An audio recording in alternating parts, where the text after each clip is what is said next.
I don't remember when this exactly happened. I just remember that I was in high school. I'm 26 now. So years ago, my best friend had just recently got back into contact with his biographical dad. Didn't have a good relationship with him, as he left my friend and his mom early on and became a drug addict. But that's not important. What is that my friend started to have a relationship with him again. And my friend invited me and a couple of our other friends to go hang out and spend the night at his dad's. There were four of us in total, including me. My friend's dad was a bit weird, as we decided to walk to a corner store, and he asked us to basically steal a couple of traffic cones in the city for a construction site nearby on our way back. So I didn't really like him, and didn't take a lot of what he said seriously. He didn't seem like a great person still. So when he told us later that day that the second floor of his barn work shed was haunted, I just scoffed. Figured he was trying to scare his son and his friends. We straight up told him bullshit. So he took us to his computer and showed us some pictures he'd taken up there. He told us about this weird mist that only appears in photos. If you just shine a light through it, you won't see it. Sure enough, in the photos, there's a weird mist. I just think it looks like dust, until he reaches a specific photo. When it pops up, the first thing I see is a skull with faded red eyes. The mist in the photo was forming this skull, clear as day. We were all freaked out by this, so naturally, being dumb white teens, we want to investigate. We get flashlights, and I grab my camcorder to use as a voice recording device. I didn't have much else. I think I could have used my phone at the time to take a voice memo, but I had no idea how to do that. Before we head up in the barn, my friend's dad warns us not to move anything up there, because the spirit doesn't like it when stuff gets moved. So we grab our nuts and head up the stairs. While we're up there, it's basically pitch black since there's no windows, but it was later in the day, so even if there was, it would still be pretty dark. We also all get this extremely uneasy feeling as soon as we reach the top of the stairs. First thing we test is the mist. We shine the flashlights and just see random crap and tools up there. Looks like a hoarder's house, but no mist or dust or anything of the sort. So I pull out my phone and snap a couple of pictures with the flash on. And sure enough, when we look at the pictures, there's a misty fog that can be seen in the pictures, but not with just the flashlight. Nothing was forming in it, it was just random shapes, but it still creeped us out. Next thing I did was hit the record button on my camcorder and started just asking random questions. You know, like the ghost hunters on TV did all the time. I don't remember exactly what I asked, but I'm pretty sure they were the typical "who are you" and "how did you die?" As I'm asking questions, one of our friends accidentally kicked a dumbbell, and we just get super silent as we hear it roll for a few seconds. As we sat in the dark with no one saying a word, my best friend pipes in really quick, saying maybe we should leave. We all agree and start hurriedly going down the stairs. Our two friends are in front of me. I'm second to last and my best friend is behind me. As we're going down, my friend behind me starts shouting, "Go, go, go, go, go, go, hurry!" and starts shoving us to go faster. When we got to the bottom, he told us that he felt something big and menacing behind him, and he was terrified to look back. While we were down there, we also went through my camcorder to see if I picked up anything. After one of my questions, you can hear someone clearly say, "Get out," in a calm, deep voice. I've never been to that house again. I really wish I could find that camcorder, because I guarantee that recording is still on it.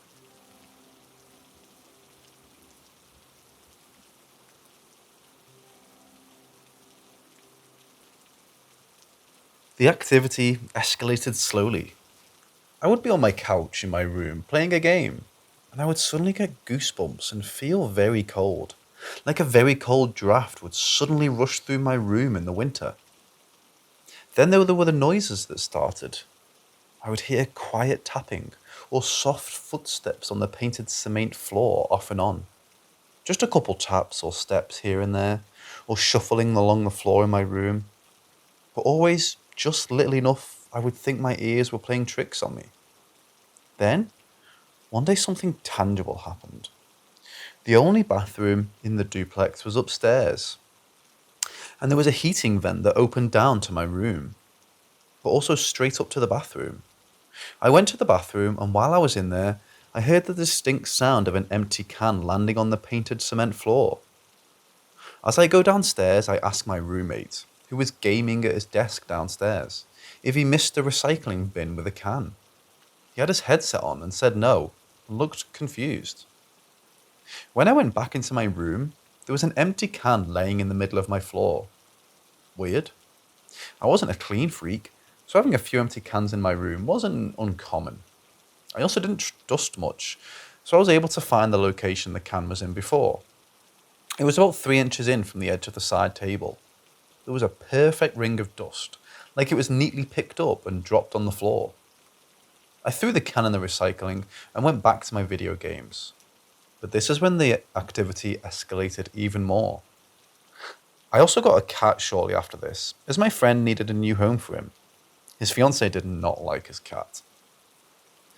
I started waking up to noises in my room at night, more shuffling and footsteps on my floor. Some things I chalked up to the cat, some seemed too big or not a common cat sound. I also started to wake up feeling like someone was pulling my leg hair or pinching my legs. This freaked me out because there was never anything there and there were never any remarks on me afterwards. The cold spots also got worse.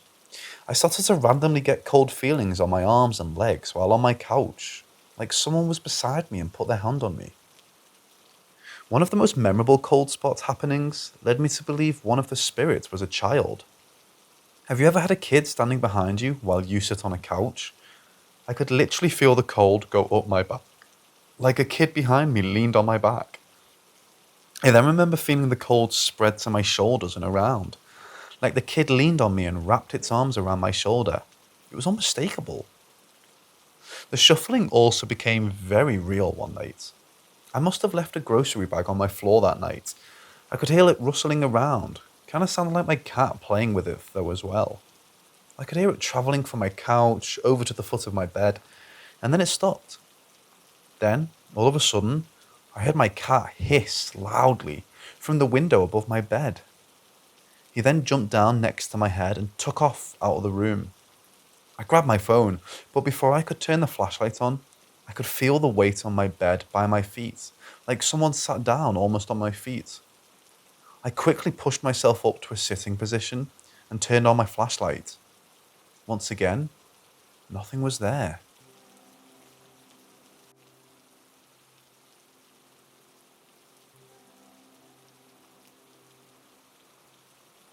Both me and my brother slept in the unfinished basement. Our walls were made from collapsed cardboard boxes and curtains, as we weren't allowed to put up real walls. We always got the creeps in the basement. We had a TV with our N64 and PS, and at night you would feel like you're being watched as we played games, and hear shuffling on the painted cement floor. But you never saw anything more than a quick shadow from the corner of your eye. I had crazy nightmares in this house as well. I would wake up thinking something was trying to kill me. I would have other dreams about real life at school that I believe came true. Deja vu was a common feeling those years. One night though, I stayed up later than usual, laying on my stomach and reading in bed with my lamp on. I remember putting my book down and turning off the lamp. As I rolled over onto my back, I could see 2 glowing red eyes in the darkness. They were at the foot of my bed and right beside my door. Before I could move or yell, it went through my curtained doorway, leaving it swaying like there had been a gust of wind. The thing didn't run. It almost looked like it levitated or flew. I was frozen in fear in my bed, knowing this thing was somewhere in the darkness between me and my room and the stairs. I must have yelled without realizing it though, as my mom suddenly appeared in my doorway, asking what happened. I'm not sure exactly what it was. One of my ex-girlfriends is First Nations, and she speculated it was caused by some form of bad medicine put on the government housing by a nearby community. But there's really no way of knowing for sure, and I admittedly don't have much knowledge about bad medicine and First Nations practices.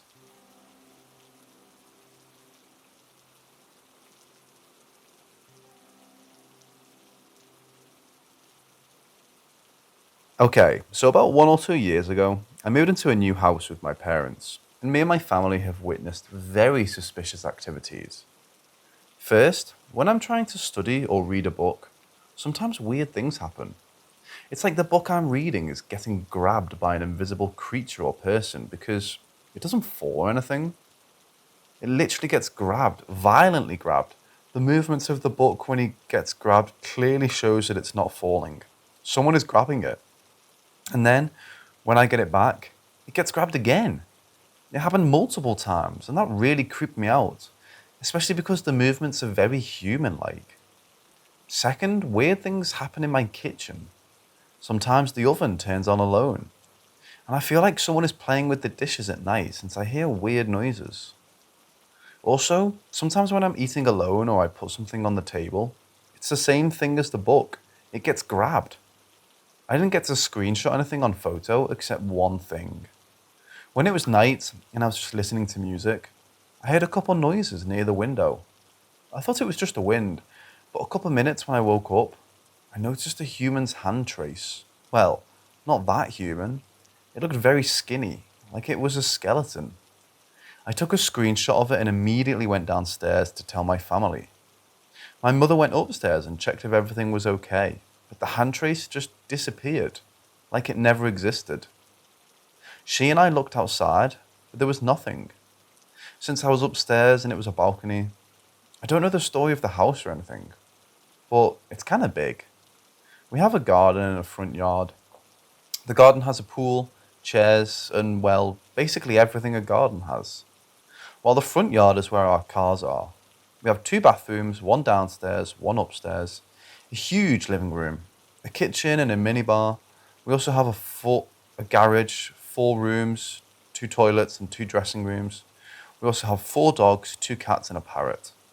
I know it must be useless to say that, but maybe it can help if you want to give me advice. Maybe it's just the pets or my family. Sometimes I also feel like the creature is trying to communicate with me. My little sister was playing with her dolls when one of them just moved and was now placed in a very creepy way. She was staring at me and looked like she was trying to hide from my sister and me, trying to silently stalk me without me noticing. It's happened many times, and it was always with the same toy, so we decided to stop playing with it. But I think the toy was kind of possessed. I might be paranoid though. Maybe it's just my imagination.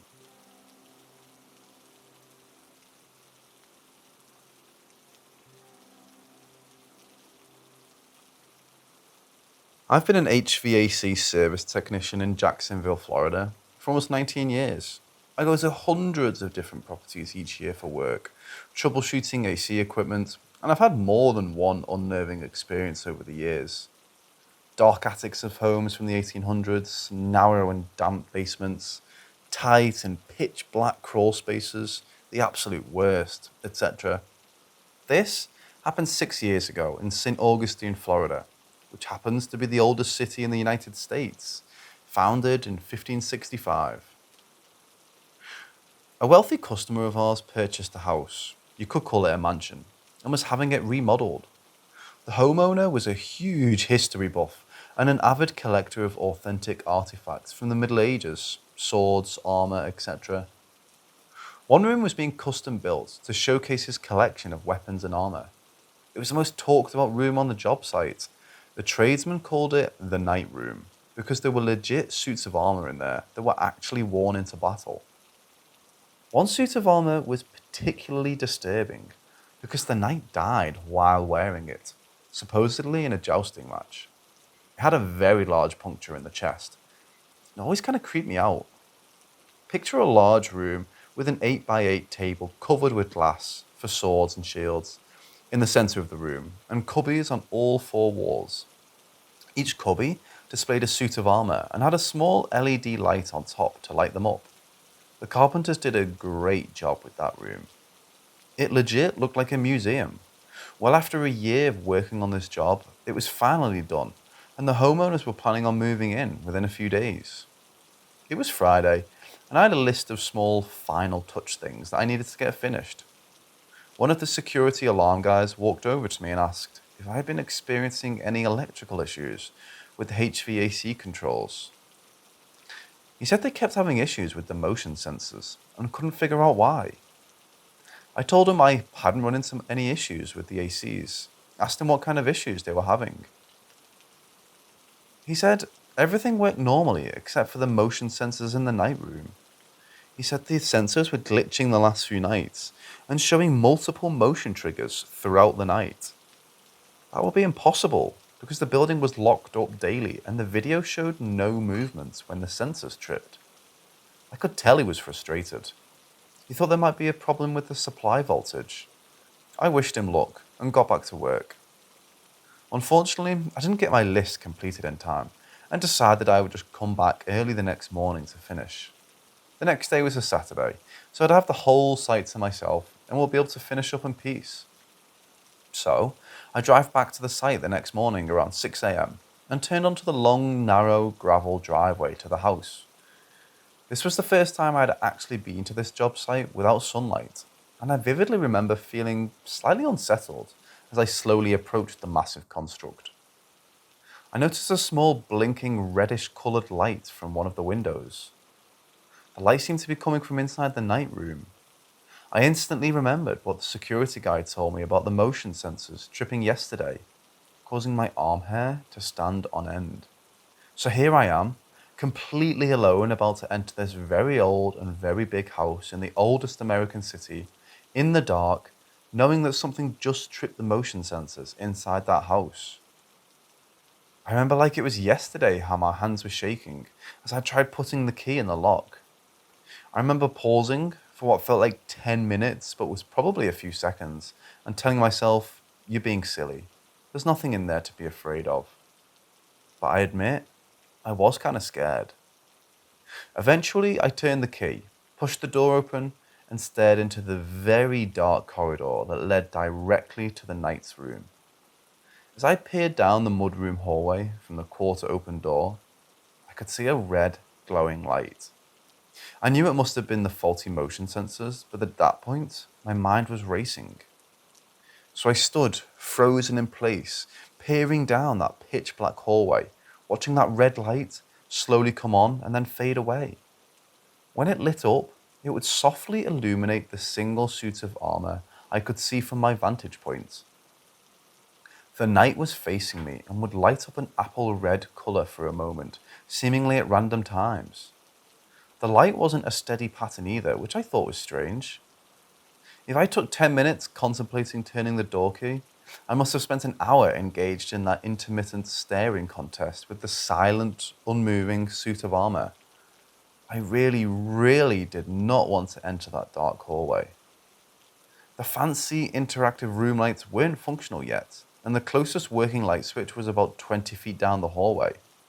I pep-talked myself and slowly built up my nerves and was about to go for it when it happened.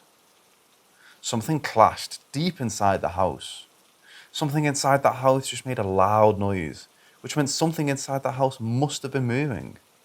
The sudden noise startled me even more. I froze like a deer in a spotlight. To this day, I don't know what caused that sound. It sounded like a metal tray or something fell to the ground.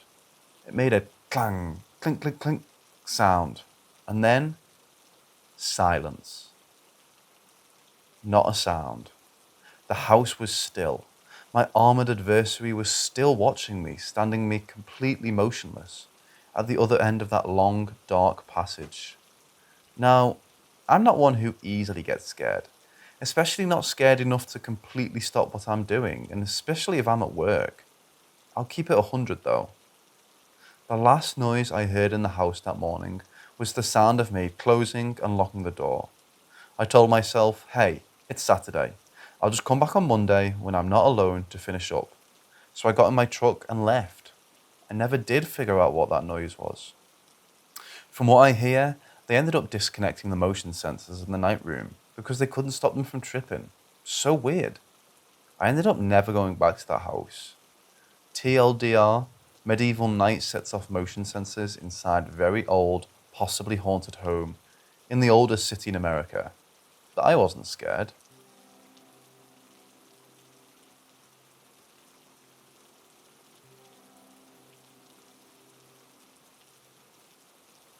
This happened a few months back.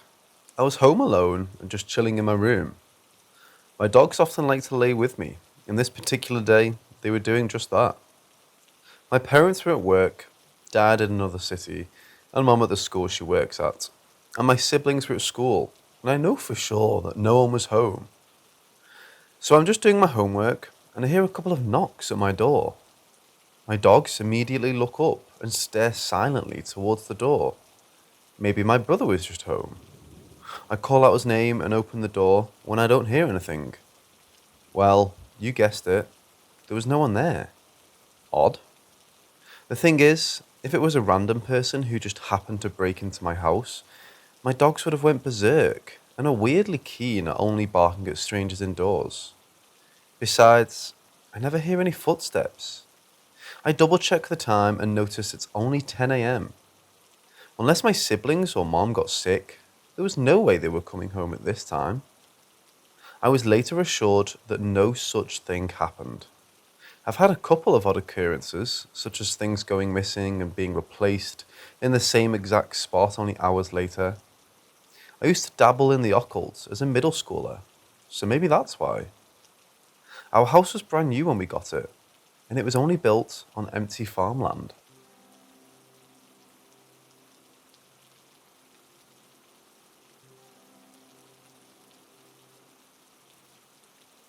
I grew up in the house my grandfather built in western Nebraska with my parents and two sisters. There were always odd noises. Footsteps, knocks, bangs and slamming doors. Everyone would be at the table eating dinner together, and we would all hear a door slamming upstairs. Dead of winter, no windows open, and the house had no central heating. We all would just look at each other. My dad would usually make a lame joke to ease the tension. Once, my sister and I were home alone and heard noises coming from the north bedroom upstairs. The room was used for storage, so no one slept there. The noises sounded like water running and a person moving around. It was unusually loud and continued on for quite some time. We were so scared by what we heard that we ran to our grandma's house to wait for mum and dad to get home. When they did, my sister asked if there had ever been a bathroom upstairs. Mom said yes, the north bedroom had been a bathroom years ago. My sister and I just looked at each other. I was around 8 or 9 at the time, and I was so freaked out, I decided to work up my courage and ask my mom if there were ghosts in the house. I really was expecting her to hug me and tell me it was just my imagination, but instead, she just looked at me and said, "They're just family, honey. They won't hurt you." I felt my heart hit the floor. Some of the activity may have been residual, but something used to walk the hallway upstairs where we were sleeping. We always slept with the hall light on. One sister saw it as a clown.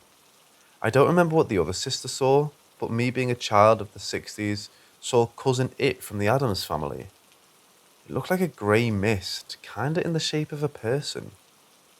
I guess I rationalised it as being something I was familiar with. But it still scared the crap out of me, seeing it float down the hall. All I could do was face the wall and pray that it didn't come into my room.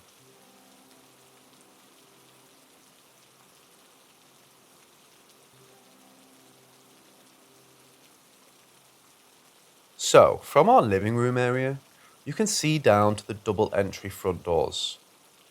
From coming into the house by the front doors, on your left is the office, on your right is our main bedroom, opposite the office. Then walking down the hall is the theatre room on your left, opposite that is the kitchen, and then walking a bit further is the dining and living area. We have our sofas positioned in an L shape, so the two-seater sofa faced the TV on the wall, and the three-seater sofa faced off the back wall, looking down the hallway to the double door entry. Okay, can you picture it? This happened one evening. I was laying on the three-seater sofa looking at the TV. As if I sat up, I would have to crank my neck to watch TV, so it was much easier laying down. My hubby was on the two-seater sofa, watching TV too, looking straight ahead. Now, almost every night, our printer would go off into a cleaning mode. You know, that kind of sweeping noise, like little brushes sweeping inside the printer. We had no doors to the office. It's open plan, so the noise travelled a bit, and it was noisy. I was trying to watch a movie on the TV, and the noise was a bit of a distraction, so I looked down the hallway towards the office, as if to say, hurry up. As I looked down towards the office, I saw a pair of trouser legs. Yeah, just legs. Take two big strides from the office and disappear into our bedroom. I kind of stared for a bit, thinking, did I just see a pair of legs? Then I felt really panicky and really freaked out. I decided to just keep it to myself, as I came to the conclusion that maybe I imagined it. So skip forward a couple of months, but this time my hubby is laying on the three-seater and I on the two-seater. The printer goes off again.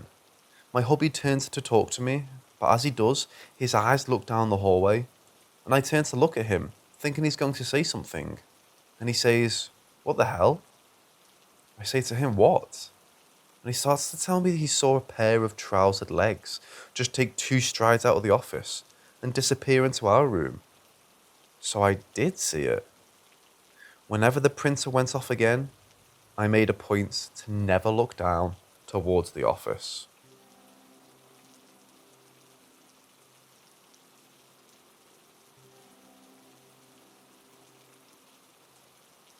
I had ordered 3 black and white prints of tree-lined streets in Paris to put into a triple all-in-one photo frame that I bought from IKEA. My daughter had just recently moved out of a share house closer to the university she was studying in.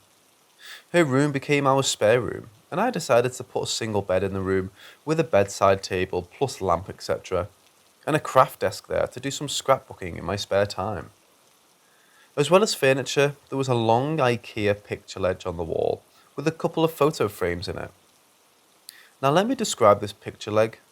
It's a long shelf with a back plate that is screwed to the wall with a good inch ledge to the front of the shelf. So when you position a photo frame on the shelf, it's tilted with the top of the photo frame leaning on the wall, and the bottom of the photo frame up against the lip or edge, so it basically can't fall off.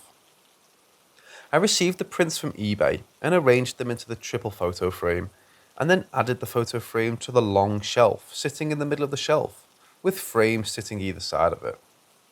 I took a step back, had a look, and said out loud, "Looks nice," then closed the bedroom door.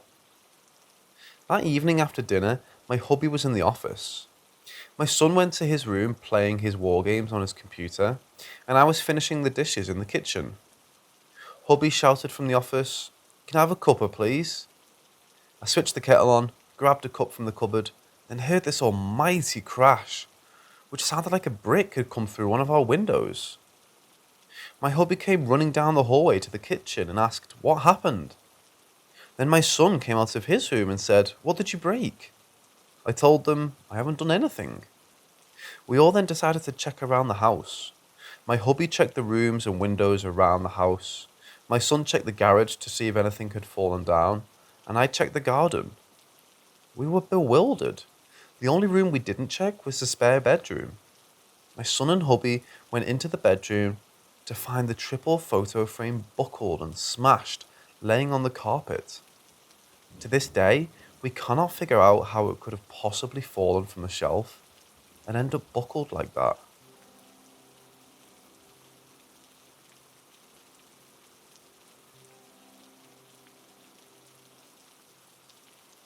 I was always slightly attuned to picking up strange feelings in the air, or knowing when something was a bit off. My partner is the complete opposite. He is very skeptical and would always look for the logical option. We moved in together about a year after first meeting. Myself, Andy, my partner, our dog, a sloppy Labrador called Merlin, and 3 cats. The first house we lived in was fine, no activity at all. But then came the time that we needed to move to a rural part of our country, Gloucestershire, for anyone who's interested, for Andy's new job. I'd actually grown up in the small town that we would be moving to, so I knew it well. The house that we chose was a large cottage on the outskirts of the town. It was well over 600 years old and had been part of an old hot mill before being converted to a cottage in the early Victorian age. It was directly on the side of a busy main road, had no garden, but was opposite open fields. Great for the dog. We fell in love with it. It was quirky, big, and cheap for the size. A couple of things to note about the layout. The front door opened into a small hallway with a staircase on the right, a kitchen to the front, and the first living room on the right. Underneath the stairs was a basement door that led to a huge but damp and cold basement room that we used for utility stuff. Upstairs, there were 3 bedrooms and a bathroom. Right from the first day, I picked up a couple of weird vibes from the front room and upstairs landing. Couldn't put my finger on it. It just felt like we were being watched, and they were a bit colder than the rest of the house. We got the big stuff moved in, and were absolutely exhausted on the first night. We kind of flopped on the mattress upstairs and were just resting, looking at phones and talking sort of thing. Suddenly, I caught a flash out of the corner of my eye, going across the ceiling. I pointed this out to my partner, who just brushed it off as me seeing things. However, as a few minutes went by, we both began to see these tiny blue lights that left a sort of shimmering trail go across the ceiling. Andy actually filmed it, and I think we still have the footage somewhere, and you can see these lights going across the room. I'll try and find it. The lights stopped eventually, but we were both a little unnerved.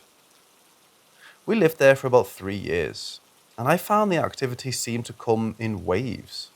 It would get more frequent and dramatic, and then abate, before leaving a bit of time and then developing again. I never felt quite safe when alone in the house. Andy would generally work late, and then before we had a car, he would cycle home. About a 45-minute journey. I worked in a school, so generally got home before him at about 4 or 5ish. A few times, whilst home alone, I would hear footsteps on the stairs and doors opening by themselves. This scared me the first time, as I genuinely thought a person had gotten inside the house, and went around looking with a knife in one hand and the dog leashed in the other. She was growling, which also added to my concern, as she never usually growled. Of course, there was nothing there, and I frantically rang Andy and asked him to come home. The tiny door to the basement would open itself all the time. Sometimes I would find our ornaments just randomly placed in front of it or in the hallway. The dog always seemed a bit skittish in the hallway.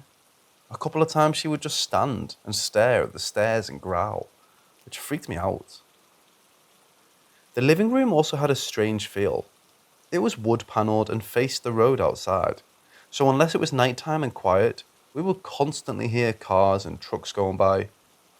One particular corner by the window always seemed darker somehow, and I didn't like sitting near it. A few times, we both saw shadowy figures dart around the corner of our vision. Andy kept trying to brush it off, but it was genuinely strange and we couldn't explain it. I also saw a small photo that I had placed on a table rise up a few inches in the air and then set itself down again in that room. It just generally had an uneasy feeling. My dad picked up an elderly gentleman in that room apparently, a grumpy old bugger who didn't like us there. We also used to hear voices on the landing, usually male, unintelligible and kind of muttering, mumbling. This would be when one of us was in the bathroom and the voice would be heard just outside on the landing. A few times, Andy came downstairs and asked if I had been trying to call him or talk to him. I would usually be downstairs watching TV. The TV and electrical stuff would also turn itself off and on all over the house. A touch lamp in the bedroom with a brightness slider was particularly bad. It would always start off dim, and then I would wake up at 3 a.m. with it on full whack and stupidly bright. The slider was quite firm, so you had to give it some force to move it. The house had old windows with a kind of metal latch. I have no idea why, but I always felt uneasy around the bedroom window in our room. We first had our bed underneath it, and I felt like I would wake up in the night and feel someone stood over me. It would also open itself often. We would hear the catch being lifted, and the bloody thing would swing open so hard it would hit the side of the house in still, sunny weather. When we moved the bed to a different part of the room, I slept much better. Two of the strangest things that happened both included Andy. Andy was cycling home in the dark one evening, whilst I was in the kitchen making tea. As you cycled up our road, the side of the cottage would be visible, so Andy could see the kitchen lights and one of the windows to an upstairs bedroom, the one we didn't generally use as it was a bit creepy. As he came up to the house, he could see the kitchen light on and me inside it. He could also see that the bedroom light upstairs was on and that the curtains were drawn. As he came closer, he said that the curtains pulled back slightly, and a figure looked around out of the window and waved at him, before pulling the curtains back again. He asked me who I had over when I came in, which confused me as it was just me, and I hadn't been upstairs since coming home. Of course, when he looked, there was no one up there, and the light had been turned off again. Now Andy, who is logical and skeptical of all things paranormal, couldn't explain that.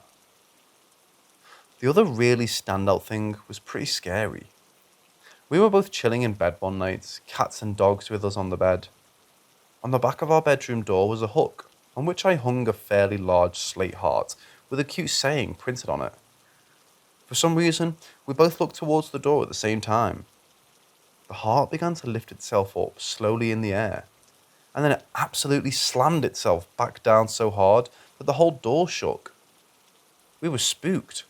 The dog went bananas and the cat shot off on the bed to hide. We opened the door up to the dark landing, and I have to tell you, it felt really, really cold and really unfriendly, like someone was stood there glaring at us. We spent the night on the sofa downstairs. So many other little things happened. I can't remember them all, but it was a strange house. I looked into the history of it, but couldn't find anything that stood out. No deaths or anything like that. We were glad to move, as the cottage itself was in quite bad disrepair, had a damp problem and was isolated. On the very last day when we moved out, we were stood in the hallway with Andy's parents who were helping us out. Some kind of alteration had happened between Andy and his mum, and the atmosphere was tense. We were talking, when suddenly there was a huge crash from the front room, like somebody had taken a metal pan and whacked it against the wall. We didn't stay long after that.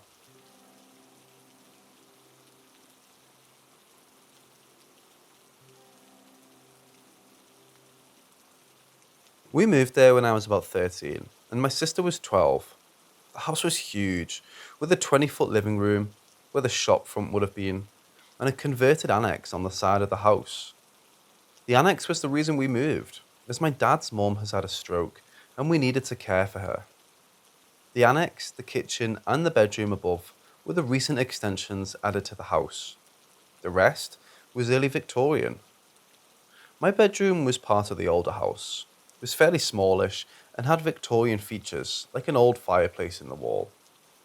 It wouldn't have been my first choice, as it made me feel instantly uneasy, but my little sister was quite a diva and usually got first pick on the rooms. She took the nice modern room at the end of the hallway, and I was too easygoing to argue back. So I was stuck with a creepy old room, which was fine initially, as the more scary activity didn't start for about a year. However, the dog would refuse to come inside, and my cat would always rocket out of the window or bang on the window to go out at 3 a.m. every night without fail. The other strange parts of the house were the landing, the upstairs bathroom, and the huge front room downstairs. When using the bathroom, I would often hear footsteps running across the landing outside. I always blamed my sister, but she would usually be in a room or downstairs. Once, whilst having a bath in there, I distinctly heard the sound of children's laughter from right outside the door and small footsteps running away. My sister was too old to sound like a young child, and she wasn't the type to prank me, so I kind of dismissed it. The cats and dog would also often stare up at the stairs and follow something with their eyes. I would also catch shadows out of the corner of my eyes while sitting near the entrance to the stairway. The whole house just had a generally unfriendly feel. Anyway, fast forward to when I'm about 14 or 15. Our family situation with our nan was stressful at the time, as she had dementia. Won't go into it too much, but myself and my sister had to take on a lot of care for her whilst mum was working. We were also home educated by my dad, and had been since we were 7 or 8. This was his choice, and benefited me certainly academically. However, socially, I felt very lonely and isolated, and a bit of a freak. Local bullies didn't help either. These negative feelings led me to becoming very depressed. I would slope off up to my room, and the negative atmosphere would really increase. My room always felt heavy and oppressive. I also began self harming at this time, after hiding a kitchen knife under my bed. My psychological state wasn't great anyway, and I don't know if the intensity of what I was doing affected the situation, but it almost felt like an out of body experience when I harmed. I would hold the knife, but it would be like I was stood behind myself watching. Can't explain it really, or pin it on something supernatural, but certainly surreal. Around this time, I also started noticing strange shadows and lights in my room, usually just before going to sleep. I put it down to stress and ignored it. I have mentioned before, in my last reports, that my dad was also a practicing spiritual medium. He had been out of work for a time doing this, but still occasionally did tarot for people and was certainly alert to anything spiritual or ghostly going on. One day, Dad kind of zoned out whilst I was reading a book. I noticed it but ignored him and carried on reading. When he came to, he looked at me very concernedly and began to describe to me everything that I had been doing up in my room. Of course, I was very upset, but I admitted to harming. He also said that one of my guardian spirit guides had told me this as they were worried, and also let him know that there was a negative presence in my room that was affecting me. After my parents gave me a talk about what had happened, and I solemnly promised not to do anything of the sort again, my dad went up to my room and attempted to cleanse it. I'm not sure if it ever worked, as it still felt very oppressive there and dark. I moved out into the converted summer house in the garden soon after, and it was so much happier and felt lifted. So say, neighbours told us that a girl who had lived in that house committed suicide at the city park in the 70s. I could never find any history of this, but it's certainly interesting if so. At one point in time, while brushing my teeth in the bathroom, I did look up and see the figure of a woman behind me in the mirror. She was around 20 or 30 years of age, blonde, and wearing a white dressing gown. Whether it was the woman who lived here before, I don't know. I certainly never looked at that mirror again when I was in there. One other thing of note happened there to my sister. She was sitting alone in her room one night when all of a sudden, two sets of windows, her door, and all of the cupboard's doors violently flew open. As well as this, her stereo and TV turned themselves on at full max. My sister is petrified of paranormal things and would not likely make this up. She was terrified to go back inside for a while.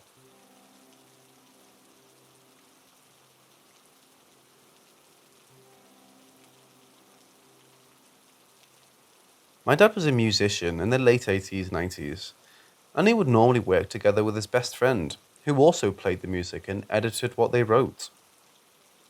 Both having young families at the time, the quiet and solace they both needed to be creative was hard to come by. A solution was found. They would both rent a cottage for a weekend and take their equipment with them in order to write some good songs. I've no idea how they found it, possibly by word of mouth, but they ended up renting an old miner's cottage in Minehead, England, that was fairly rural and isolated. It was very picturesque and had minimal traffic going by, and no neighbours either side, I believe. It's worth remembering that at the time, both my dad and his friend were practicing spiritual mediums, and therefore quite attuned to strange atmospheres and spiritual goings on. Anyway, my dad said that he instantly felt uncomfortable upon entering the small cottage. He told me that the atmosphere was heavy and quite unwelcoming. Ignoring it, As he had paid money to be there, he and his friends set up their keyboards in the front room and got to work. The cottage had a small wooden front door and a back door leading to a small enclosed garden. To get to the back door, you would have to go through the kitchen. Upstairs were 2 bedrooms and a bathroom. As the night went on, nothing too strange happened. A glass of water that had been placed on the side mysteriously drained itself of liquid, and the unwelcoming feeling intensified, but nothing physically manifested as such. My dad and his friend were both discussing a piece they were editing, when suddenly there were 2 very loud thumps on the front door. Thinking it may be the old woman who owned the cottages and who lived up the road, my dad went to answer. He opened the door. There was nothing there but the dark of an English countryside. Cursing whomever was playing jokes on them, Dad went back inside. No sooner had he set foot into the living room, the thumping on the door began again. This time, they both sprinted out and pulled open the door. Again, nothing. However, almost as soon as they pulled the door open, the thumping began, this time from the back door of the cottage. Dad's friends sprinted out, but surprisingly, there was no one to be seen. Not even after shining a torch outside. This continued for a little while, unsettling both men, as they were both also picking up a negative energy. Both eager to call it a night, they packed away and went upstairs to their respective rooms.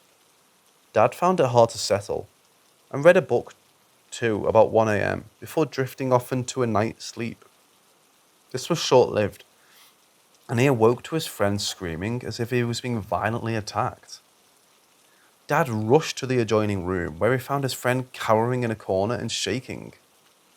Apparently he had been awoken by a big burly bloke trying to get into his bed with him. A quick search of the cottage revealed no one corporeal to be there. As the friend's room had 2 single beds, my dad offered to keep him company as he was severely shaken. Trying to make light of the situation, my dad began joking that the ghost might just fancy his friend, and that he had been trying to get into his bed to have his way with him. No sooner had my dad said this, a large pair of his friend's hiking boots lifted itself up and violently rocketed across the room to hit the side of his head. At this point, the 2 decided that staying downstairs would be better, and made haste to get out of the room. In the morning, they packed their things away and before travelling home, stopped at the house of the old woman who owned the cottage to tell her of what happened. She was genuinely surprised, saying that she didn't know the cottage was haunted, but telling both men that one of her other properties was usually the one that received complaints of being disturbingly active with ghosts. For some reason, my parents rented the same house out for a family holiday this year after. I can happily report that we had no ghostly experiences there.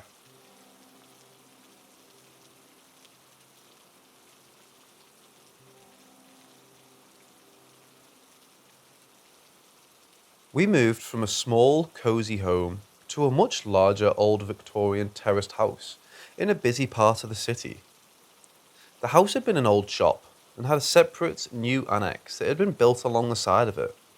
This was perfect, as we had moved to accommodate my nan, who needed care around the clock, but she didn't want to move into a nursing home. The house was huge, with a long tree-lined garden. The newer parts were light and airy, but the oldest parts of the building were, despite a lot of renovation, still quite dark and creepy. It wasn't ideal, as the area wasn't great, but my parents needed somewhere quickly, and it was the best available.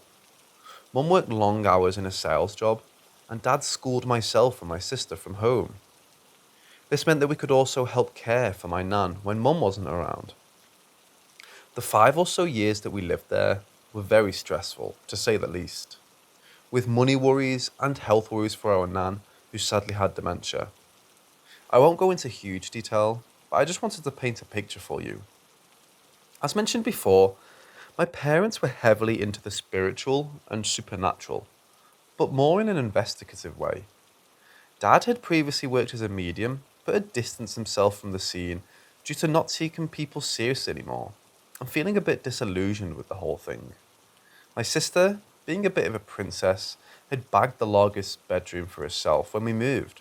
It also happened to be part of the new build, and I was left with a smaller, dark room at the top of the stairs. I didn't mind too much, as we had previously had to share. It was just nice to have my own space. The bedrooms were connected via a long, rather narrow and gloomy landing, which had a bathroom in the middle. My sister's bedroom was right at the end, and it was above the new kitchen and annex. My room was typically old-fashioned, with a large bricked-up fireplace and dated floral wallpaper. The first night I slept there, I was nervous for no good reason, and didn't sleep well the whole night. I put this down to it being a new space, but honestly, the feeling never really left during my time there. This part of my life was not great. I was dealing with being a teenager and feeling lonely due to being home educated and not having any friends. There was also the stress of helping look after Nan, who needed total care, and the added bonus of being bullied by local kids. I struggled with extreme depression and began to have really dark and negative thoughts towards myself. I'm not blaming the house for this, but it certainly seemed to amplify the atmosphere somehow. This might sound weird, but I believe that whatever was there fed off my negativity and intensified the activity. The first things that happened were small: doors opening and closing, things going missing for no reason and then turning up in random places, knockings and tappings on the wall. Dad tried not to scare us by talking about it, but he later said that he always felt a pressure in that house and knew there was at least one entity there. I think the first big thing for me was seeing a large black triangle of smoke just drift across the front room one day. I had been sitting reading on the sofa when I looked up and saw this thing, maybe 4 foot tall, made of thick black smoke, slowly hover across the room and disappear into the wall. The whole experience lasted around 20 seconds, and my brain didn't really process it properly. The shape had been a perfect triangle. No one believed me when I told them, and I can't quite explain it still. Next came large orbs of light that would zip across the room, and more often than not, seemingly go up the stairs and disappear. This was not only seen by me, but by the whole family. Mum blamed car headlights, but we would usually have the heavy curtains drawn, and no other real sources of moving light. The orbs would vary in size, more often than not being around the size of a closed fist. This was followed by tappings and knockings on the wall as they appeared and then disappeared up into the staircase. Whatever was there liked to move things around. Mum and Dad liked to collect ornaments, and we had a few around the TV. One being this cool little stone statue of a hooded lady with a small crystal ball in her lap. One day, Dad and I were playing computer games when the stone statue suddenly lifted maybe 20 centimeters off of the unit and then slammed back down again with enough force to make a loud bang.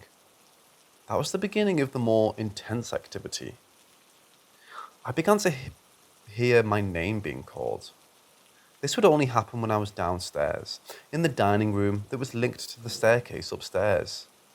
I would hear a voice, sometimes female and sometimes male, calling me by my name, seemingly from upstairs. It freaked me out, but I didn't want to say anything to my parents, as they were stressed enough at this point without me adding disembodied voices to their list. During this time, my depression intensified, and I began harming myself and having very bleak, suicidal thoughts. In the night, I would see dark shapes in my bedroom and flashing lights. I was just too numb to care anymore, and I would disregard them. I had a small cat that used to come into my bedroom as he hated the dog, and would come through my window on a night to get some peace. Every night at 3 a.m, without fail, he would leap from my bed and scramble to get out the window again. I put this down to being a weird cat thing, but at 3 a.m. the atmosphere in my room would also change, becoming much darker. This would be when I saw shadows and lights. I told no one this, thinking that possibly it was all in my head. One night, Mum was out working and I was awake, keeping an ear out in case my nan woke up and needed help, as she frequently got confused and asked for a cup of tea late into the night. I suddenly heard a blast of noise, like a loud radio, and then doors slamming, followed by the sound of my sister screaming in terror. She ran into my room, beside herself with fear. Once she had calmed down, she explained that her radio had suddenly turned itself on at full volume, and at the same time, all of her window and doors had fully opened. Indeed, when I went to investigate, her windows were all open, and the radio was blasting static through the speakers. She slept in with me that night, and then told me the following day that she would rather sleep in her room after all that than stay in mine again. It's just creepy, she told me. All of this was weird, but then came the time that I physically saw what I think was an apparition. I haven't talked about the upstairs bathroom yet. It was seemingly normal, but definitely had the strangest vibe. I didn't even like going in there, as it felt like someone was watching, but it was the nearest bathroom to me, and the only one with a shower, so I used it reluctantly. One day, I was brushing my teeth at the sink, when I looked up and saw, in the mirror behind me, a woman in a white dressing gown. She was around 30, with long blonde hair and dark circles under her eyes. She was stood directly behind me, and was staring at my reflection with a very blank, heavy gaze. I had never seen her before in my life. She looked completely real, but I got such a feeling of wrongness and fear that I just dropped the toothbrush and ran.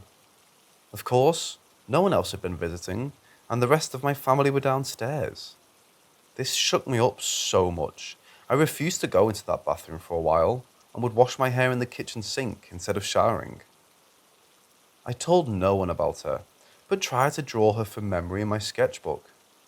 I'm a pretty good artist, but the picture that I drew was technically flawless, and not something that a 14-year-old girl should be able to produce. It scared me so much that I burnt the picture straight after, and tried to forget about it. One day, during the worst bit of my depression, I was reading in the dining room. My dad had laid down for a bit in the sofa in the next room, and I assumed that he was asleep. My parents were also super stressed at this time, and he was probably really tired and run down. After a while, he walked into the dining room and gave me a strange look.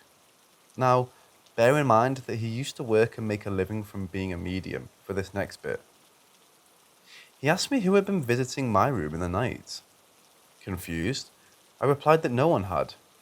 He went blank for a second, kind of switched off, and then said, No, there's a woman, and you've been seeing stuff in your room. Of course, I knew exactly what he meant, but not wanting my folks to know, I still denied it. He went quiet again, and then told me that someone had told him about the woman that I had seen, and that I was in danger of hurting myself, and that she was feeding off of me. All of this hit home, and I finally broke down and explained about all of it, even the self-harm and suicide attempts. It was very traumatic, and I hated upsetting my parents, but it was what needed to happen. Later, Dad went up to cleanse my room. He didn't seem satisfied afterwards, however, and my parents renovated the summer house in the garden to be my new bedroom. It was cold in winter, but I instantly felt lighter and better in there. There was no longer that constant dread. Towards the end of our time there, we learnt a little about the previous owners from an old neighbour. I have no idea if any of this is true, as I never found proof, but I certainly need to include it.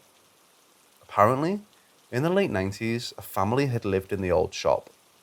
Something was wrong with the older daughter, who had mental health issues, and she had sadly ended up taking her own life in the city park one night.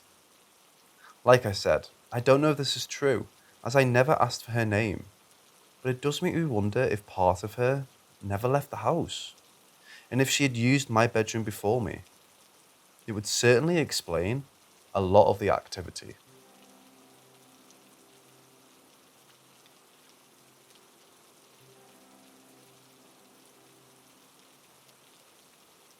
My sister was living in another state, and my parents travelled to her a lot, leaving me alone at home for 7 to 15 days at a stretch. I wasn't able to accompany them due to my work. One day, I invited a Tinder date to my place post-work. It would have been past 10 p.m. when he reached my place. I was talking to him when I realised he was my cousin's classmate. The conversation took a light-hearted turn when we started talking about my cousin and some childhood memories. The conversation was light-hearted and we talked like friends. Then it was past 11:30 when he got up to leave. During this period, we just smoked a cigarette or two and had filtered water. He wanted to use the washroom and I pointed him to my room and hence the washroom. Now, as our walls were freshly painted, I was banned from putting posters on the wall, and hence I used the bathroom tile to hang my painting that I made in the rented apartment. It was a rainbow eye. He went to the loo and came back screaming my name, asking am I part of a cult or black magic group? It was an odd question as we'd never talked about anything remotely related to such topic. I thought he was just joking or wanted to scare me so that I asked him to sleep over. I called out his bluff, but he grew more and more serious. He very sternly asked me to reply to his question, and I told him no, that shit scares me, and I stay away from scary movies. Even so, being part of a cult or something is way out the question. He confessed that the painting that I have hung inside the bathroom is very unsettling, and he wanted me to come clean as this cannot be someone's imagination. I denied all claims and just wanted him to leave. We walked out the house and I accompanied him to the main gate of the apartment I live in. Before leaving, he asked me again to come clean and I told him that I was telling the truth. He sighed and told me to take care of myself and remove the painting because it's a bad mojo to him. He's been part of black magic cults because he can sense supernatural, and due to issues he faced, he quit and would like to stay as far as possible from all this. He told me to remove the painting and destroy it as it gave him bad vibes. I bid him goodbye and went back home. I called up my best friend, who's a night owl just like me, and laughed about the weird ending to a good date. She knew that my house had a history of weird incidences, and it was common to hear utensils or footsteps even when no one was living on the floor above or house next to ours. It's a ground plus 3-story building with 2 houses on each floor, sharing a common wall. After an hour or two of gossiping about random stuff, I started feeling weird and complained to my friend that I wasn't feeling well. My friend blamed it on exhaustion and asked me to take rest. She asked me to call her if I wasn't able to sleep because of insomnia, and she was up and working all night. I went to sleep, but in spite of the AC being on, I started sweating and feeling really weird. I called my friend, who blamed it on my overthinking and asked me to remove the painting. I did as she asked. Then he asked me to cover all the mirrors as they tend to amplify your feelings, and asked to remove CDs I had covered my wardrobe with as they were reflective too. I did what she asked and went to bed.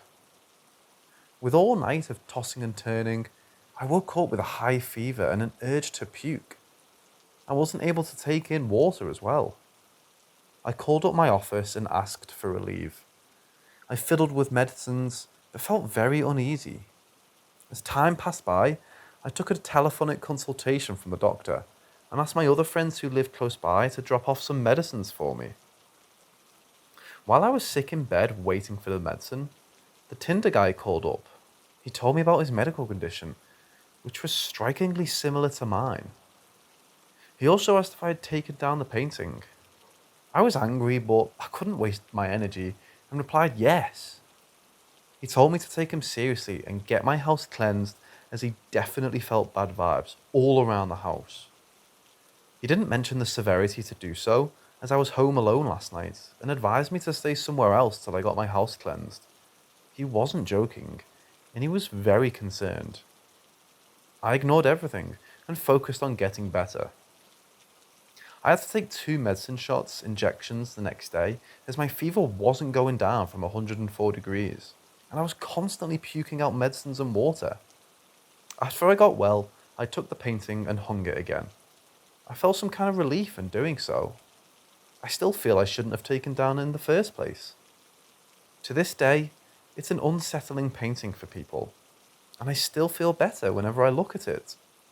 No one could explain what happened to both of us. I and him were completely fine. Also, we smoked from my pack of cigarettes. I've been smoking from the same pack for the last 3 days. We drank only filtered water from my house that was filled in every bottle. I use that bottle for my office every day. Strange and unexplainable.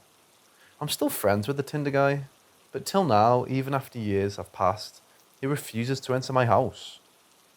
Also, I thought it was worth mentioning, I don't draw or paint often, and that painting was just my imagination.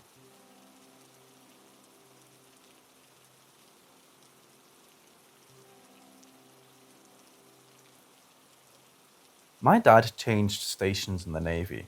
We went from Norfolk, Virginia, to near a submarine base in Camden County, Georgia, back in 2007. I was beginning high school. The moment we moved in, I always felt weird, like I was never alone. Our house came with an alarm system that my parents, and the first happening was when my mom hired a lawn guy to mow our yard, and the system randomly went off while we were away and while he was cutting our grass. We had to go back because the cops arrested the guy, and he adamantly swears that he never tried to open any doors. We believed him, but thought nothing of the alarm going off. Maybe a malfunction. Either way, he never came back after.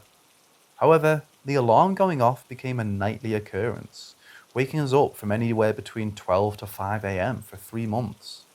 We were more annoyed than frightened, and every now and then I would hear soft knocks on my wall, as if someone or something was trying to get my attention. I ignored them. Another weird thing while this was happening was my sister, who was 3, would point up to the walls in a toddler voice, "Look, baby, help, help baby." Me and my mom would look at each other, slack-jawed. "What baby?" Mom would ask. But she kept insisting that we help this invisible baby up on our wall. Our dog would also stare up at the wall as well, making us even more unnerved. My sister would also claim there were these 2 kids that flew around her room who were all white and gave her candy. We feigned ignorance and hoped that it was just her imagination. We also had a couple friends stay over until they got back on their feet. One of them said while going to the bathroom, she heard someone talking on the baby monitor with a man's voice. The only other man in the house was asleep. Also, the baby monitor on my sister's end couldn't hear my mom talking, as it was a one-way comm system. We chalked it up to radio interference and moved on. However, a few nights later, while I was going to the bathroom, I saw my first and only apparition in my sister's room. It was like an outline of a person, no features, nothing distinct, other than this thing towered over me. I screamed and woke up the whole house, and when everyone came to investigate, the outlined being was gone. And not wanting to tell everyone I woke them up for seeing a ghost, I lied and said I saw someone's face peeping into the window. Cops were called, and there was no way in hell I was going to tell the officer, yeah, I got you guys out here at 2 a.m. because I saw a spooky boy in my sister's bedroom. Like, seriously, what do you even tell people when you see something like that? Especially skeptics. Maybe a couple years later, my grandma came down to visit. While sleeping in the living room, she yelled for my mom, claiming our front door was violently shaking as if someone was trying to break in, and is also the one time our alarm doesn't go off. When she went and looked, it stopped and nothing was there. A few isolated incidents would be my parents bought my sister this Dora balloon, and if you hit it, it would sing "Happy Birthday to You" in both English and Spanish. At night, this thing would go off on its own, singing, waking my parents up as it floated in the kitchen. House was built weird. The kitchen was off to the side and connected to the master bedroom and garage. Not how I'd design a house, but hey. And my mother claimed to feel like there was always someone behind her, or she'd see someone beside her, and when she looked, they were gone. As for the house history, there's not a lot known. It was built in 1985, I want to say, so obviously one wouldn't think haunted home, and was bought during a foreclosure. The owners that we bought from were Christian and friendly enough. Know this because we managed to attend the same church that they went to, so I don't know why a place like that would be haunted. We only lived there for 4 years, We moved after Dad retired. Dad was a huge skeptic, but my mom eventually told me you weren't alone in thinking there was something wrong with that place. A friend who rode the bus with me mentioned that there were Satanists in the neighborhood, but I brushed the idea off as it sounded too cliche. Also, I'm not the type that likes to be put out in public, but whenever my parents left for all-day weekend trips going into Florida, I went with them because I did not want to be alone with whatever it was in that house.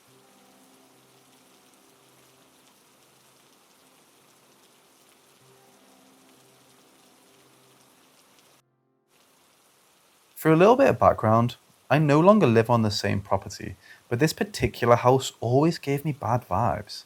And I had a very few minor paranormal experiences I would shake off as a coincidence or imagination. But I've always felt a connection to the paranormal, even as a child, which if this does well, I'll give you some more experiences of mine. So a few years ago in my old house, I've been struggling to sleep for a while, and on this particular night, I'd been reading pretty late. I would say around 2 am, and needed to get up to go to the bathroom. My room was very small, basically a glorified walk-in closet, despite the house being quite large. It was on the second floor in a long hallway. In order to get to the bathroom, I had to pass the stairwell, but I had no issues whilst going there. When I washed my hands, I distinctly remember how cold the room was, and that the water had a slight brown tinge to it, dirty even, and wasn't running very well, but I didn't pay much mind to it. I was living with my parents at the time, so I would get my dad to look at it in the morning. On my way back, just as I was passing the staircase, I heard my mum call me from downstairs saying, "Harry, come downstairs. Me and Dad have a new laptop for you." I have no idea why, but sheer dread flooded my body. I started trembling as the temperature dropped suddenly, but I started sweating. For some reason, the only thing running through my head in that moment was, "That's not my mother. If I go down there, I'm going to die." It wasn't that this voice sounded like my mother, it was my mother's voice, as if it had been borrowed or something, I don't know. But I took off down the hall and into the bedroom like a child. I have no idea what would have happened to me if I went downstairs, but I'm glad I didn't. I asked both my mother and father about it a couple days afterwards. I was afraid to even acknowledge that it had happened, and both denied it ever happening, and they gave me a very odd look of concern.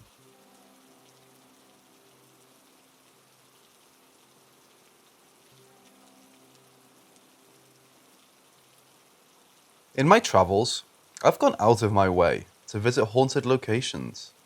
I've rented a room at the haunted Roosevelt Hotel in Hollywood. I've travelled to Salem, MA, and toured all the haunted spots. Been to castles in Germany, as well as concentration camp Dachau. I've gone to the Whaley House in San Diego. I've done midnight lantern tours of the Winchester House and haunted Gettysburg. Visited every supposed haunted location in every country I've visited, as well as around the States. I mention this because, although I did have a feeling at the Whaley House in San Diego, California, most of the locations were just a tourist spot for me, mostly. I've had experiences in other places that I was not expecting. For example, a church in Dublin. This may sound weird, but it's at the times I wasn't expecting something to happen, that it did. My experience at the church in Dublin was I kept hearing like a dull noise behind me. I was inside with my camcorder. This was back in the early 2000s. I kept feeling like my stomach was turning and like very depressed. Once I left the church, I felt normal after I ate and drank a beer. When I got back home, I played my videotape to my friends to show them my trip. I started to tell them about my experience. My friend said, "Hey, turn up the volume." You could hear crying in the background, but not like one person, but many. The odd thing about that video cassette is for some explained reason, it later went missing. I live alone, so no one took it from me. Just till this day, I never found it again. Another experience was in Niagara Falls. Later in life, when I met my bride, we went to Niagara Falls for our honeymoon. Our hotel room was haunted, and once again, I felt something at Old Fort Niagara. My wife was after a while begging to leave the place.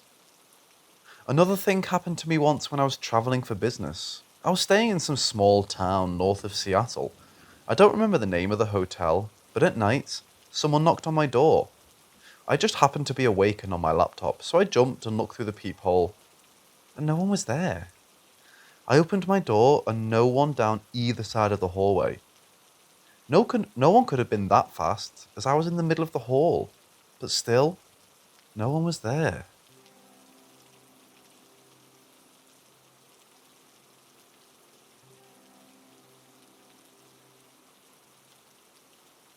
A few days ago, my wife complained to me that she heard someone in our backyard moving one of our patio chairs. It's odd, we have a Ring spotlight camera out back, and it didn't pick up anything, but she said she heard one of our chairs being moved. I told her she must have imagined it. I looked out back, didn't see our side gates open. It wasn't windy, and even on what we would call windy days, our patio furniture is too heavy to move on its own. Other than a stray cat, we don't have any large animals that could jump our fence. Last night at about 1 a.m., I woke up because I heard someone moving our patio chair and bump it to the table. Literally, I jumped from my bed and looked out the window. Nothing. Both gates closed, our Ring camera didn't pick up anything, but on my shed I have a motion light and it was on. No one could have been that quick to jump a fence from the time I heard it till I looked out the window.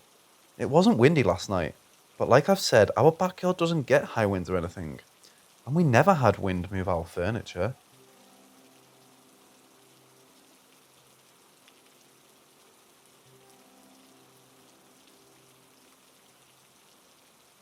When I was in high school, back in the early 1990s, I used to do many odd jobs. I never worked at McDonald's or Taco Bell like my friends, but instead, I worked off and on at an auto mechanic shop. I worked for a flooring contractor as a labourer. I actually worked several construction and demolition jobs as well as scalping concert tickets. I used to make a lot of money doing this stuff and always liked working with my hands. When I worked for a contractor, we once did a demolition job at a mortuary, and we worked from 10 p.m. to 6 a.m., so we were out of there during business hours. We also did some restaurants, bars, and stores, usually working overnight since we couldn't be there during business hours. This worked perfect for me, and I would work sometimes over the weekend or 1 or 2 nights in a row. Like I said, I made a lot of money doing that kind of stuff. Way more than my friends did at fast food places, working after school every day. One time, however, I was dropped off at an empty house. This was unusual because it was a Saturday morning job, which I didn't care because this meant the night was mine free. It was also unusual because it was a house. We mainly did commercial stuff for the contractor. So just for clarification, I worked under the table for almost all my jobs that I did back then. I was underage, but was as skilled as any adult, even more so than a few of the other workers. This one Saturday, I was dropped off at an empty house. My job was to tear out all the flooring, cabinets, tiles, sinks, toilets, well, everything except drywall and doors. I grew up in a somewhat remote town, and this house was even more remote. Just tumbleweeds outside, and the house, if I remember, had a 1960s country look to it. So I go inside, and the idea was just to gut the house and pull everything else in the driveway to be hauled away later. I brought my ice chest with drinks and lunch. The job should only have taken me about the day. I knew they'd be back for me about 4 to 6 p.m.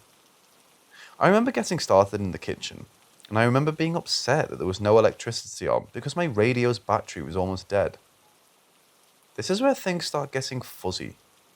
I remember looking around at the house and making a mental note of everything I needed to tear out. I remember feeling like, well, a bad feeling in the house.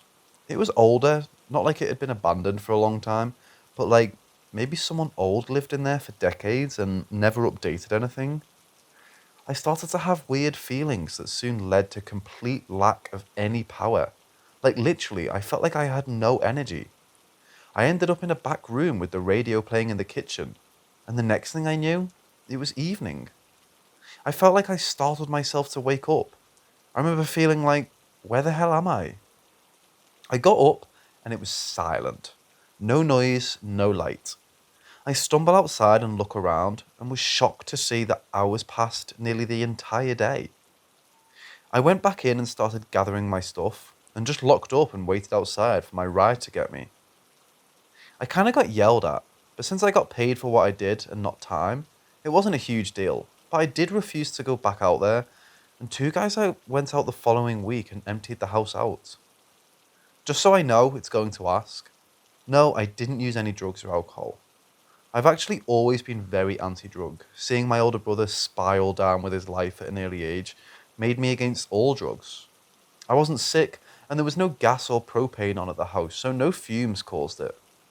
Also, like I said before, I didn't work every day, and when I was young, I had tons of energy that I could have demoed that entire house by lunch.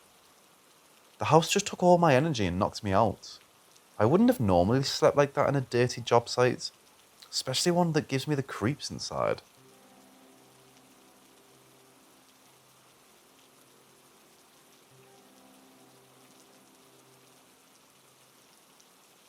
Yesterday, I was home alone. I took the day off of work to do a bunch of chores around the house. One of the things I had to do was turn in our old cable, equipment, and DSL router and get new equipment and install it. My house was built in the early 1950s. There is the upstairs part. We have a downstairs part that's a new addition, built sometime in the early 2000s. I only mention this so you can understand the upstairs of the house is raised foundation, with wooden floors throughout. The new addition is downstairs on concrete foundation. Upstairs, you can hear footsteps of someone walking around with shoes on. With shoes off downstairs, it's a little harder to hear because there's carpeting and it's on concrete. So if someone was running across the house on the upstairs older part of the house, it's loud and echoey. Yesterday I was home alone. It was early in the afternoon. I was downstairs installing the new DSL router on the very far corner of the downstairs part of the house. As I was laying on the floor trying to locate the cables and put them in the right places, I heard a loud running across coming from the upstairs older part of the house. It isn't possible that someone came in and left because all the doors and windows have sensors that make a chime when a door or window is open. I did not hear a chime, and no one who lived in the house should have been home. My wife was at work, and my son was at school. I quickly got up and tried my best to listen, to see if there was really someone in the house. I went to the upstairs older part of the house and looked through each bedroom of the kitchen, bathrooms, front door was locked. There's no way that anyone could have entered the house, run through it, and left. I don't know what I heard, but it was definitely someone running through the upstairs part of my house.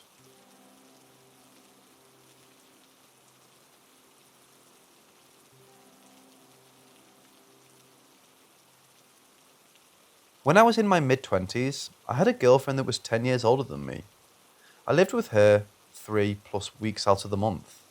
When I didn't, I would sleep in the room I shared with my brother at my parents' home.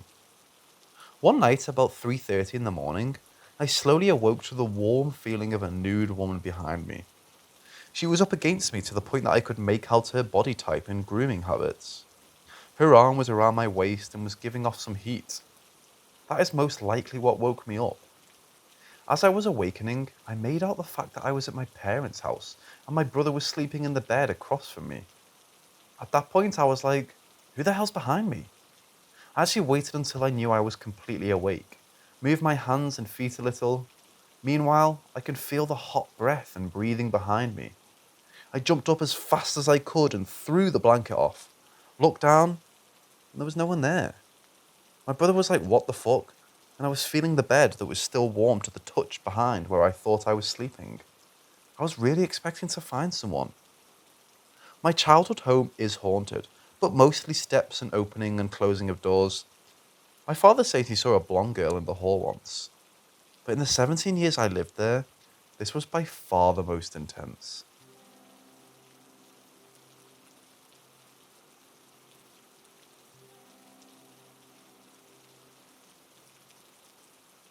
So I was 18, almost 19 when this happened, which would have put this back in 2013. My family and I lived in one close unit due to finances, which included me, my parents, my little sister 15, my older sister 23, her husband 25, and their daughters 3 and 2. We also had a dog and about 5 cats with us at the time. Yeah, I know, it's a lot.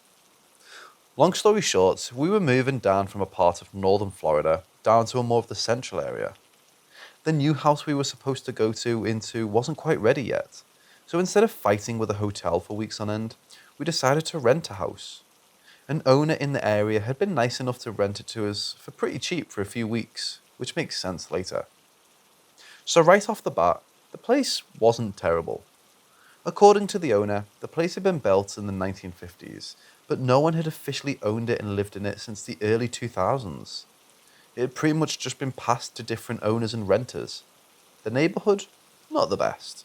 It was an older place, and a few of the yards, thankfully not ours, hadn't been tended to, overgrown with weeds and wild plants that could go up a couple of feet up your legs. In Florida, you don't mess with those.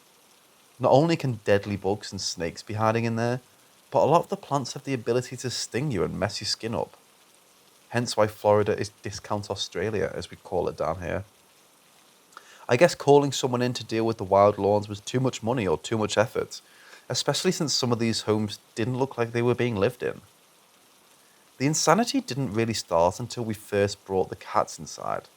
Our orange tabby, who was well known for being super chill and not giving two shits, acting like he'd lost his mind, yowling and scratching at all the doors like he was trying to get away from something, until I opened up a door to a bedroom.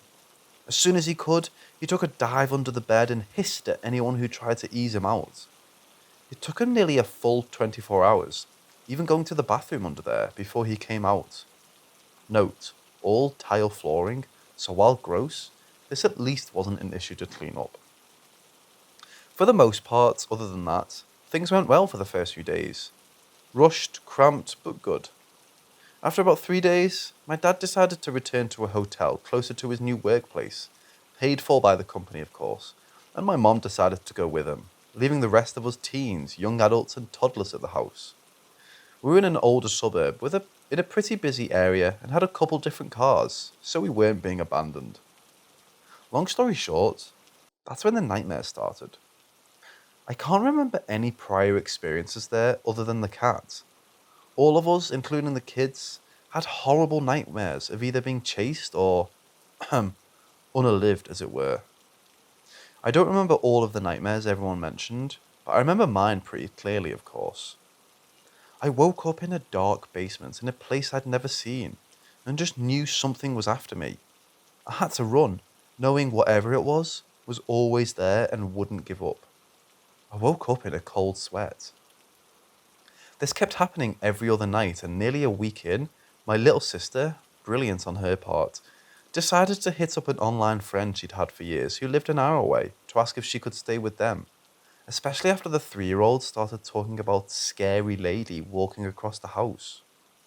After said friend's parents came to pick her up, she spent the next 2 weeks with pizza and cable TV and no ghost. Godspeed, youngling. Real quick, in the house living room, there was this window that overlooked the back garden. It had a whole high area made of brick and ceramic where I suppose you could put plants to get food, good lighting. But it also served as a great place where my sister would let her 2 little ones stand up and walk around, so they could see the back garden and all the wild lizards running around. For context, it was almost big enough for an adult to curl up on, so there was plenty of space. Probably about 4 feet from the ground. And yes, my sister would monitor her kids while they were playing up there, obviously. But this detail is important later. So anyway, the 3-year-old started seeing a scary lady around the house. We'd ask her exactly what she'd seen as we were starting to gather. Not all was right in the land of Oz. But as you'd guess, 3-year-olds aren't great informants. It was just stuff about the scary lady and how she was really mean. Mind you, we'd gathered by this point that the place was haunted.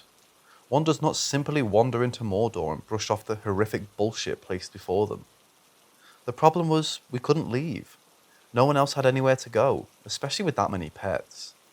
The hotels weren't animal friendly, and while you can hide one cat, 4 extras and a whole ass 50-pound dog are a different story.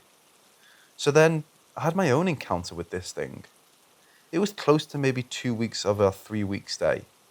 I'd been laying in bed listening to music so I could stim and calm down. I have ASD and ADHD, so it's a method I use before I can sleep. I was fully awake, I hadn't gone to sleep yet. I hadn't taken any medication. The blinds on my window had stopped working God knows how long ago, so there was plenty of moonlight coming in, illuminating most of the room. I looked down to check my iPod Nano, back when those were a thing, and after putting it back down, looked up to see a shadowy figure standing right near my head to the right, looming over me. I distinctly remember it was 10:11 p.m., since, like I said, I'd just checked my iPod and had seen the clock in the upper part of the screen. Let me be perfectly clear. I was not paralysed. I could move, and I know that because I grabbed the bed sheets, nearly peed myself, and had to actively think about not moving or screaming. My logic at the time was that this thing was uncomfortably close, and if I gave it reason to, it could mess me up. So I stayed there, eyes locked on where this face should have been, staring. There wasn't any big finale, any climax. It faded out of existence in a matter of seconds, leaving me alone and, thankfully, my bed dry. When we were rounding up our last couple of days there, all of us, me, my older sister, and my brother-in-law, were eagerly packing up our things ahead of time. We wanted out and fast. So that things could get done in a more timely manner with the things my sister's family had brought, my brother-in-law gathered things up while my sister watched the kids, letting them play up on the earlier mentioned windowsill. Mind you, I didn't see this happen. I only heard about it shortly after. I'd been in the room I'd been staying in, reading one of the books I'd brought with me in my bag. My sister swore by this a couple of times, but after that could never bring herself to talk about this story again, understandably. She'd been watching both of her girls as they looked through the window and out at the garden, when the dog started to bark, probably at someone taking a walk. She swears she turned her back for only a moment or two, yelling at the dog a few times to quiet down since she couldn't just run over and leave her girls. She turned back just in time to see a 2-year-old with a dazed look on her face, the cords from the blinds wrapped around her neck, arms outstretched, walking towards the very edge of the ledge. Naturally, she plucked up my niece, and while she doesn't usually condone spanking in that kind of situation, giving my sister a swat on the thigh was the first thing that came to mind. She said her 2-year-old, a usually endlessly wild little girl, jolted and gasped as if coming to her senses, sat completely still in her arms, and then burst into tears. She hadn't even reacted when my sister grabbed her. We were done. We peeled out of there real quick. After that, it was worth looking for other options, no matter how stressful it would be. I still live relatively close to this house, probably no more than a 15-minute drive across town. Yes, I remember exactly where it is and what it looks like. Yes, I went by there recently to get a peek at the place, to see some other poor sap's car in the driveway. No, I didn't stop the car or get out. Fuck that, and fuck that house. This was how I got interested, found out I was sensitive to a few things, and became an occultist and practitioner in my more recent years. There was lots more to this story, but these were all the huge details, and all I could reasonably cover.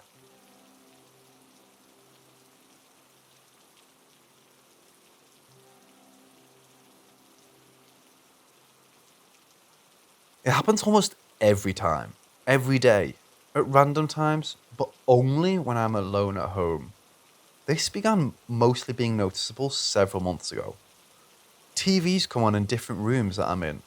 I have a knee-jerk reaction to look behind me or check doorways constantly over and over again, because I'm absolutely convinced of the presence of other people around me. I get a static feeling lingering in the air and goosebumps up and down my arms. Sometimes I get tapped or poked. I hear things falling or being moved or opened, for example the kitchen, and even came home to my huge dresser upside down with all 3 drawers pulled out and their contents emptied. I had a headache and wanted ibuprofen. I was in the middle of a League of Legends grind day. I couldn't find the ibuprofen. I got mad and turned back on my gaming computer and put on my headset. I was hit in the back of the head with an Alev bottle. I literally laugh about this one all the time actually. What the actual fuck? Sometimes I would hear something. I've been answered with several things. 4 main vocal disturbances in my life have shocked me to my core. My very first one was in my childhood home. I was awoken around 4 a.m. as a young girl by hearing the voice of a young boy quietly, innocently go, "Hello?" Never again I experienced anything quite like that until now, nor spoke about it. The next three are all from the past few months. I saw a large shadow pass over my curtain on my window, and I shouted, "Who are you?" And a man's voice, younger but not old, 30s maybe, answered, "You can hear me?" Then he vanished. I did not reply. I sat in my bedroom speaking to my dogs. I do this a lot. I purchased a new book off Amazon. I was opening the box on my floor. I said, "Honestly, haven't read in years. I'm very excited for it." A woman, older, gravelly voice, but not croaky, more delicate, whispered, "That's great, my name." As I jumped up, extremely frightened, I heard again, "No, please, tell me more." The voice came from the hallway. I grabbed my keys and ran out my door and left. I never shook the energy off me the entire day. The last one is the most haunting one. I awoke for only the second time in my 22 years of life to someone awaking me. This time, a male scream. It was lengthy and drawn out. It came and rattled from the gut. It was core-breaking. It was extremely loud and physically audible. It did not feel manifested from my mind. It ripped me from the dream I was coherently having and remembering at the time. I had absolutely nothing to do with it either. It was a dream in the universe of Who Framed Roger Rabbit, one of my favourites. I like tunes. The directional sound waves came from underneath me actually, almost as if rising from beneath my pillow, upward, through my body and towards the ceiling. Here are some other things I'm realising. My brand new phone loses full charge in 2 hours, maybe less. There are suddenly more pests or bugs, mainly flies and gnats, and this has never been an issue before in my 4 years of living alone in the same place. I'm having bad sleep paralysis at night. I've developed a strange paranoia of open doorways. All doors must be shut. Things go missing in the spot where I set them down and then later reappear only after I get far, far too frustrated. I feel a weird sense of protection from both my dogs. I keep them both in the one room I usually am in for the day, with me to closely monitor the sounds and make sure they are not coming from upstairs or from them messing about on their own, but I am on the basement floor. One of my dogs is severely disabled. I don't know why I feel protection radiating from her, perhaps because she has the most beautiful soul of an animal. I'm convinced paranormal activity stays outside of the room she is in. This is also why I know if I see something destroyed, it's kind of hard to blame a paralyzed dog about it. I do have a Ouija board that I used once, but otherwise purchased because it was an original 1963, or some sort, 1960 something, from a private seller at an auction. I purchased it 3 years ago. I never had any problems. I don't think it is related. I did have one incident that never followed up or became anything else. These experiences are all manifesting from early this year. I don't really believe in the paranormal. Until now.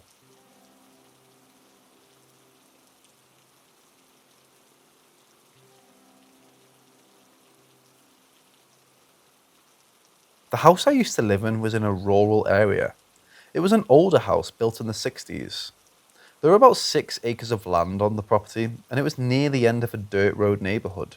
That's what I called it. Pretty much there were 6 houses on a relatively long dirt road.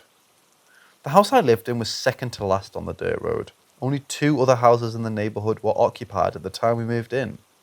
I was about 7 at the time. I remember being really excited at first because I was dreaming about getting all these different animals. And we did eventually get cats, dogs, chickens and goats. After about a month, I decided I was finally brave enough to explore the area around the house. There was an old dilapidated chicken coop near the front of the property next to a patch of woods. My stepfather was in the process of rebuilding it. I remember trying to enter the woods near the chicken coop and it felt wrong. That's the only way I could describe it. It just felt wrong, like it wasn't supposed to be there, so I left. I would only realize years later that was just the first experience. Within the first 6 months of living there, I begged my parents for a pair of curtains for my room. My room was facing the backyard and the greater wooded area, and I constantly felt like I was being watched, and I hated it. I was in near hysterics about it until they finally got me curtains, and that only provided a bit of comfort. As the years went on, I knew something was wrong with that house and the area around it. I knew there were places on that land I shouldn't go and I should avoid. I used to have dreams looking back on it. I believe it was sleep paralysis, but as a child, I just put them off as weird, creepy dreams. I also had a night terror once, and it was probably one of the worst nights of my life and the worst personal experience I had at that house. There were shadows everywhere and they were yelling over each other, and I couldn't understand them. I was screaming for my parents until my voice went out and I couldn't speak anymore. No one heard me. It fucked me up for a long time. I still experienced other things. There was a crawl space behind my closet and I would hear things moving around and making noises inside of it occasionally. I tried to ignore it. And there was a constant presence in my room and the next room to mine. Sometimes it got so overwhelming, I couldn't stand to be in that room and I had to go sleep with my parents in a living room. And then there were a couple times I heard weird noises during the night when I was staying up watching TV. It sounded like coyotes, but distorted and just wrong. That's just the closest sound I can compare it to. I think I know what it was, but I won't say its name. And then there was the thing I was most terrified of, and it was why I always avoided the entrance to the attic, because there was a thing in the attic, an awful thing. I never saw it and never heard it, thank God I didn't.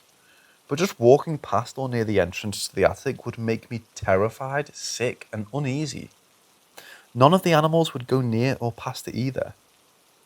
After my parents divorced, my mom and I left the house, and I'm glad we did, because according to my mother's ex-husband, it got a lot worse. But that's not my experience to share. I honestly just chalked it all up to me being an anxious kid until recently, when I was talking to my mother's ex-husband, who recently moved out of that house. I've known that man my entire life, and I've never seen or heard him so terrified. Even my mother has experienced things in that house, and she doesn't believe in the paranormal.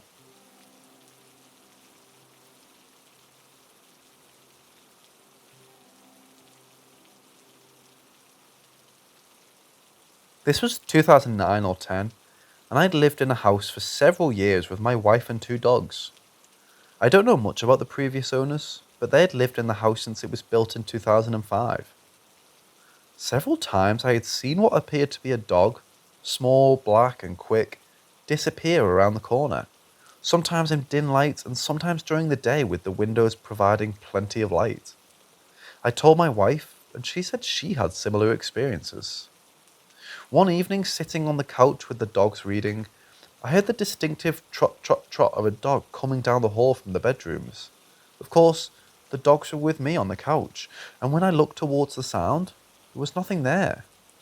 The same thing happened a few weeks later when my wife was also in the room. I heard it first and said, "Do you hear that?" She said, "What, the dog coming to see us?" Then she noticed that both the dogs were again on the couch.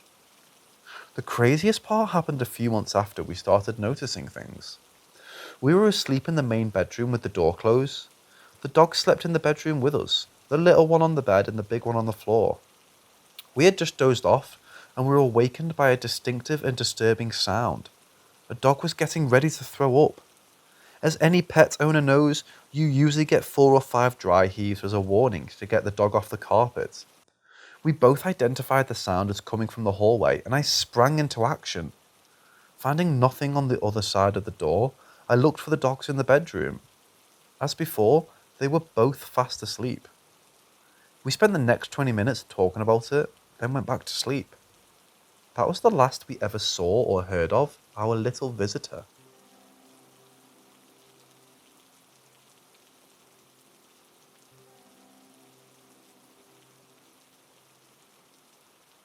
Number 1.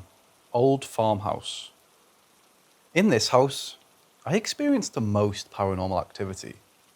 My parents and younger brother all witnessed these events, so I know they are true. My dad's a cop, and at this point was working all of the terrible rotating shifts that all new rookies would be given. This meant that my mom was often at home alone with us kids, especially at night. Little things started happening at first. Picture frames would swing on the walls like someone had brushed their hands against them. Lights would go on and off for no reason. We would hear footsteps upstairs when no one else was home. And our dog would get locked in random rooms without explanation. The first truly terrifying experience we had was when my brother was around 3. He was tucked in for the night while my mom and I watched TV. I had gone into his room with my mom to say goodnight and had watched her close the window, place the rocking chair near his bed, close the door and turn off the lights. We went down to the TV and heard whispering noises coming from the baby monitor she had in his room. As we listened more, we heard a loud shriek and banging noises. We both rocketed up from the couch and ran to his room. The light was on, the rocking chair was next to the now open window, rocking back and forth, and the door was wide open. I had never seen my mom so terrified before. My brother was fast asleep under the covers and was far too small to ever move the rocking chair himself. After that night, I had terrible night terrors where I would wake everyone up screaming and throwing things. I would sleepwalk and talk to someone in my closet called Sally, and would hear voices all day, every day. My parents witnessed objects moving around with no visible cause, would hear the voices talking back to me while I was sleepwalking, and would hear me talking in a low, guttural voice that was not my own. The event that made us move was when we had gone out for groceries in midwinter after a fresh snowfall. We were about an hour getting groceries, so there was enough snow to cover all our footprints. My dad had closed and locked the front door, had turned off the lights, and because it was winter, the windows were all closed and locked. Some of the windows were even painted shut. When we got back from groceries, every single window was open. Music was blasting from the stereo, the front door was off its hinges, and the lights were all on. At this point, my dad told us to stay in the car while he called a buddy of his on shift to help him clear the house. As my dad went up to the house, he noticed that there were absolutely no footprints leading to or from the door. None in the yard or backyard either. There was no one in the house and no signs of anyone ever being there. The most terrifying part of this event was that the painted windows had been ripped open. The wood had splintered, and we all agreed that no human could have the strength to do that. On top of being painted shut, my dad had also nailed some shut too to avoid a draft. These windows were opened as well. We moved after that, and I believe that whatever was in that house followed me to the next 5 places. Number 2, tiny city home. At this house, we didn't experience anything too frightening until the end of our stay there.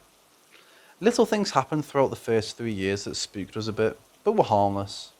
Light switches would click on and off while we watched. The dog would bark and growl at nothing in corners and at the ceiling. My dad would always lose his keys and they would show up in the crawl space that we had under the house. I was always terrified of that crawl space. None of us would ever go near it without someone else being there. When I would sleepwalk, I would always end up in the crawl space with the lights off. After the first 3 years, my mom got really sick and almost died 3 times on the operating table. With all the stress of watching her go through this, whatever was in the house got stronger and more bold. We would wake up to find pictures of our family smashed or on the ground, scratches on the door to the crawl space, and would see shadow figures out the corner of our vision. Once, when I was taking a bath, I was held under the water by my head from what felt like a hand. I knocked all the bottles off the tub, which alerted my dad. He came in and swears up and down to this day that he saw a disembodied hand holding me under. After my brother got pushed down the stairs, we finally decided to move. Number 3, country haven home. My parents never saw the house before they bought it. It was cheap and close to my dad's new posting, and that's all that mattered. My parents currently still live there. It has 5 levels, including 2 basement levels. I only lived at this house for 3 years, but I had multiple frightening experiences that still haunt me. The most notable was when I was home alone with my dog. I was watching TV in the basement and decided to get a snack. I left my dog laying on the couch sleeping. As soon as I hit the kitchen, I heard Charlie barking and snarling at something in the basement. He had never made those sounds before, so I was rightly scared crapless. I called my dad and begged him to come home because I thought someone was in the house. He told me to run out the front door and go to the neighbours. The problem with that was that I would have to run past the basement and whatever was down there to get to the front door.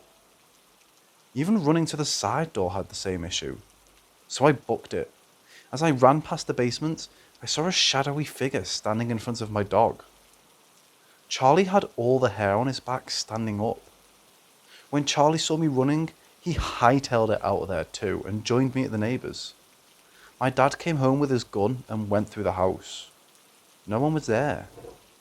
A few days after that experience, I moved out to go to university. My parents haven't had any paranormal experiences since I moved out. Number 4, dorms. In the dorms I lived in, it was apartment style. We lived in a 5-bedroom detached house. I had 4 roommates, 2 bathrooms and a kitchen for us to cook in. All of my roommates experienced their own paranormal events while living with me here. One of them didn't believe in ghosts before, but now does. We would hear people talking in the vents when we were all in the common area not talking. The scariest conversation we heard coming from the vents was someone screaming at their friend to F off. We were all sitting in the kitchen not talking because we were eating. No one else was in the house with us, and we all ran from the house and sat on the porch until it was time to go to bed. My one roommate experienced her alarm going off at 3 a.m. every morning for the entire year. Even when it was unplugged with no batteries, it would go off. All of us would see creepy shadows and people walking through the house and up the stairs. One roommate had her boyfriend run out the house at 4 a.m. scared crapless. He never told us what happened and he never came back. Our landlord at one point thought we had an illegal 6th person staying with us because she would always see someone staring out of the attic window. The attic that was always locked. The worst experience at this house was when all 5 of us were standing in the kitchen and we heard laughing coming from the vents. As we were frozen listening, the fridge door whipped open and the kettle turned on simultaneously. We all stayed in our cars that night. Number 5 and 6, my own 2 apartments. I decided to move into my own apartment for the duration of school because of health issues and the activity that scared all my roommates. I had to move from the first apartment about 3 months in because I found black mold. My landlord moved me to a different unit. In the first apartment, I only experienced light switches going on and off, my kettle being turned on in the middle of the night, and noises I couldn't explain. In my current apartment, however, I've recently been experiencing feelings of heaviness, and I'm terrified constantly. It feels like someone mean is watching me and wants me to fail. Because of COVID, I'm now confined to my apartment and working from home. In multiple Zoom meetings, my coworkers have asked me who is in the room with me. I'm alone. I have no pets or roommates, but my coworkers swear up and down that they see someone walking back and forth in the frame. I've had clients ask who else is talking to me because they can hear someone in the background speaking. My boyfriend has noticed me talking to someone in my sleep while I'm sitting up in bed. My boyfriend had an experience that changed his mind completely about ghosts. He was sitting at the kitchen table while I was cooking and heard someone yell into his ear to get out. He freaked out and turned around just to have a potted plant thrown at his head. He refuses to stay at my place and tries to limit the amount of time I spend at his to avoid inviting whatever is attached to me into his place. The night after my friend cleansed my place, I was startled awake by feeling something jumping onto the bed. I flipped on the light and saw that one of my slippers had been thrown approximately 4 feet across the apartment onto my bed. I left the lights on and prayed until I fell asleep again.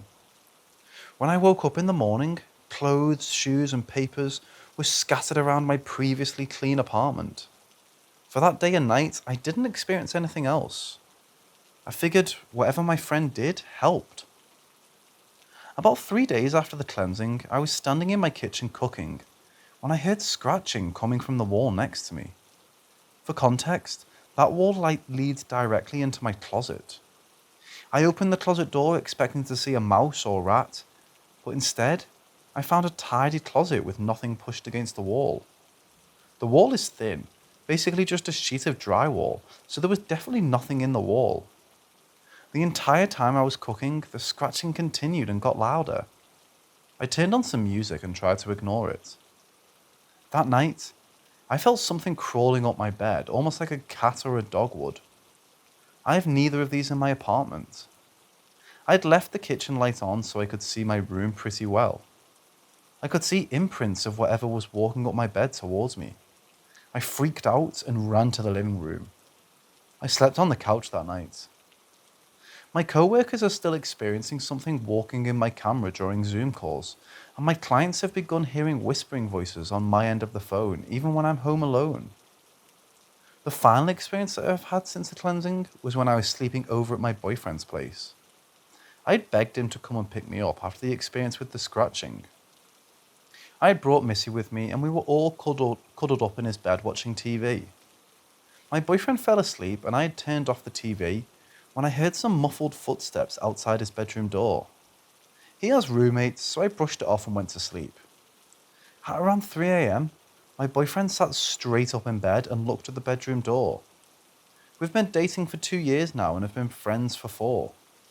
I have never once witnessed him sleepwalking or sleep talking. But this night, he was talking to something in the hallway. He was saying things like, "No, you need to leave now," or "You can't stay here." He turned to me at one point and said, "He's here for you, in the hallway." I was understandably freaked and tried to wake him up.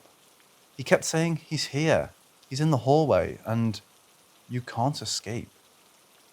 I finally woke him up and asked him what was wrong and who was here, and he just said, "You should leave," and then fell back asleep. In the morning, when I asked him who was there, he shrugged and said he had a dream that someone was in the hallway asking for me, and he agreed to let them talk to me. I have no clue what was going on, but the fact that my boyfriend invited whatever it was into his bedroom freaks me out. His roommate helped me cleanse the house the next day. My boyfriend has now started having scratching noises in the house, and his roommates have all claimed to hear voices when no one's home. I haven't had any experiences myself since the incident at my boyfriend's.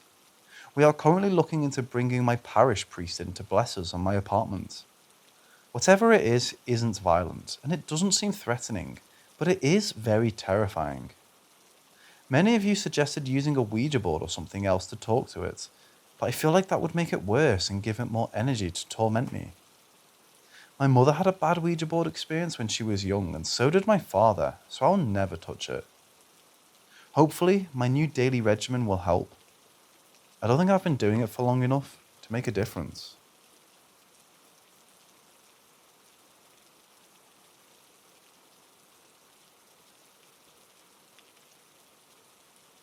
Things started happening again pretty slowly. It started with some odd noises such as scratching, banging, and what sounded like footsteps in the hallway.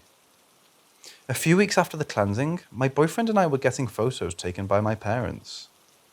When we look at the photos afterwards, my dad pointed out what looked like a man in the background. The photo was mysteriously deleted from my parents' camera along with several others.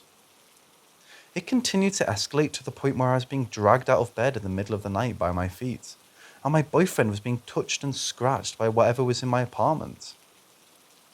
One night when I had my boyfriend over, we heard some scratching at the door. We paused to listen and could hear a male voice muttering to themselves on the other side of the door. We could hear the lock and the door handle jingling and rattling. My boyfriend went to look out of my peephole and saw a dirty old homeless man fiddling with my lock. We called the police because my boyfriend said that he was outside my door with a knife and a screwdriver. When the police arrived, the man was no longer there. They took us to the main office of our apartment complex and requested to see the security footage. I wish I had taken a video of what we saw. Even the police had no explanation. On the tapes, you could see an old man step off the elevator and walk to my door. You could clearly see he had a weapon of some sort in both hands. He stopped at my door and stared at it for at least 10 minutes. He kept tilting his head as though he was listening to something. Then, He began scratching at the door with what looked to be a knife. This is when it got even scarier. 2 police are then seen coming off the elevator and turning towards my door. They walk right to the door where the man is still standing and walk right past him. They swear up and down that the man was not at the door when they came. The thing that scared us the most was that while my boyfriend and I was chatting with the police with the door open, the man brushed past us all and went inside my apartment. None of us saw the man standing right next to the police for the 10 minutes we were stood chatting with them. No one saw him enter the apartment. The tapes clearly show a man, however we saw nothing. After seeing what was on the tapes, the cops and my boyfriend were rightly scared as heck. The cops called for backup to search the complex, while they then went and searched my apartment for the man. Nobody found anything. The only evidence that the man was there was of the tapes and scratches on the door. The only thing the police could do for me was tell me to move out. I've never seen a scared police officer before, and I hope to never see it again. I'm planning on moving out in February due to having to give 3 months' notice. After the incident with the police, I began hearing things and seeing things out of the corner of my eye again, and no matter how much incense I burn or how hard I pray, I still feel scared witless. My lights have been turning out daily. My devices have been glitching and making weird noises, and my neighbours complain of me screaming even when I'm not at home. I've started working from the office again and even had some experiences there too. The most memorable experience I had at work was when my co-worker and I were on a conference call with my management team. We both kept hearing noises. The tea kettle kept turning on and off, the lights kept flickering, and my management team kept asking who was in the office with us. They were quite mad when they thought they were just 3 of us in the office because of COVID restrictions. We are only allowed to be 2 people in the office at a time. My co-worker and I swore up and down that there wasn't even a janitor in the building with us. One of our managers even got a picture of what it looked like a tall man standing behind me and my partner. I will post it on here later if I can. She can't send the photo for some reason and it keeps getting deleted. Luckily, she has an iPhone and can go into her deleted photos to recover it. Every time she looks at the photo, it makes her glowing glitch and turn off.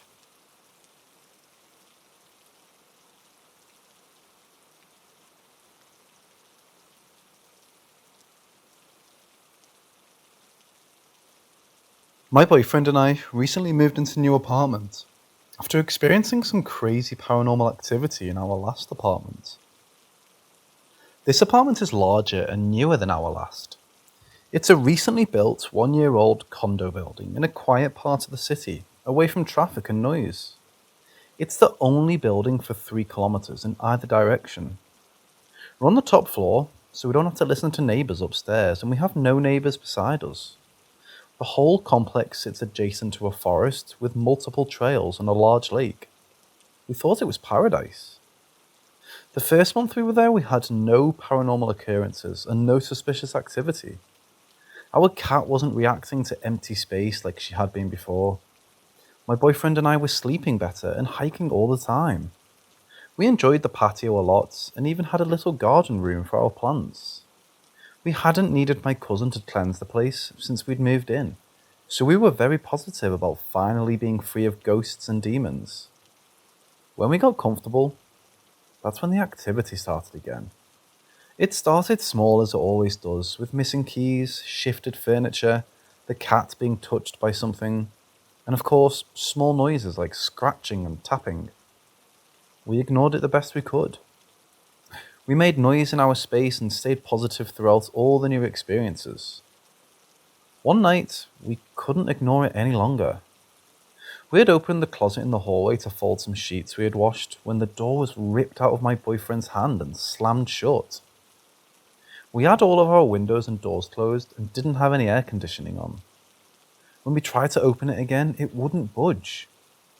There was no lock on this door, so we assumed it was jammed. We wedged it open with a screwdriver, and when we did, we saw little scratches on the bottom of the door that weren't there before. That was the point where my boyfriend and I called my cousin to do another cleansing. During the cleansing, you could hear rapid tapping on the ceiling. We have no upstairs neighbours as we're the top floor, and heavy breathing from the linen closet. When she was finished and she told us that she felt like we were in danger, this made us very paranoid and upset. The next thing to happen made us both sick to our stomachs. We were asleep on the couch after watching a movie when the door of the linen closet directly beside the TV whipped open. All of the linens fell out the floor and the door fell off its hinge. For context, the linens were all in labelled plastic tubs that were hanging on the wall on a metal bar. The tubs were not moved when the sheets and towels were tossed onto the floor, nor was the bar. Ever since then, we've had the closet door swing open and closed randomly and had towels and sheets thrown all around. My boyfriend swears that he can see a dark shadow in the shape of a small person in the corner of the closet when it opens and closes. The cat won't even go near the door and has confined herself to the back bedroom. At night, we can hear scratching on the door and banging coming from the walls. Last night was horrible too. We were in bed trying to sleep when we heard a massive bang coming from the closet. My boyfriend was fed up at this point and screamed at it to shut up so we could sleep. We saw a black head-shaped figure poke out from the corner of the door frame. It had red eyes and was solid black. We couldn't see through it. We freaked out and slept in our car with the cat. This morning we went in to make breakfast and found most of the apartment torn apart. Nothing was damaged except a few photo frames, luckily. We're glad we brought the cat with us. It looks as if the demon thing has found us again and now threatens to terrorize us in our new apartment. I'm hoping that we'll continue to be safe from physical harm as long as possible, but it's not likely.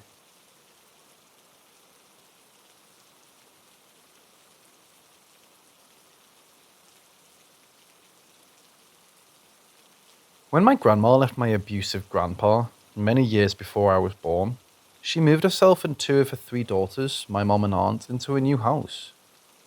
My aunt met a guy and they started dating. He was what you would call a greaser, hot rod driving, leather jacket wearing, greased black haired having dude. This would have been the early 70s. Most nights he would park down the street and walk to her bedroom window, tap on it, and she would let him through it. Her bedroom was at the back of the house and the driveway was gravel, and it went past my mom's bedroom. My mom told me every time he did it, she would hear his boots crunching in the gravel as he walked by. They would do whatever they did, and he'd climb back out of the window and leave. Somehow, she eventually met who would become my uncle, and they're still married. And she broke things off with the guy. He didn't take it well. One night he stopped by and tapped on the window. She let him in and they talked for over an hour, and he left. The phone rang in the living room and she went out to answer it. Her friend was on the other end, sobbing. She told my aunt that he had killed himself. He drove around in his hot rod with a buddy, drinking liquor and shooting mailboxes.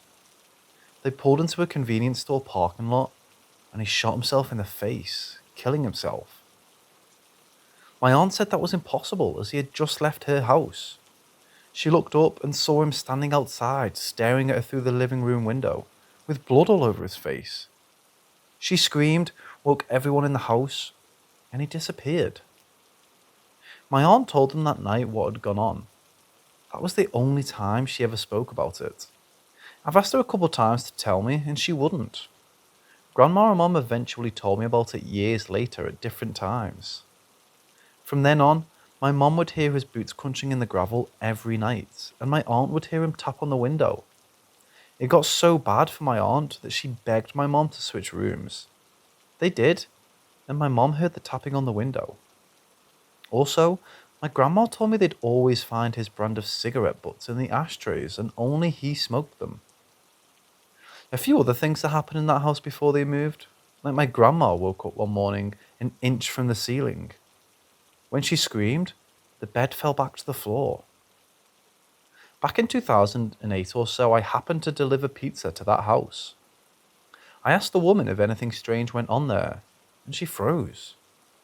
She said the back room window got tapped on all the time, as well as knocking on the side door. Even though the driveway was paved, She heard what sounded like boots on it all the time. Her husband worked nights, so he didn't believe her or the kids, but she said almost every night something happened there.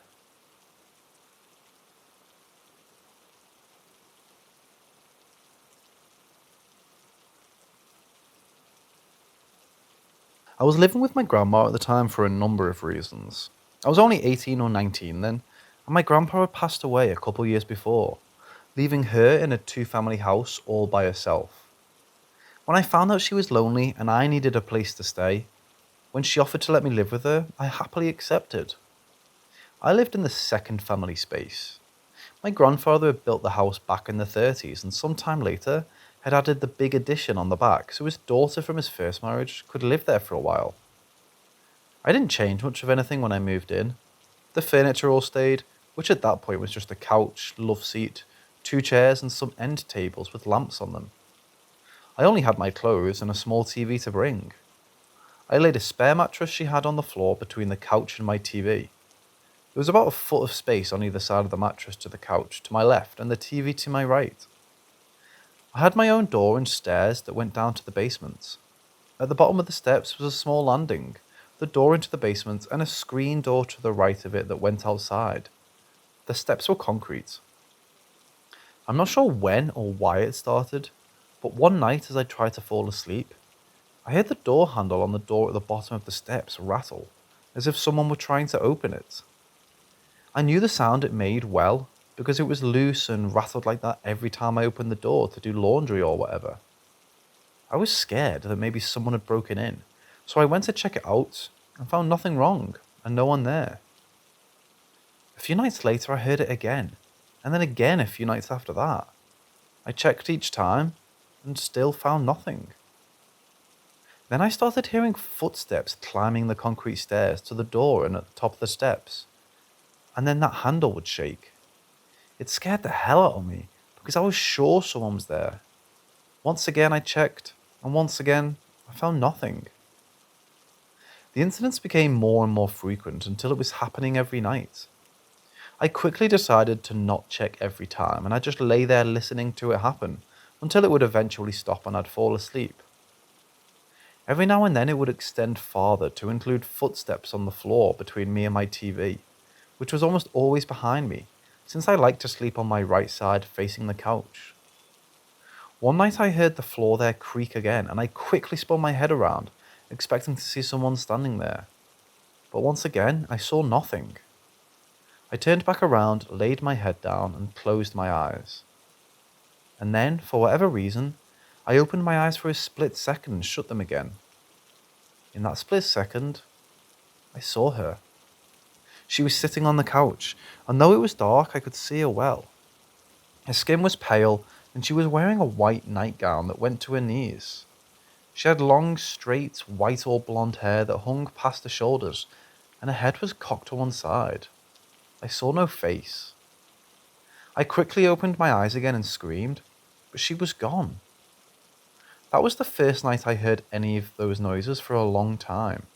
It had lasted 6 months, the last 4 of which it had happened nightly.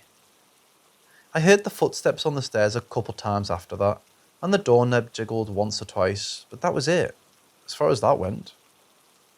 I was afraid to tell my grandma because I didn't want to scare her. When I finally did, she just nodded and said she saw shadow people all the time in the house, which I later saw myself when I was hanging out with her watching TV. She said the woman could have been my late grandpa's first wife, who had passed on many years before. That woman was mentally crazy and often walked the streets at night in a nightgown and bare feet.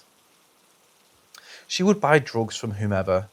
She also began going to church down the road that was one of Jim Jones's churches, and wrote all kinds of big checks to them for their trip to Jonestown. Apparently, she also let them have meetings in that part of the house where I was living.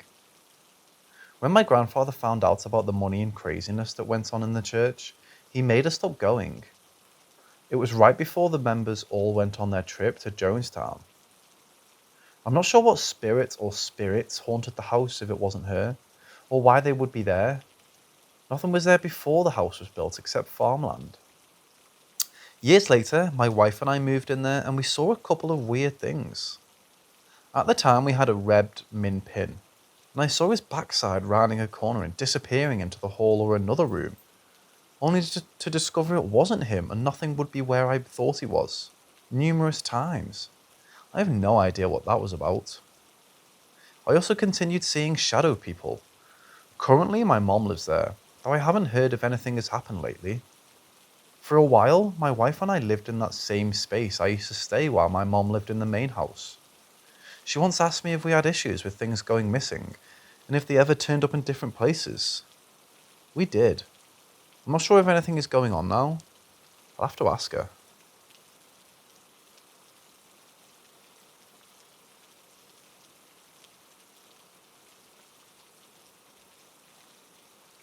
Back in the mid-70s, they got married and moved to Tennessee from Ohio. One New Year's Eve, they stayed with some friends. My mom says she doesn't even think they were drinking or smoking weed, which I find hard to believe, considering I know how they were back then. But if she says they weren't, they probably weren't. Both of them were laying on the floor watching TV, while their friends sat on the couch. Their young daughter was in bed, sleeping. My mom heard shuffling and looked over from the TV at the doorway to the hall, and saw a short female waking her way towards the bathroom. She was wearing a long, old-fashioned nightgown and a sleeping cap. My mom asked the friends where they had got their daughter that nightgown and cap, and said they were cute. They said their daughter didn't have a nightgown or cap, that she had pajamas. Mom looked at Dad and asked him if he had seen that, and he said he had. They checked the bathroom, and nobody was in it. There was nowhere else for anyone to go. They checked the bedroom, and the daughter was in bed sleeping, in her pajamas. The house sat down below the main road, which curved right as it got to the house and ran along in front of it. The friends told my parents that one night somebody drove straight off the road and crashed through the roof into the living room, landed on the old lady, and killed her. It was her they saw.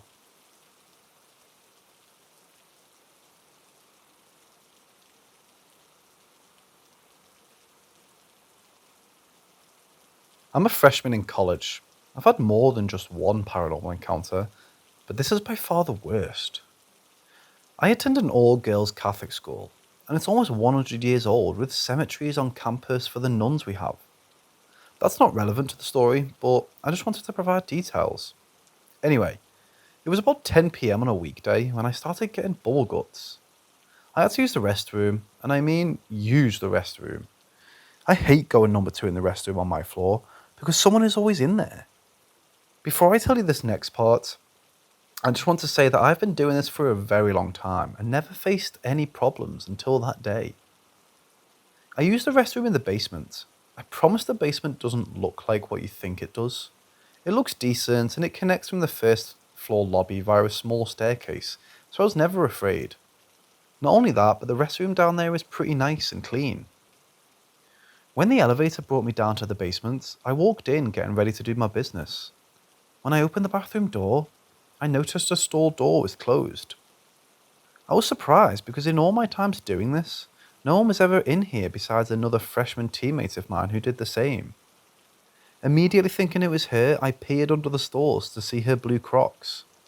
Except there was nothing there, no feet. I figured someone got embarrassed that I walked in and picked up their feet or something like that. I decided to leave them alone, and as I turned my back to leave the toilet paper in that stall, it started getting yanked out. It was being pulled out so fast it made its container shake, making a loud noise. My heart picked up its pace, but I convinced myself that someone was in there and was now just in a rush. I left and headed towards the elevator. After I pushed the button, the toilet paper stopped.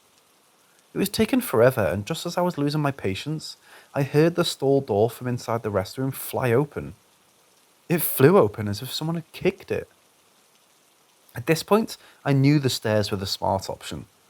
The stairwell is located right next to the elevator, so I wasted no time. I opened the basement door, and just as I stepped into the stairwell, the bathroom door opened. But again, as if someone had kicked it open with enough force to make it hit the wall. My brain was telling me that it was just a person who was in a rush, but my body didn't let me turn around to check. Just as I made it up the first flight of stairs, the worst thing happened. The basement door that I had just walked through swung open again as if someone kicked it. Following that, loud, heavy, and fast footsteps were coming up after me, and they were moving quickly. I was afraid, but didn't let it get to me. I had already passed the first floor door, and I only lived on the second floor, so I started running. The other footsteps seemed to be echoing so loud throughout the stairwell. I was getting my keys ready to open my floor door. When I got to it, I unlocked the door while hearing the footsteps get closer and louder. I ran inside and bolted to my room door, the first door on the left wing. I put my back against my room door and waited. Just a second later, the same loud footsteps ran through the hall and sounded like they stopped in the dead in the middle. I poked my head around the corner, expecting to see my teammate pranking me out, but there was nothing, except the stairwell door closing. I ran to the middle of that area to look down the right wing hall, and there was still nothing. I still tell myself that it was just a person who was in a rush, and I just didn't see them. The sound of the toilet paper and the sounds of the fast, heavy footsteps haunt me when I think about them. I'm uneasy, I'm unsure about the whole incident. The only thing I'm sure about is that I'll never go back to that restroom again.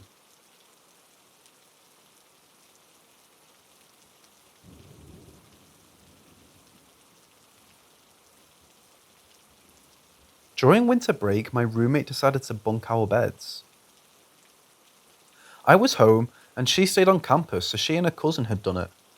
I was excited about it since we've talked about it before. When I came back to school, I had the bottom bunk, which I was grateful for. Every time my roommate laid on the top bunk, the bottom of her mattress would sag from her weight. I would often put my feet under her mattress to push up, making a jump. We thought it was funny. She worked for Amazon and had the graveyard shift. On the weekends and a couple of weekdays, she would leave around 6 p.m. and come back at 5 a.m. One particular Friday night, I had returned to my dorm at about 10 p.m. after hanging out with some friends. I knew it would be empty since my roommate was long gone for work. I remember this really uneasy feeling I got from the room. I stood in the doorway staring at everything. It looked fine. There was nothing weird about it, but something just felt off.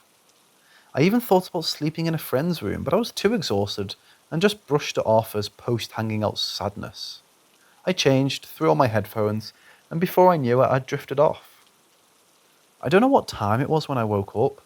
I remember being cold despite always being hot. I remember looking at my room. Everything was lit up deep red because of my roommate's LED light she had put up. I was confused that they were on until a quiet moan threw me off. It sounded very raspy. It was so quiet I couldn't figure out if the noise was in my head or if it had really happened. The same uneasy feeling started creeping up my spine. My head whipped around and I was staring at the sagging mattress above me. I breathed a sigh of relief knowing my roommate was there. I put my feet onto her mattress and gently pushed it heavier than usual. Like a lot heavier. At this point I was thinking she snuck someone in while I slept. I heard the rapsy moan again and knew that it was definitely coming from above me. The sound of it really struck dead in me. It almost sounded like an old man sleeping with his mouth open. That's the best way I can describe it. When I noticed it was still pitch black outside, I wondered what time it was. When my roommate got back, the sun was usually peeking through. I reached for my phone to check the time, and when it did, my heart sunk.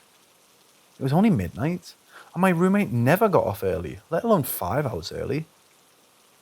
At this point I was very uncomfortable, and I knew that I wouldn't sleep until I saw for myself who the hell was there. Even if she did sneak someone in, I would be kind of upset, so I wanted to check. I was creeping out of my bed to check. The second my foot hit the floor, the mattress above me moved. The sound of it moving wasn't any type of shuffling. It sounded like all of weight on it had been lifted. It scared me, so I quickly ran and turned around. I started crying. There was no one else in the room. I just remember feeling really defeated and empty. The whole thing felt like it lasted hours, but it was really only a matter of minutes. There was no one else awake at this hour, so I called my friends from back home since I was a few hours ahead of them. I cried telling them the story. I had all the lights on and was sitting on my desk telling them. They knew about the stairwell story and marked it up on me still being scared of that, so my brain made it up. I hung up feeling flustered and exhausted, but I didn't want to sleep. I watched TV until my roommate got back and I told her what had happened. My roommate laughed it off until she climbed up to her bunk, which is when she paused. She asked me if I had laid on it or something, and I said no. When I asked why, she said her bed was messy, and before she left for work, her bed was made. I couldn't sleep with the lights off after that. The sound of the raspy moan and the sound of the mattress really stuck with me. When I go back next year, I won't be having a roommate. It will be good, since my current roommate and I left off on bad terms. I've had other encounters, but these two were by far the worst.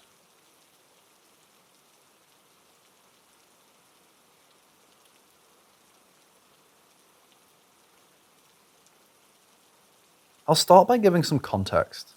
My great-grandfather bought a large plot of land in the woods of QC, where he was not only built his home, but also saved old buildings that were about to get destroyed by moving them on his land. Those buildings date from the 17 to the 1800s. They were probably houses, as they're quite small and made out of logs. Since then, my parents, who I live with, and my grandparents have also built their homes there. We sometimes rent out those buildings as cottages, and lots of people have said that they encountered spirits in some way. I myself have stayed in those buildings overnight very often, but have never experienced anything out of the ordinary for the 18 years I've lived there. Until a couple nights ago. My boyfriend and I often hang out in one of those buildings. It's a 2-story high observatory with stairs on the outside that lead up to the second floor. We went there at about 9:30 p.m. and accidentally fell asleep on the couch at 11 p.m. I woke up suddenly at 1:30 a.m., woke my boyfriend up and prepared to leave. It's important to note that we're in the middle of the woods. My house is a 5-minute walk from there. As he opens the door, we hear a song playing in the distance. I didn't recognize it, but it just sounded like ambient elevator music. He closes the door out of fear, but I brush it off, as there's a public park not far away from here where shady people often hang out at night. Plus, we live near the river where sound travels easily. So I nonchalantly open the door again, but this time, I hear a piano playing extremely close, as if someone was playing it on the balcony upstairs. It sounded so clear. We didn't bring speakers, and there were no instruments on the second floor, so it would be impossible for music to be playing. We both heard the music. It definitely sounded like a song as it had structure, but I didn't recognize it. It was a melancholic classic composition. It sounded kinda sad. I shut the door.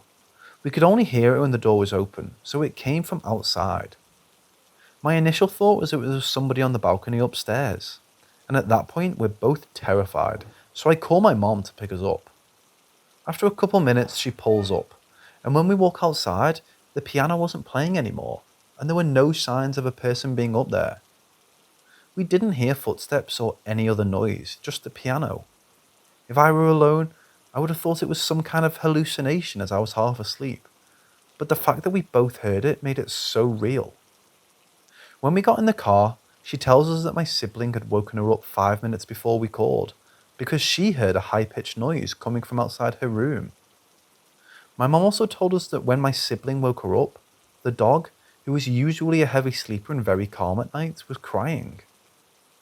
2 days later, my grandmother, who was very active in our town's community, said that on that same night at 2 a.m., a man supposedly saw a UFO.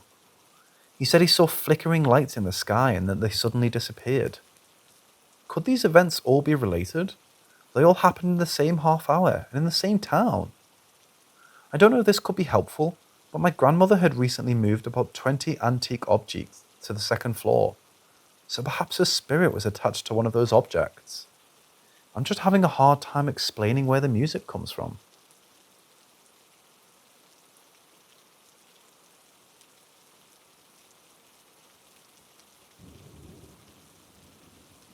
My buddy's house he used to live in with his parents was haunted. Some nights back when we just graduated high school, I would get a sense of uneasiness, but would just listen to music and fall asleep. Then after a while, Each night it grew progressively worse until the last few times of staying the night were by far terroring. First, they went from simple uneasiness to full-on hearing things. I would spend the night in the guest room and have music playing in my ears all night, so I wouldn't hear the sounds. Well, one night I didn't have it. I heard feet shuffling through the carpet as if someone woke up to check on me. They all slept upstairs while the guest bedroom was downstairs by the bathroom, kitchen and main door. I sat up to hear the footsteps come to the door and then stop.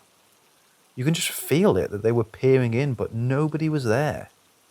Then hearing the feet shuffling back up the stairs. I tried to make nothing of it, but the footsteps were loud, like someone physically was making rounds. Finally, after a few times, I mustered the courage to go spot them like it was my buddy trying to mess with me. Just remembering brings tears into my eyes.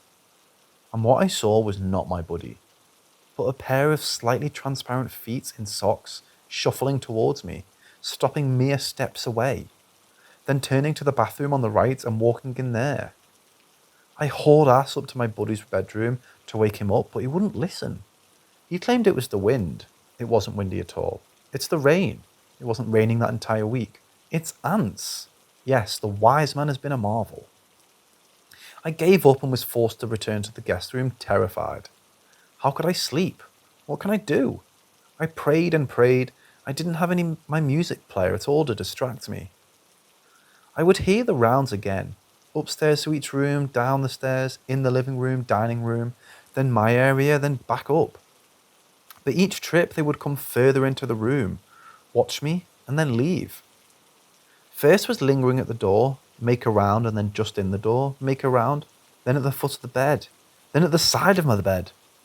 I was praying, begging, pleading for God or Jesus to help me. Finally came to the last round and final time I ever laid in that bed.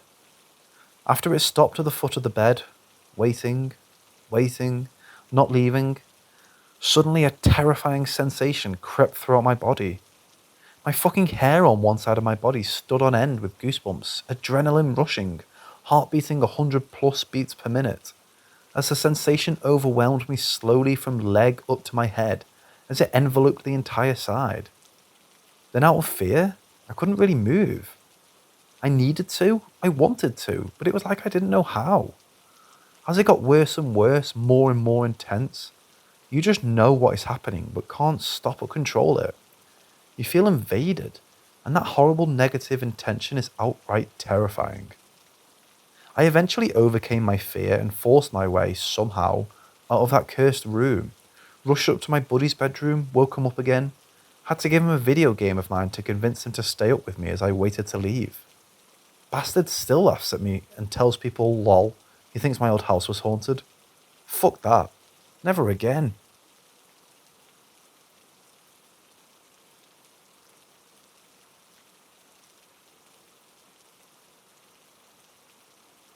This happened in 2007 when I was visiting India. While there are many facts that I can't explain in the story because I simply do not know how to explain them, it is most definitely a true story. One that I often share with friends and family when talking about potential paranormal encounters. Unusual people seem interested, so I decided to share it on here. You're welcome to offer theories of what actually may have happened, because to this day, it makes no sense to me. My family is from rural India and often went back to visit in the day, haven't been for a long time. During one trip, we were invited by a way extended family member to visit their home for tea and supper. My family wasn't that close to them. I honestly don't even know how we were related. However, they seemed very excited at the thought of us coming over. We assured they were just bored and interested in the family. That was visiting from abroad. So my mother's sister, and I decided to go. We took a family friend with us who drove our car. It was difficult driving on the uneven rural roads. The house was quite the distance into the middle of nowhere and surrounded by farmland. The drive there took almost 2 hours on bumpy roads. There was a well and a few houses next to theirs that all looked very old and run down. They had 2 neighbours directly next to them and 3 houses behind them, but nothing else nearby. The hosts were really nice to us and showed us around some of the land during the daytime. After we spent a day there and ate dinner, They invited us to spend the night there since it was late. It was dark outside and the drive back would have been dangerous and long, so we decided to stay. It was summertime and very hot inside the room since there was no AC. Usually during times like this, people in this area sleep outside on beds called mangas. You can search it up if you want a visual. Me and my mom slept on the one right outside their house under a tree in their front yard.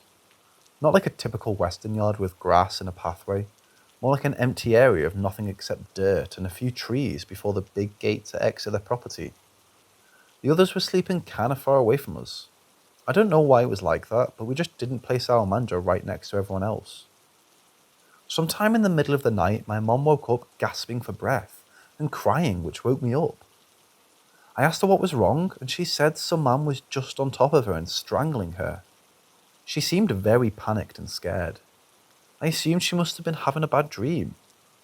I saw my aunt walking over with a flashlight as she heard my mom from where she was and wanted to know what was wrong. When she shined the flashlight over at us, I saw that my mom had red marks on her neck. My mom still kept exclaiming that she had been strangled and was explaining this to my aunt. We were puzzled because we didn't see anyone leaving and the front gate was still locked. Unless someone jumped the gate, which is possible and maybe in the darkness I missed them leaving, it didn't make any sense at the moment. However, it really started to not make sense the next day. Before we left, we went to the house behind the one we were staying at because they were friends with our relatives. In the house, my mom saw a picture on display and instantly looked shocked. Everyone turned to look at her to see what was wrong. My mom looked back at us and said the man in that picture was the one who strangled her last night. My mom had never heard of this man before or seen a picture of him, but apparently vividly remembers him strangling her. The members of the house looked confused and said, "That's not possible. He's dead." He had recently passed away after a truck hit him on the front road of their property. I've tried to rationally think about the situation, but have no idea what happened that night. If my mom was just dreaming this entire time, the marks on her neck and the fact that she knew exactly what he looked like before she ever saw him makes no sense.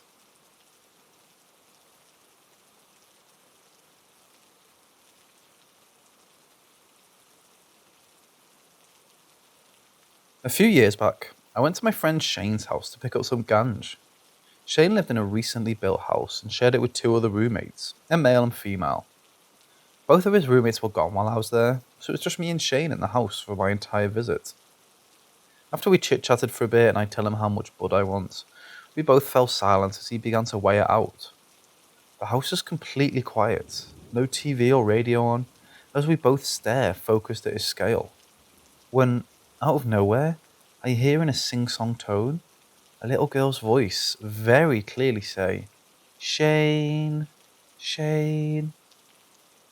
I look up at my friend without saying a word. I was honestly confused at first. My mind was racing. I thought we were in his house alone. Could it be his female roommate, I wonder? No, we were definitely alone. I knew that. On top of this, I knew none of the people living in that house had kids. My rational brain couldn't find a reasonable explanation for what I just heard, so I just stared at Shane to gauge his response. Shane didn't move. He just kept his head down and continued to go on about his business, as if he hadn't heard anything. This confused me even more, and not wanting to be rude, I waited another beat to see if he would respond to whoever was calling his name. When he still didn't do anything, I said, "Hey, someone is calling you." That's when Shane looked up at me, slowly, and said, "So, you heard that too?" My eyes must have been the size of dinner plates at that moment. I could feel my heart racing. Heard that too? What did he mean? I asked Shane what he heard, and he said he heard a little girl call his name twice. I said I heard the same thing. Shane went on to explain that he hears a little girl calling his name all the time in the house. No one else ever seemed to hear it, so he just thought he was going crazy. Until that night when I heard it, clear as day. After he told me that, we both fell silent again as he finished up. I paid him what I owed him and got out of there quick. To this day, this remains to be one of the most paranormal experiences I've ever had. I can't help but feel like it was real too. especially because both Shane and I heard it.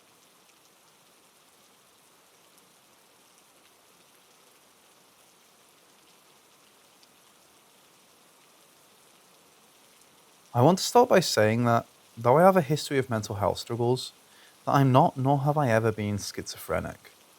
I've never hallucinated, auditory or otherwise. In fact, all of the experiences I have had, starting over 2 years ago, began after I left a Christian cult and my mental health began to improve. Back when the experiences began, I lived in Mississippi, and as my kid had claimed since moving there, our house was absolutely haunted. Things moved, disembodied voices, often mimicking my voice or my then husband's, shadow people, visible orbs, and a lot of ghost cats. I thought leaving that house would be the end of my experiences. Wrong. While I've had many experiences over recent years, one stands out to me over the others, and it was witnessed by 3 other people. Right before the pandemic, my small family moved to Washington State to be with family who weren't involved in the cult. It felt like coming home, like I should have been with them all along, and generally all around the most positive choice I've ever made. To get on our feet, we lived with my aunt and uncle for several months, until we could find work and a home of our own. My aunt and uncle actually run a pagan community and have a lot of Celtic imagery of deity figures from Ireland. To say their house had a lot of spirit activity is an understatement. I hadn't been in their door half an hour before things began to happen. Something poked my butt when no one was standing behind me, touched the shaved side of my head, and on more than one occasion called me by my name, all events with witnesses who also began to experience the same things. The most noteworthy experience I had there was the one that will stand out in my memory with crystal clarity forever. Myself, my aunt, my uncle, and my husband were all in their living room, a small room set to the side in their double wide where we had gathered for the evening to watch some TV. The only one not present was my kid, Victory, aged 11 at the time, who was in the library which doubles as their room on the other side of the house.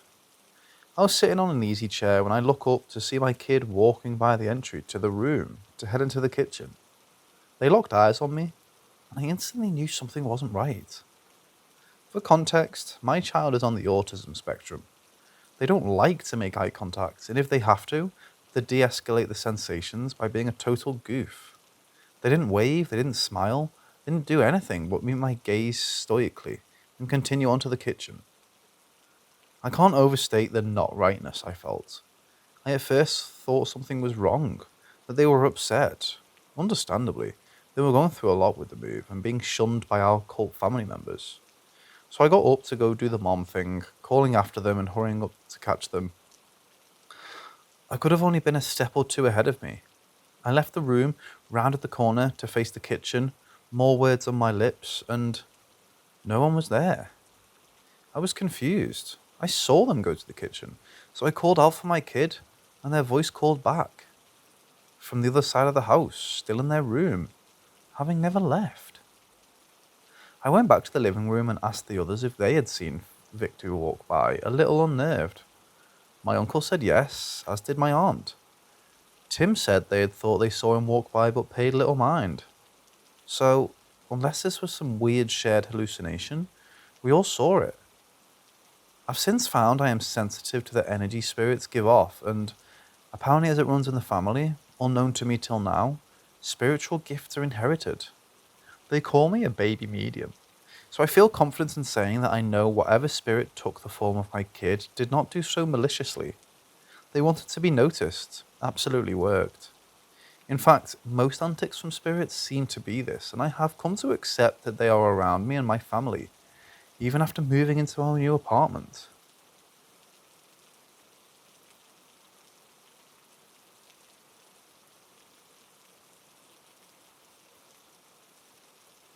I grew up in an 8-bedroom farmhouse with my dad until I grew up and moved out. We always had extra rooms not being used, and because of the age of the house plus all this extra space, there was always an eeriness, like someone looming in the shadows. If I had to get a drink in the middle of the night, I looked at the ground the whole time because I was scared of what may be looking back at me from the dark corners, rooms, and hallways. Even the windows and mirrors were avoided because I wasn't sure what I'd see looking back at me. When I was around 12 years old, I questioned why the room that used to be my nursery was locked from the outside. I didn't think it was weird before then. My dad needed a room for storage, and I figured he just wanted to keep me out. I brought it up to him one day, asking what's so important in there that he needs to keep me out, even though I'm not a child anymore. Typical 12-year-old mentality. Turns out I was not entirely correct about the log. My dad, with a very serious demeanour, sat me down and answered my inquiry. When I was a baby, I slept in this nursery room on the second floor, next to my dad's room. This room was painted by my sister especially for me, with Winnie the Pooh characters and fluffy clouds, the type of thing I think back on and appreciate. The effort and creativity was so admirable. I have a photo of me smiling at Pooh Bear on the wall while we were setting it up. But I'm not the most tech savvy to figure out how to link this photo. Anyway, I was in this nursery in my crib, again right next to my dad's room, the perfect age to be on my own. Every night though, my dad was woken up by me crying. He'd raised 4 children before me, so he was not making first-time parent mistakes that would otherwise be in question. He thought it was probably the switch to being in my own room rather than being in his room that caused my nightly discomfort. He considered bringing my crib back into his room, but of course the nursery was all ready to go. I just graduated. For a while, when I cried in terror, he would come in and check on me, only to find that nothing was wrong, in the sense of present stresses like temperature, diaper change, hungry or thirsty, etc. He would stay with me until I fell asleep or keep the light on to make me feel safer, and then return to his room to get some actual rest. One night, after finally having enough of my distress, he decided to camp out on the floor of my nursery to see if he could figure out what was the matter, but mostly to try and sleep through the night. This was the last time anyone slept in there. I was able to doze off now that I wasn't alone. He, on the other hand, was tossing and turning on the hardwood floor, not comfortable enough to sleep. As he lay there on the floor, mulling over the situation, boom, boom, boom, he was jolted to his feet by a few massive blows to the floorboards beneath him, centered directly on his back, as if someone on the first floor had a battering ram aimed at the ceiling. His first instinct was to rush downstairs and check for intruders. He is a man of logic, brave and ready to defend his family. However, when he got down there, the lights were off, there was no one downstairs, front doors locked, windows locked, no sign of forced entry. No one else lived with us. Our closest neighbour was down the road a quarter mile. And why would they break in just to bang on the ceiling, let alone have it mapped out where my dad would be sleeping in my nursery? And the force of the blows? This wasn't normal. After this event, my dad brought my crib back into his bedroom, and I was able to sleep without screaming or crying, beyond needing a diaper change or something normal. He brought the Bible into the nursery for extra measure, and casted out any evil that may have invited itself there. He locked up that nursery and only used it for storage after that, and only went in during the daytime. To this day, that old lock is still on the door, as if a lock will keep spirits locked in. Short of pretending that experience never happened, he couldn't rationalize it enough to do anything else. We think that the entity was evil and malicious, and when my dad tried protecting me, this only made it pissed off. As I grew up in that house, I had a hard time sleeping in my room on my own. Many nights I ended up rushing to the couch in the living room, turning the TV on and watching Disney till I fell asleep. But even then I was not comfortable. There were always eyes on me. There were many more unexplained events from the farmhouse, but this was the most direct encounter with evil my dad has ever had.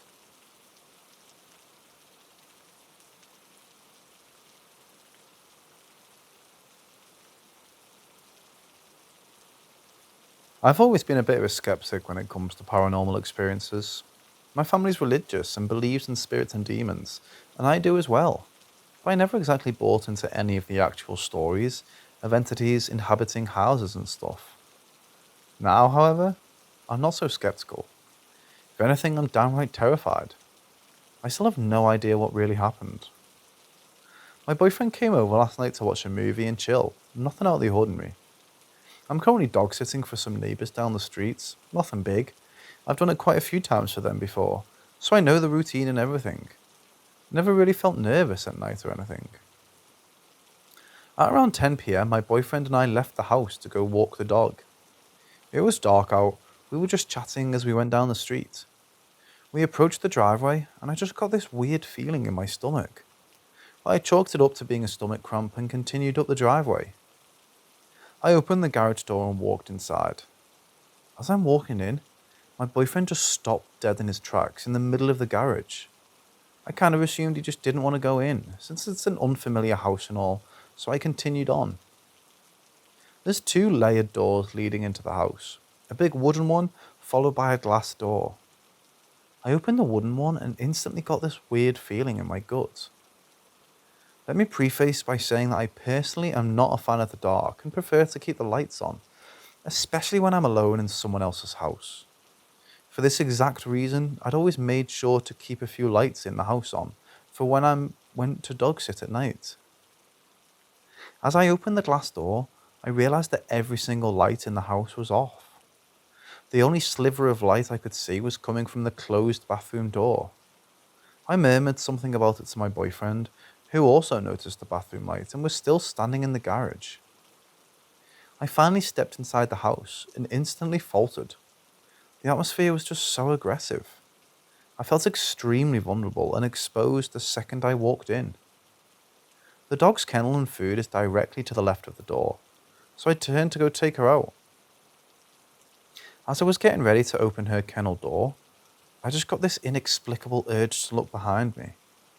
Turning around, I stared directly into the empty and dark living room, and my heart just stopped. I felt waves of nausea and fear start to wash over me. It was like something was staring right back at me from within the darkness. The raw, primal fear was something I've never felt before.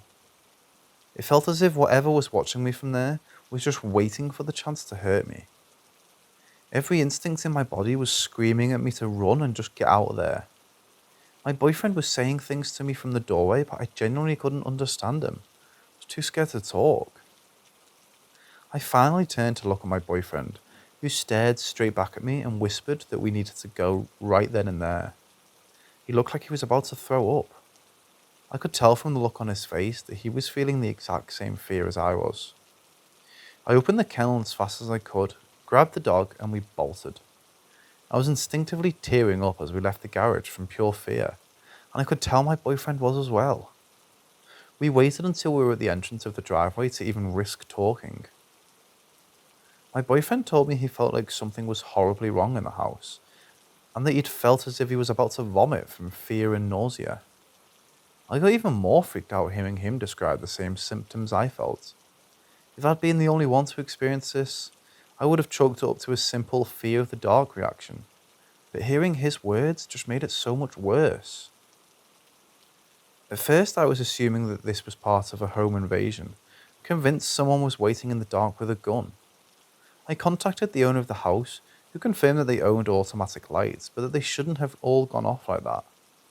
Truly wonderful words to ease my fears.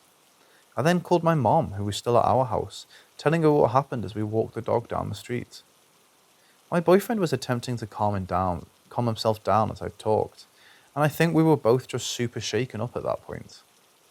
It felt like we'd escaped a near-death experience. After some persuasion, she agreed to go back to the house with us to help us check everything out, but it was clear she didn't exactly believe us. To be honest, I don't care. I just wanted to have an extra person with me in case of a home intruder or something. See, I didn't really think it could have been anything paranormal at that point. I was just terrified that there was someone in that house with a weapon. She walked with us back to the house and we explained the terror we'd felt inside there, and our gut feeling to instantly book it. We approached and walked up the driveway cautiously, careful for any signs of a break-in. As we finally approached the garage door, however, the dog just started going crazy, batshit wild, snarling and growling at the garage door like something was on the other side. And the fear and nausea came back in full force, to the point where I couldn't stop crying. The tears were just coming down my face. The closer I got to the carriage door, the worse it felt. I practically begged my mom to back up from the garage door. She seemed pretty concerned at this point and contacted the owner again as the dog continued to growl. After a quick conversation, we all eventually decided to open the garage door with bated breath. Nobody was inside. Walking into the house, I felt the terrifying presence fade a bit, but the atmosphere was still just really eerie and unsettling. We turned the lights on, and after a few moments of tense silence, sort of relaxed. The dog ran to her food bowl. All was calm. Then my boyfriend pointed out that the bathroom lights, which had previously been on, was off. The door was also cracked slightly open. We sort of nervously laughed about it, and after the dog finished eating, I went to put her back in a kennel. The door to the kennel was latched shut. I knew I hadn't shut it when we left, and just pushing it closed wouldn't have been enough to completely latch it shut. It's one of those dog kennel doors that you need to push the latch in 2 directions to properly use it. The cold chill came back to me, and I shared a worried glance with my boyfriend. My mom then abruptly stood up and announced that it was time for us to leave. We all walked back to the house in relative silence, and my boyfriend and I just cuddled for the rest of the night. He mentioned that he felt like the experience was supernatural or paranormal, and I agreed with him. There were basically no signs of a robber or anything.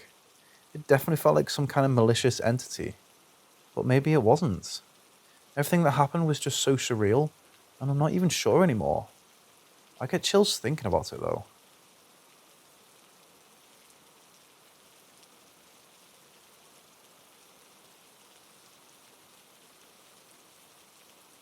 This is a personal experience, but I will start by explaining a little bit of what my grandma used to tell me.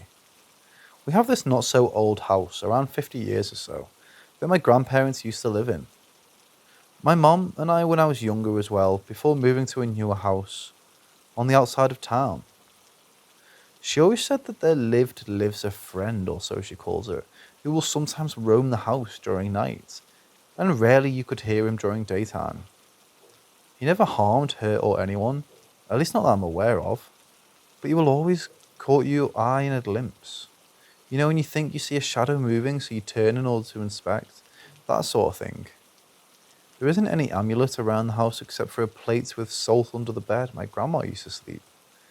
I guess it's there since she told me one time she woke up to see a friend, sitting on the foot of her bed, while watching over just to disappear a few seconds after. After some years and due to personal issues, my mom, stepdad and I lived there for about 3 years. They never claimed to have experienced anything, maybe because they were sleeping in the bedroom that my grandparents used to sleep in. And it had the salt, or maybe because they aren't that susceptible about paranormal. On the other hand, I slept on the room that I used as a kid, and didn't have any kind of protective charm nor salt.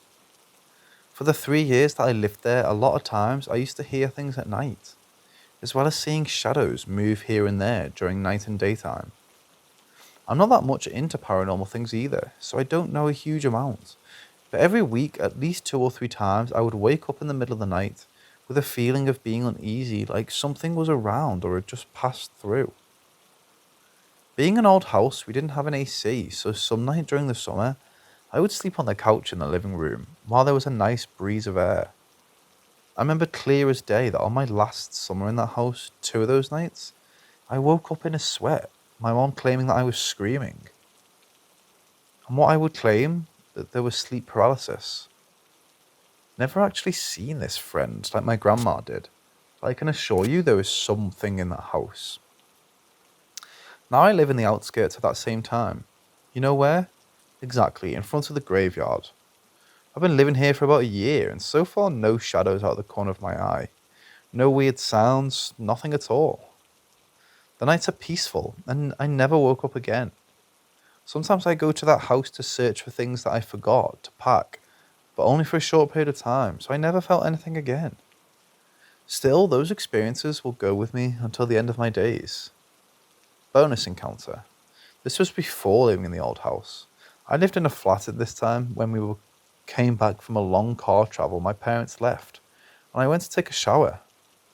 Before entering the bathroom, something caught my eye, and when I turned my head to see what it was, I saw this tall lady in a wedding dress for a split second before it vanished.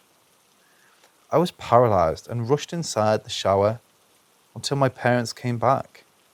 Never talked about it with them since I blame it on the journey fatigue, but who knows? Never e- experienced anything else while living there.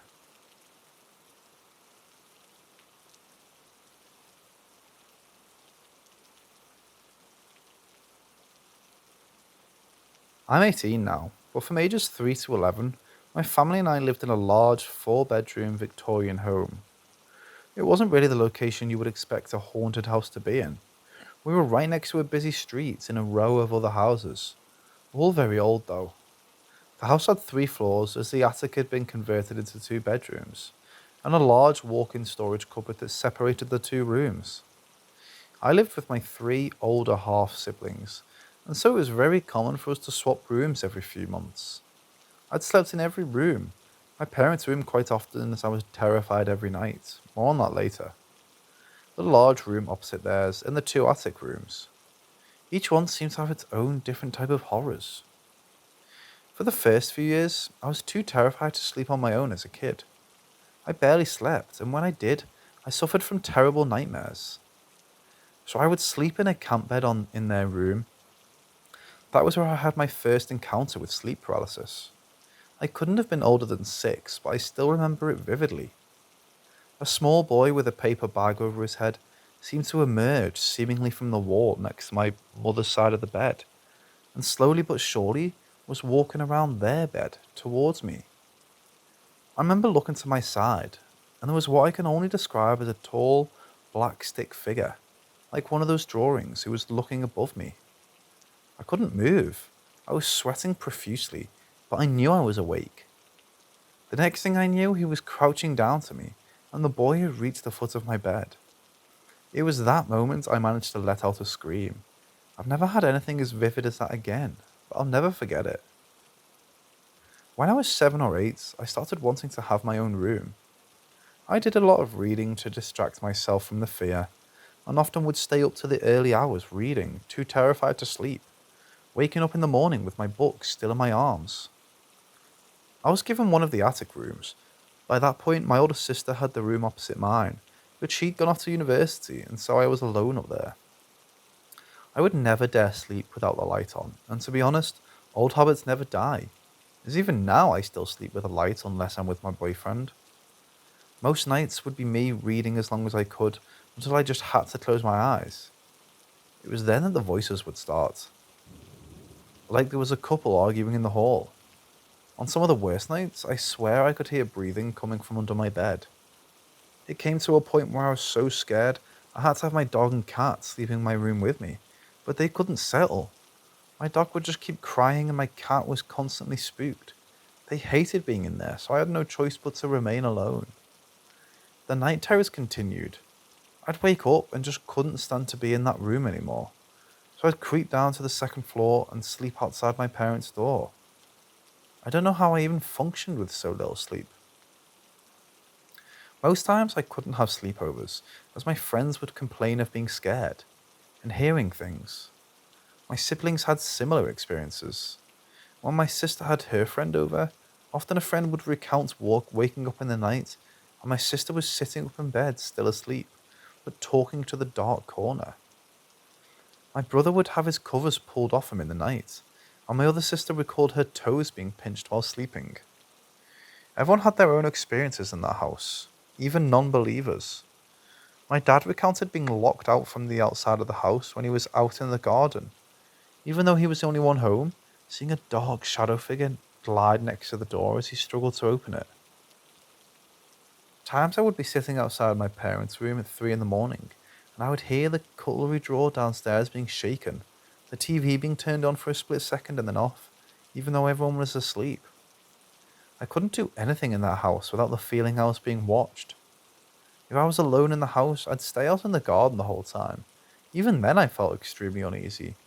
I would sit on my trampoline and feel like a pair of eyes were watching me from the living room window that looked out into the garden. Our elderly neighbour told my father the backstory of the house, while my dad would sometimes recount the strange occurrences going on in the house.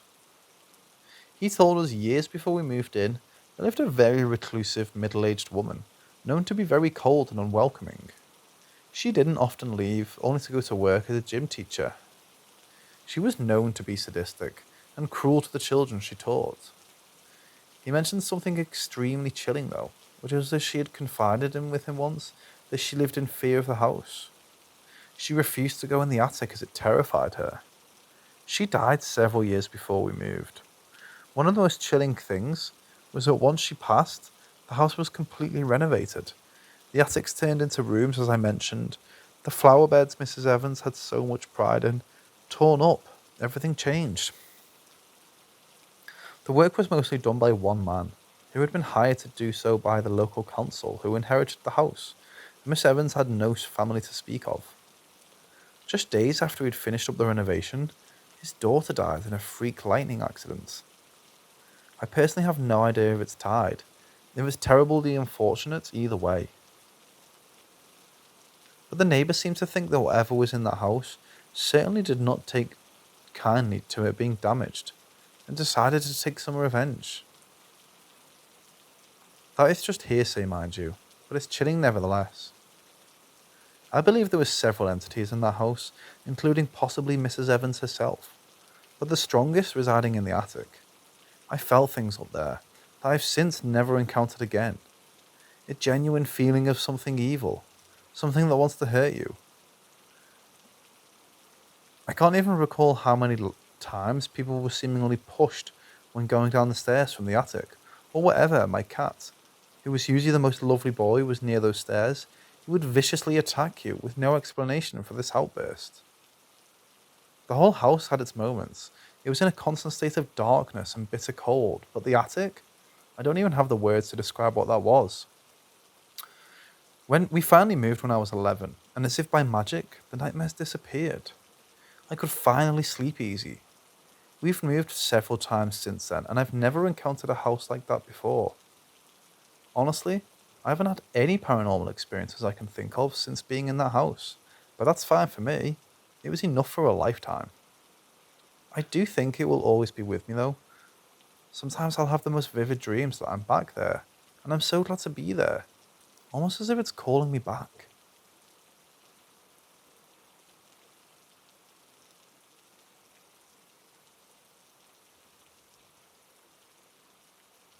I've always been skeptical, even though I've had plenty of paranormal experiences. Ever since I was young, maybe 4 or 5, I've seen what looks like ghosts. I'll see random people for a few seconds and then they will disappear. Some people I would see were pretty scary. When I was 9, I told someone about it. Big mistake. Everyone said I did it for attention and that it was all in my head, blah blah blah. My mum would constantly tell me that there were no ghosts. Now that you have some backstory, here's what happened last night. I was in the washroom, getting ready for bed and brushing my teeth. I turned around and saw one of the 2 ghosts I believe are in my house in my husband's side of the bed. It vanished after a few seconds. It freaked me right out, like seeing them usually does, so I told myself how it's all just in my head and ghosts aren't real. As soon as I said ghosts aren't real, the bathroom lights flickered. So, either a creepy coincidence happened or I really did see a ghost. Why would the lights flicker suddenly after saying that? I know lights do that all the time, but this was strange. I'm still a bit of a skeptic, but I swear with every experience I have, I believe more and more. And after this happened last night, I believe even more now.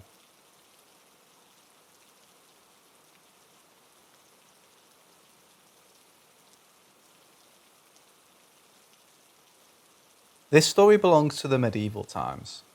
When there used to be kingdoms in India, there were infamous gangs of thugs known as dacoits and or bandits. They used to rob innocent travellers on isolated roads, many times often killing them. The kingdom of Marathas, now known as Maharashtra state of India, were frustrated by one of such notorious gangs of dacoits consisting of 5 to 6 members and had a bounty on them. So this dacoits had a big loot one day and decided to take a refuge in an old house called the Wada, an old house structure mainly popular in Maratha community, and split the loot. The Wada was situated slightly out of an abandoned village in the middle of the jungle, and the area was avoided by other nearby villagers due to the haunting stories. A perfect hideout for the dacoits to pass the night. But it was not just an ordinary night. It was Amavasya, a new moon night. It is said in India that most of the paranormal activities are enhanced on this day. On top of that, it was raining. All in all, a deep, dark night. The dacoits were happy and celebrating their victory. Some of them were even drinking in one of the inner rooms of the Wada, with one single oil lamp for light.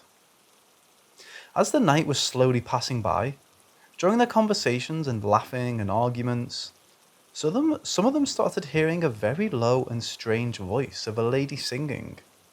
The song was something of a lori, kind of Indian lullaby which mother sings. But they ignored it, as they first thought they were just hallucinating due to alcohol, or it's just the raindrops, or simply night creatures making weird noises. So they continued their talking, but after a while, the voice of the song became prominent. Even the one who didn't drink started hearing the voice. So two of them went to check the house with a hunch of someone might be spying on them, but they found nothing.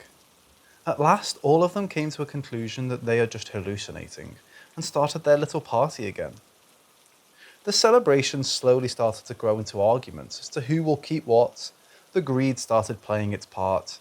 The argument started to turn into conflict, and the voices of them arguing started to break the eerie, deep, silent night.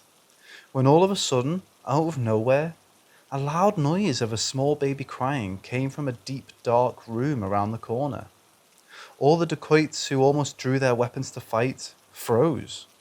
All of them started looking at each other, shaking with fear, and one of the gang members indicated their leader with the eyes of, "What do we do?" The leader, the man in his 50s, a hardcore criminal with nothing to fear attitude, not knowing of the situation he was facing, snapped out of it and shouted angrily, "Who's there? Come out, or we'll come over and kill you and drink your blood." For a moment, all the dacoits holding their weapons, staring hard to see if they can find someone out in that room, got some courage because of their leader's words. The two of them who checked the Wada earlier and who happened to miss out on that one single room, looked at each other and decided to check the room from which the voice came. But as soon as they took one or two steps towards it, the cry of a little child started again. This time more prominent, and strikingly, all of a sudden, an angry loud voice of a lady came from that room.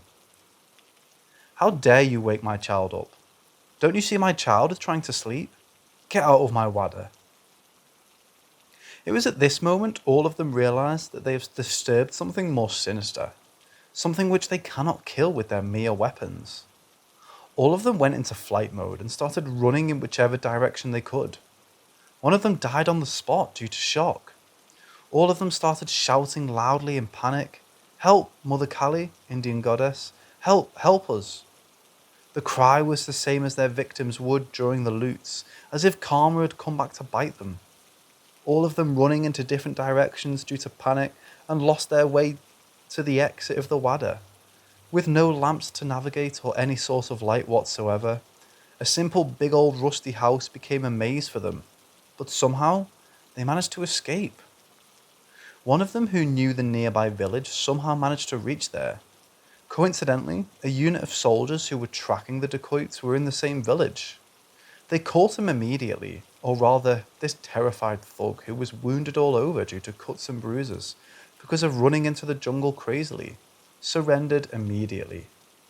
Shaking with fear, the dacoit told all the incident to the soldiers. Even though it was a good opportunity for the soldiers to track and catch them all by the night, they decided not to.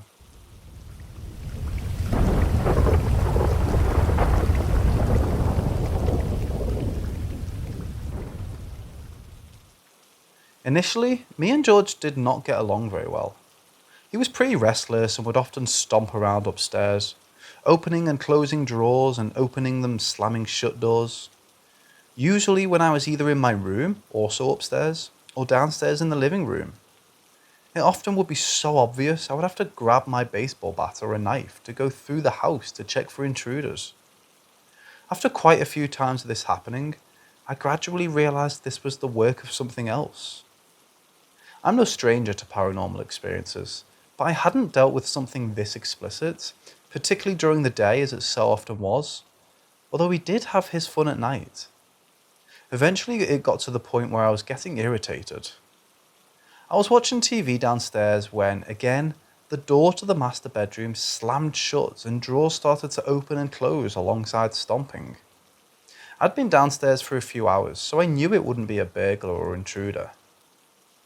Called out saying something along the lines of, "I've no problem with you being in this house, but you've seriously got to chill out. If you're cool with me, then I'm cool with you." And the noises from upstairs immediately stopped. I would still hear him every now and then, but it had largely calmed down. Maybe some kind of frustration with not being acknowledged. I'm not going to try and guess. I don't know when I decided to start calling him George, but I got that sense that he approved of the name. Sometimes I could feel his presence in a room, especially when alone, and he's not particularly fond of my dogs. He hasn't done anything to them. And when I could feel him in a room when I was with my dogs, they were very cautious and would watch where I'm guessing he was in the room. Usually when he was close, there's a kind of static in my vision. I've since moved from that house for university, and to my surprise, George came with me. Although he largely leaves me alone, I still hear him from time to time. He has, however, picked up the habit of annoying my roommate. Moving things into completely different rooms, turning off appliances, taking his bookmark out of books that he's reading, and a few other things that I can't really remember. I'm about to move again and can't help but feel sad at the thought that George won't come with me, as it's almost comforting knowing he's around. I feel like maybe he's now attached himself to my roommate. Anyways, moral of the story is, if you have a thumping, meddling spirit ghost, maybe they're just after a bit of company. Amicable coexistence can be possible.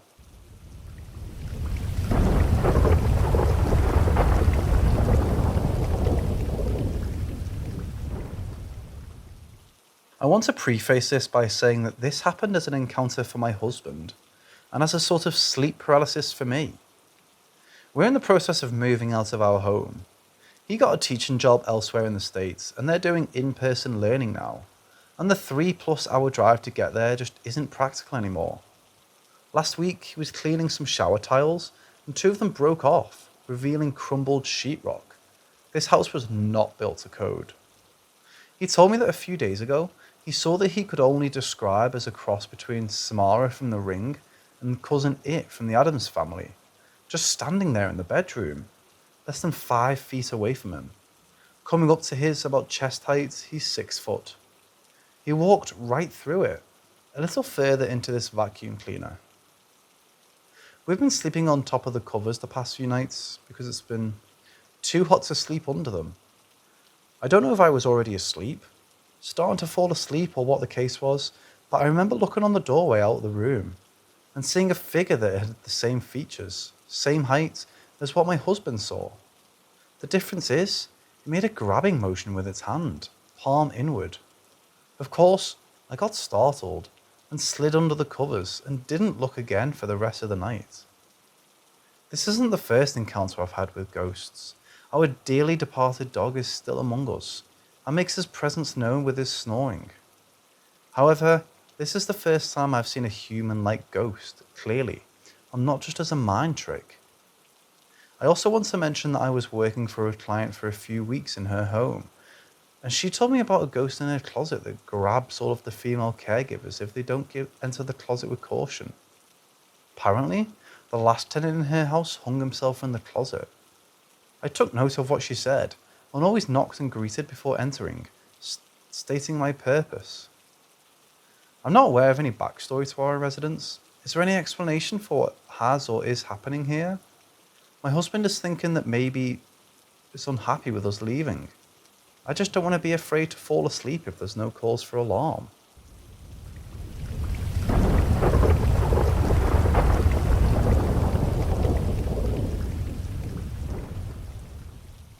I recently moved into a new apartment. An old military barracks from the Civil War that was turned into an apartment. And I've seen several spooky things. I don't want to make this too long, so I'll cut to the chase.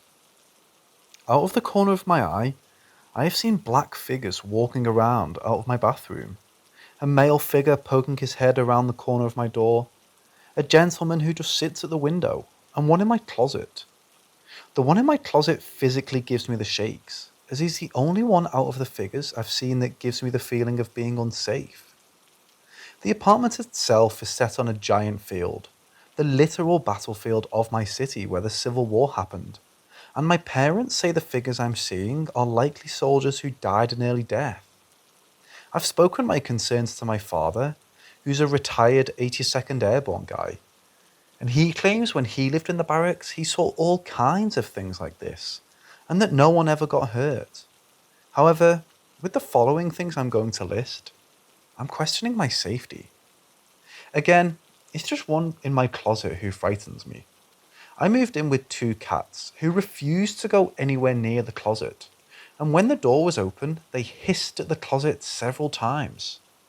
I had put their food bowl and water bowl outside the closed closet door, and they refused to go near it.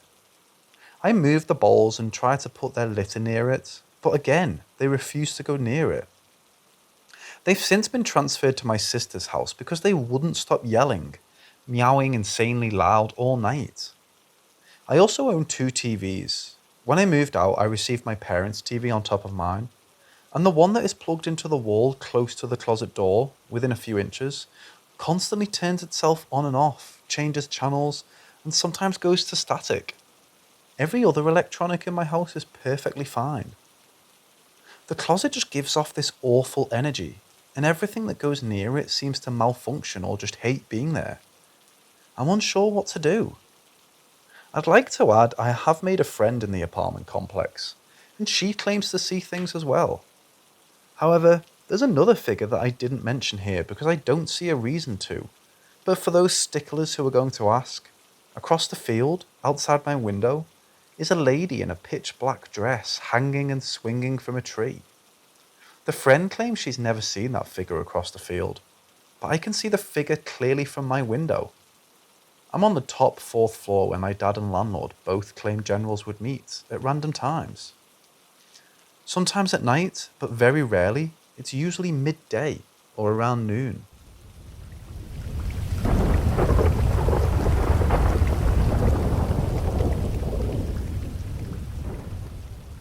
When I was 8 years old, my family moved from my original childhood home into a 120-year-old house with a lot of history. It was a beautiful house, but there had been a big fire in it many years ago, and it was abandoned for 15 years. I really didn't like the house when we first moved. The energy felt off, and I felt like I was constantly being watched. There were certain rooms where the energy felt so off, I refused to go in there alone. We also ended up moving my bedroom after 1 or 2 years because I hated the energy in the room and I couldn't explain it to anyone. My parents wrote these feelings off as just being a scared 8-year-old, but the feelings about specific rooms maintained until we moved out when I was 18. A lot of strange occurrences happened during the 10 years I lived in this house, so much so that in high school I started to wonder if I could be schizophrenic. Even though these occurrences happened exclusively at home, and since moving, I haven't experienced anything. I was constantly seeing things out of the corner of my eye, or hearing footsteps when I was home alone, but I'm going to share 2 experiences that really stand out in my memory. For my 13th or 14th birthday, I had a few girlfriends sleep over in the living room. Some of them had never been to my house before, and I didn't tell them anything about it, because I just wanted everyone to have a good time and not feel spooked. The next morning, one friend asked why my dad was walking in between our sleeping bags for a while last night. I immediately knew that wasn't my dad.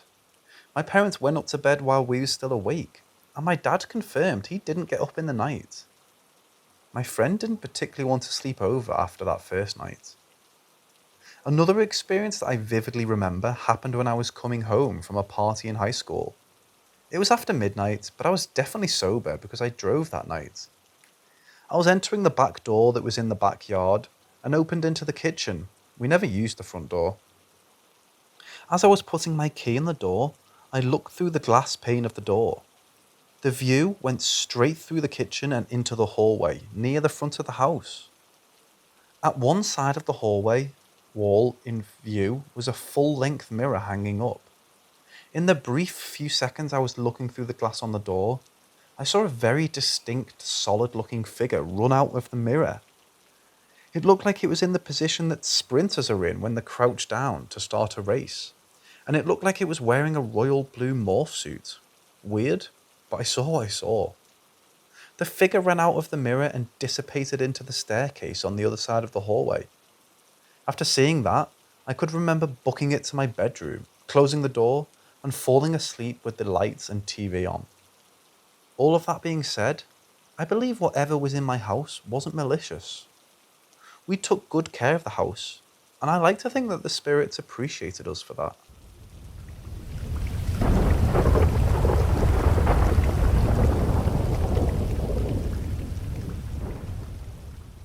I was taking my mother-in-law's chihuahua out to go to the bathroom. She has a brain tumour that made her equilibrium very off, so she tends to run in these little circles. Well, this time, her little circle turned into a big circle, where she kept avoiding the tree as a whole, which was odd because she usually prefers doing her business right under the tree. Mind you, the tree's pretty huge, so being under the branches is pretty hard to avoid. So she wobbles all the way over to the side of the house, completely avoiding the tree. Then it seemed when she was under the tree, she'd be in a bit of panic. I had no idea why. I assumed it had something to do with her tumour getting worse. I know her vision was going, so I assumed she just couldn't see where she was going. Anyways, so I tried putting her in a normal spot, a spot under the tree on the left side of it, and she kept running away from it and going to the side of the house. So I just followed her over there. A chill shot down my spine when I walked under the tree, and I tried not to think anything of it. I waited for her to do her business, and then started to guide her with my voice back to the back porch. She was very hesitant, almost like something was stopping her from going. So of course, I picked her up. I set her down right in front of the front porch by the side of the tree one more time to see what she'd do. She basically froze, so I knelt down again to pick her up, and I felt a drop of what I assumed to be water hit my forehead. It had rained earlier that day, so I wasn't surprised that a water droplet fell from one of the higher branches. I picked her up and turned to go inside. Then my partner came outside with one of our cats in their arms. We like to bring them out in our arms, sometimes so they could smell the fresh air and all that. I started talking to them about how the dog was behaving, and then we noticed our cat looking up and all around, almost like it was watching something fly around. Then the cat's eyes fixed on a certain part of the tree, and that's when I looked up and saw it. I don't know what it was, but it was big. Very big. A black silhouette that I cannot describe. Couldn't call it a man or an animal though. It was almost round at the top, like it was crouching over and looking right at us. Its eyes were just white and thin. I couldn't make out any other features given how dark it was. I know I'm not crazy, because my partner saw it as well. I've done so much research since then, talked to so many people who know about things like this, and no one can give me a straight answer. So I came here hoping one of you will know something. What it was, why it was in my backyard, why it was in my tree. Anything really.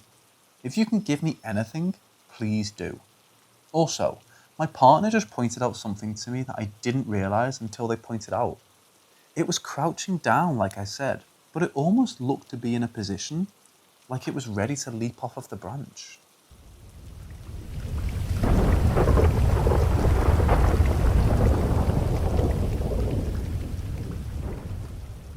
So right now I'm on vacation with my dad and his wife in the Austrian Alps. It's beautiful here.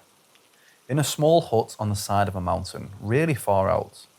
And after a long day of running around in Innsbruck, I was browsing Reddit till exactly 0:43 a.m. when we had a blackout. The lights flickered and went out, and then my phone stopped charging. Naturally, I thought it was late and I couldn't be bothered to investigate, so I went to sleep. Though, not 2 minutes later, I hear steps outside the door on the gravel road. This stuff creeps me out.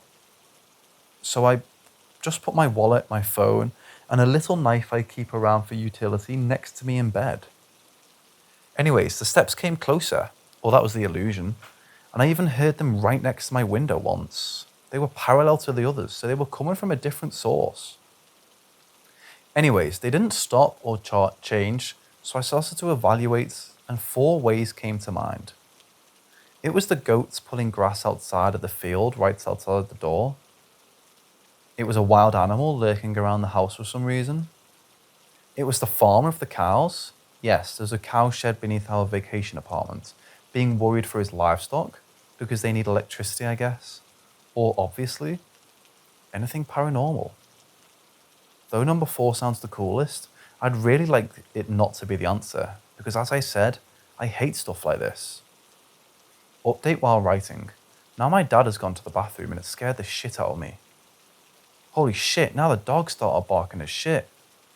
My parents are still kind of asleep, so I can't really investigate, but in conclusion, now I think it's a mix between 1 and 2. I think I heard some animal noises outside before. No hissing or stuff, but something close to barking. Are there wolves here? Anyways, I will try to sleep now. My dad also reassured me that it's probably the goats and it's fine. I can't sleep, and anything else happens, I'll try to keep you updated.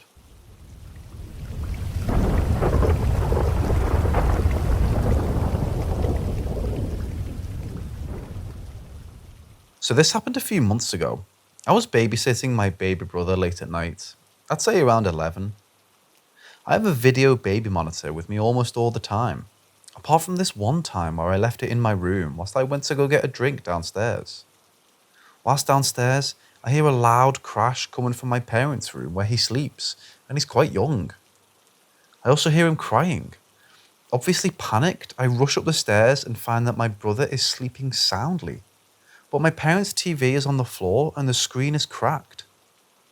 I put it back up and hoped my mum believed me that I had no idea how it fell. Considering it's quite heavy, on a stable surface and no cats could get in to knock it over, I was quite confused. Go forward a couple of minutes, I'm in my room, relieved that my brother is safe. And I feel this constant negative energy. Anxiety filled me and I swear I can feel eyes on me. But I knew no one was home. Soon after my parents return and I tell my mum what happened, she checked my brother and the TV, but found that the TV is fine, and so is my brother.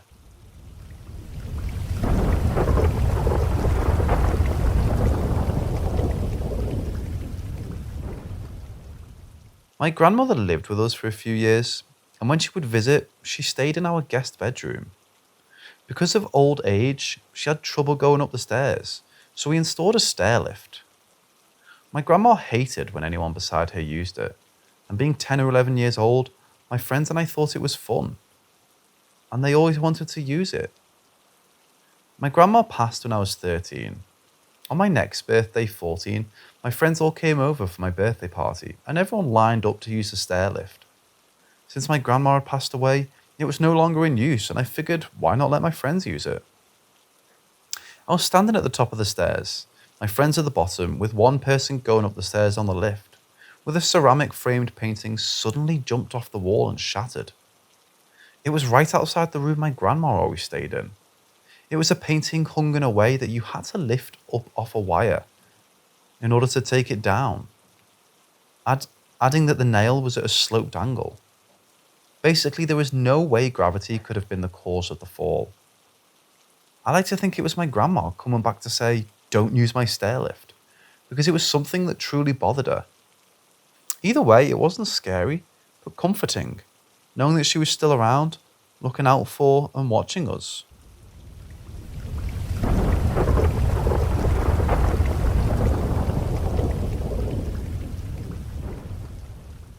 To start off, I haven't gotten much sleep for the past few months. My insomnia has gotten really bad, and my doctor's as if I'm medication seeking when I ask for help. Anyway, the house I am in currently, I know for a fact has some kind of beings living in this big hedge in the backyard. They've been seen all around the house though. I saw one on a snowy day run from behind my neighbour's parked RV, to behind one of those weird trees that looks like a bunch of skinny trees just growing from the same spot. I'm not sure the name of the specific type of tree, but the main point is you can see through the other side pretty easily because between the little trunks. Anyway, I saw what appeared to be a fat little man, about a foot tall, run from the RV to behind the tree, so without breaking eye contact with the tree in case whatever it was ran, I walked over to see if I could find footprints or something in case it was a rabbit, etc. I go to it, and of course, there's no footprints. Nothing in the tree. Not even a rabbit or squirrel. I knew what it was, but I just decided to leave it be and went back inside. A few months later, my little brother saw the same looking thing running between two of the same types of tree mentioned above, just on the other side of my house. All he said was it just looked like a tiny roundish man running, definitely on two legs, and again, no footprints. It was muddy that day, so if it was an animal, there should have been. It seems to me like they used those specific trees as some kind of portal or entryway to something. So that's the first being I had questions about. The second has been a lot more recently, and is why I mentioned at first that I have insomnia, because that very well could be what the cause of this was. Our minds are fragile things when not being cared for properly. Within the last month or so, I've seen this thing in my living room. I sleep in my living room because I have too much anxiety to sleep in the back end of my house, because I have babies, and if something were to happen, I feel like I wouldn't hear them. Both times I've seen this figure, I've been laying in bed trying to sleep. I'll roll over and look at my brick fireplace, and I'll see this tiny little humanoid type thing run for a split second. But it's not fast. It seems like it's a slow motion echo of a child running. I'm not very good at describing things, but I will try.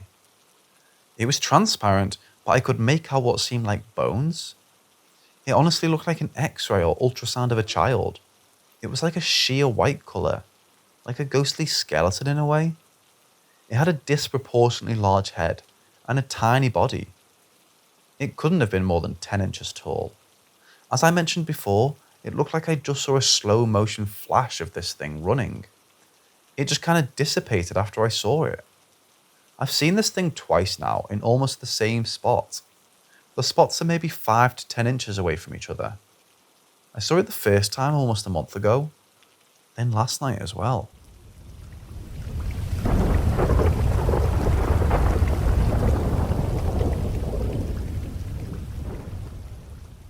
So a number of years back, I acquired a house through my family. I won't bore you with the details, but it was through some pretty weird and convoluted circumstances itself. The house itself is very strange looking inside. Like, I'd best describe it as something from Alice in Wonderland meets Black Lodge from Twin Peaks. Lots of weird angles, weirdly sized rooms with no clear purpose, and decorating that looked like it came from somewhere who'd only read about how humans live in a book. More spiritually oriented folks who visited would variously claim it had a vaguely sinister, dark feel to it, while others would say it had a light and inviting energy. Not sure how much stock I put in any of that, but it's worth noting. The real weird stuff started early on. Within the first couple months, me and my housemate kept finding weird bits of writing all over the place. First, it was seemingly just names, all kinds of random personal names. Although the handwriting was neat, we figured it might have come from the kids of the family who lived there before us. But it's maybe worth noting most of it probably wasn't them writing their own names at least, as the family that had lived there spoke Spanish and were Latino. And most of these were decidedly not Latino names. Like, I can't remember them all, but there was stuff like Gertrude and Siobhan, if I recall correctly. Also, we found probably over 15 of these names at least, and only 7 people lived in the house before us. I guess the kids might have just been scrawling random names they knew for some reason. But we then started finding other stuff, like whole sentences tucked away onto countertops or on baseboards, and eventually even on our furniture, like stuff that didn't come with the house. The sentences were never really threatening or anything. They were just strange and mostly nonsensical. Sometimes they looked like lyrics to songs, but they never came up as anything when I tried Googling them. Also, to be clear, the fact we kept finding these random scrawlings made zero sense, as sometimes we would swear they had showed up in places we'd already looked before, almost like more of them were being made, and yet they all looked very similar in handwriting. A little wavy and childlike, but overall neat, neutral, legible. This was starting to feel more and more like the beginning of some stereotypical horror movie, but it still wasn't weird to really freak us out yet. We also had lots of stuff go missing, usually only to turn up later, often in a really weird place we were both sure neither of us had left it. But again, nothing too out of there yet. Also, there was some minor, maybe poltergeist-like activity early on, like objects seeming to jump off fixtures on their own, but again, nothing too major. There were pretty consistent electrical issues as well, including a microwave we had to keep unplugged because it had this habit of turning itself on, but probably just faulty wiring in an old house, right? No, you see, things really began to ramp up. I remember about a year after we moved in. I had gone on a road trip for a week and didn't get back until nearly 4 a.m. in the morning. And when I got back, I was greeted by a strange little nest of dried glass, with 3 roughly equal sized but differently coloured rounded stones sitting in front of my front door. This was weird, but I assumed it was something one of my roommates, I had 3 by this point, had put out for one reason or another, and I didn't think too much of it. My friend I was travelling with noticed too when she was helping with bags, and again found it odd, but didn't think too much of it. So the next day I casually asked my housemate what was up with the little bed of grass and rocks. But they were all confused, as each of them had assumed I was the one who put it there. At this point, I assumed either my roommates or a friend of mine was playing a prank on me. A really strange prank, but a prank nonetheless. With this assumption, I did the whole, okay, nice one, you got me, assuming at least one of them would confess to their not so clever prank. But all of them insisted they had no part in it, and continued to for the rest of the time I knew them. And I'm inclined to believe them, as none were really the prank type, and would definitely have admitted it under duress. After all, it was about as harmless a prank as you can get. All of my friends I confronted said the same exact thing and never let up. And really, the only friend I could easily imagine coming up with such a weird and abstract prank was actually the one I was on a trip with. So obviously there was no way she had done it, and I'm completely certain it wasn't there when I left. And all my roommates said it wasn't even there the day before I got back. So really, that just left the possibility of it being the work of some random prankster in the neighbourhood. But there were problems with that too, such as the fact that these stones got moved and put back exactly the same on multiple occasions, until the whole thing creeped me out enough that I finally took them inside, which stopped them being put back again and again. But maybe was a mistake if you believe what they maybe tried to. Something. Who knows, I guess. And on top of that, I asked our incredibly nosy next door neighbour about it once, like if she'd been seeing anyone suss out our porch, and she said no, but she'd keep an eye out. And to be clear, she was retired and kept an eye on all things all hours she was awake. And was a light sleeper, so this prankster would have had to be continually coming back in the middle of the night to set these rocks up with cat burglar-like stealth over and over again, immediately after they were disturbed. But it gets even weirder. The poltergeist-type activity ramped up, and eventually led to stuff like the bathtub turning itself on in the middle of the night when I was the only one home. And I have no history of sleepwalking or anything like that. And then both me and at least one of the roommates started getting woken up in the night by mice. Except both of us swear to God that when we occasionally caught glimpses of the critters in question, they were weird. Like really weird, in that they were incredibly pale, maybe hairless, maybe bipedal, and apparently tailless. But granted, we only ever caught Greek glimpses of them because they were incredibly fast. Like, faster than usual mice. And seemed to make some effort to stay out of the light or the open. We also both suffered strange, vivid nightmares and heard voices. And while for me this isn't completely unusual and can probably be chalked up to mental illness, my roommate had no history of anything more severe than depression, had never taken any substances beyond weed and alcohol, and was hardly that into those. She was sober during these experiences, to be clear. And yet she apparently suffered so much from these experiences at this house, she eventually moved out. I don't know what, but apparently she had some final really bad experience that pushed her over the edge, but she never told me what. There was some other stuff, like the house getting a lock mysteriously put in on it by a property firm who didn't own it. Like I said, my family did, without anyone at the property company having any knowledge of who among them did it. And whoever did it apparently did so in the dead of night because, again, my neighbours hadn't seen anyone do it while they were awake. Maybe just professional incompetence, but who knows? Also, other stuff showed up on our porch over time, like bundles of twigs and, no joke, a sprouting sweet potato and rotting fruit. And again, I'm reasonably sure it was not the work of anyone I knew. Anyhow, I no longer live at that house. A family friend rents it currently, and I've moved back in with my family due to hard times. Thanks, COVID. But I've been thinking about all the odd experiences I had there lately. And while they're maybe not the weirdest or least explainable things I've ever had happen to me, they always stick me as both oddly personal somehow, as well as oddly senseless. Now, the only reason I mention the Fey Folk Fairies as a possible culprit in the title isn't because it's the conclusion I personally came to.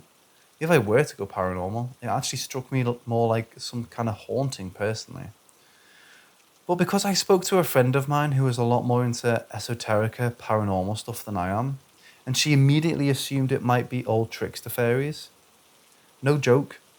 Keep in mind this friend did have a bit of a personal connection to the whole Fae thing, and that she actually claims to have been abducted by the fair folk when she was little. The whole thing is not my story to tell, but I will say that although this girl held some metaphysical beliefs I'm not quite on board with, she never struck me as an out-and-out liar, and she certainly experienced something strange and traumatic when she was young, and never even wanted to talk about it with most people. The curious side of me always wanted to pick her brain on what being taken by fairies was supposed to be like, but like I said, it seemed like she didn't want to talk much. Still, she was right about the fact that certain aspects of the whole thing do seem to evoke the weirdness and fickleness of a mythological figure. And we maybe did see little people, even to boot, but who knows? The girl had suggested leaving out food as an offering to appease them, but we never actually tried this because the rational side of us still wanted to believe that we just had mice. And leaving out snakes for Max is notoriously the opposite of a good idea.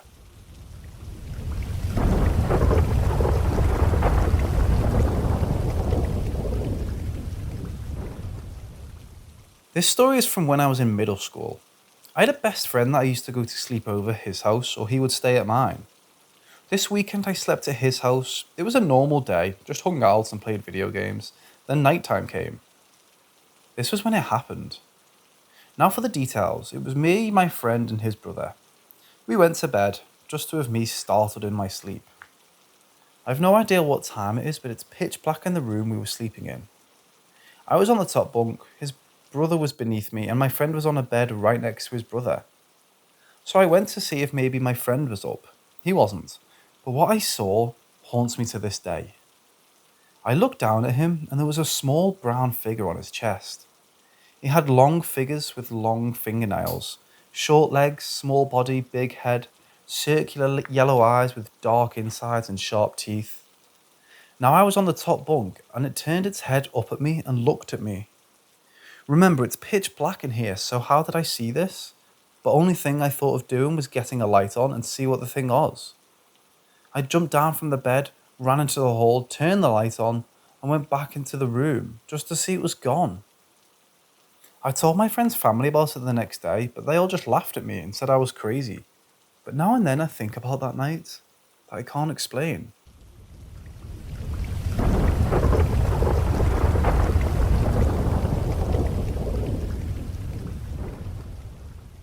I was 19 years old and I lived with my grandmother. She was going on vacation and did not want me to be home alone, so I was to sleep over at my mother's house for a week, I think it was. This didn't bother me. I had a car friend and a girlfriend. It's what she said that I blew off that should have scared me. She said not to go to our house while I'm away, because my mother is watching over it. Her mother died years before I was born. Creepy, but I let it slide. The weekend had come and I was hanging out with my girlfriend, but we were getting bored, so I said, hey, let's go to my grandmother's and get my NES. I like to collect old video games and systems. Anyways, we drove up to her house and I told my girlfriend to stay in the car and I will be right back. I opened the door and there was her dog, but acted like my dog and usually would follow me around. Down to my room in the basement, my television was right at the bottom of the stairs, so I only needed to turn on the main hallway light. But I thought to myself, it's a little dark in here. And this is what happened. The light on the other side of the room turned on. I'm the only one in the house, and had been now for a couple of days because my gran was on vacation. Curious, I started walking over to the light, and it was one of those lights you had to turn a key, and you hear the click click noise and it turns on. So I get a step towards it and click click, it turns off. I'm now scared, but finished taking my Nez and look up the stairs to see her dog staring down at me. And I called for her, but she wouldn't come. I left the house so scared, only to have to return to it and sleep down there again when my grandmother got back. I took off shaken and told my girlfriend and my mother what had happened.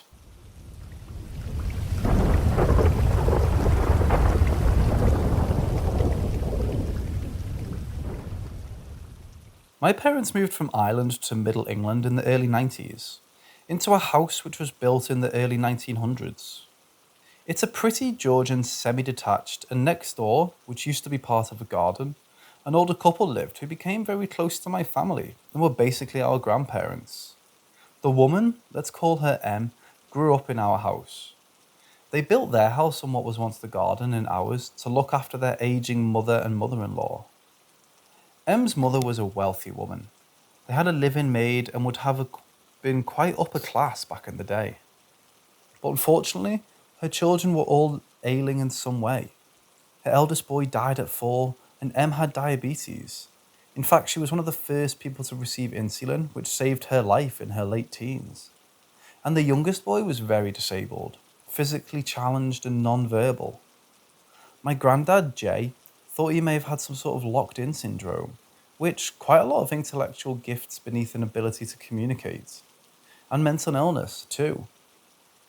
Edit, I lost my granddad last year. M died many years ago. He was my best friend and a soulmate. A war veteran at 101 died alone due to COVID, which was so unfair. I'd love anyone reading this to spare a thought for his memory, as he was the most freaking awesome dude. I have so many stories from him in his century-long life if anyone wants me to start a separate thread about that. In 2011, after working far too hard in my early 20s and my first job after university, college for my transatlantic cousins, I felt totally burnt out. 6 years of intense high-level schooling and then a 60-hour week? Nah. I moved back for a bit, just to take a breather whilst finding another job. 3 weeks into me being there, the disabled brother, Grandad's Jay's brother-in-law, died. He would have been in his 90s. 2011. It began within days of Jay's brother-in-law's death. First of all, just a kind of eerie feeling, as if I was being watched.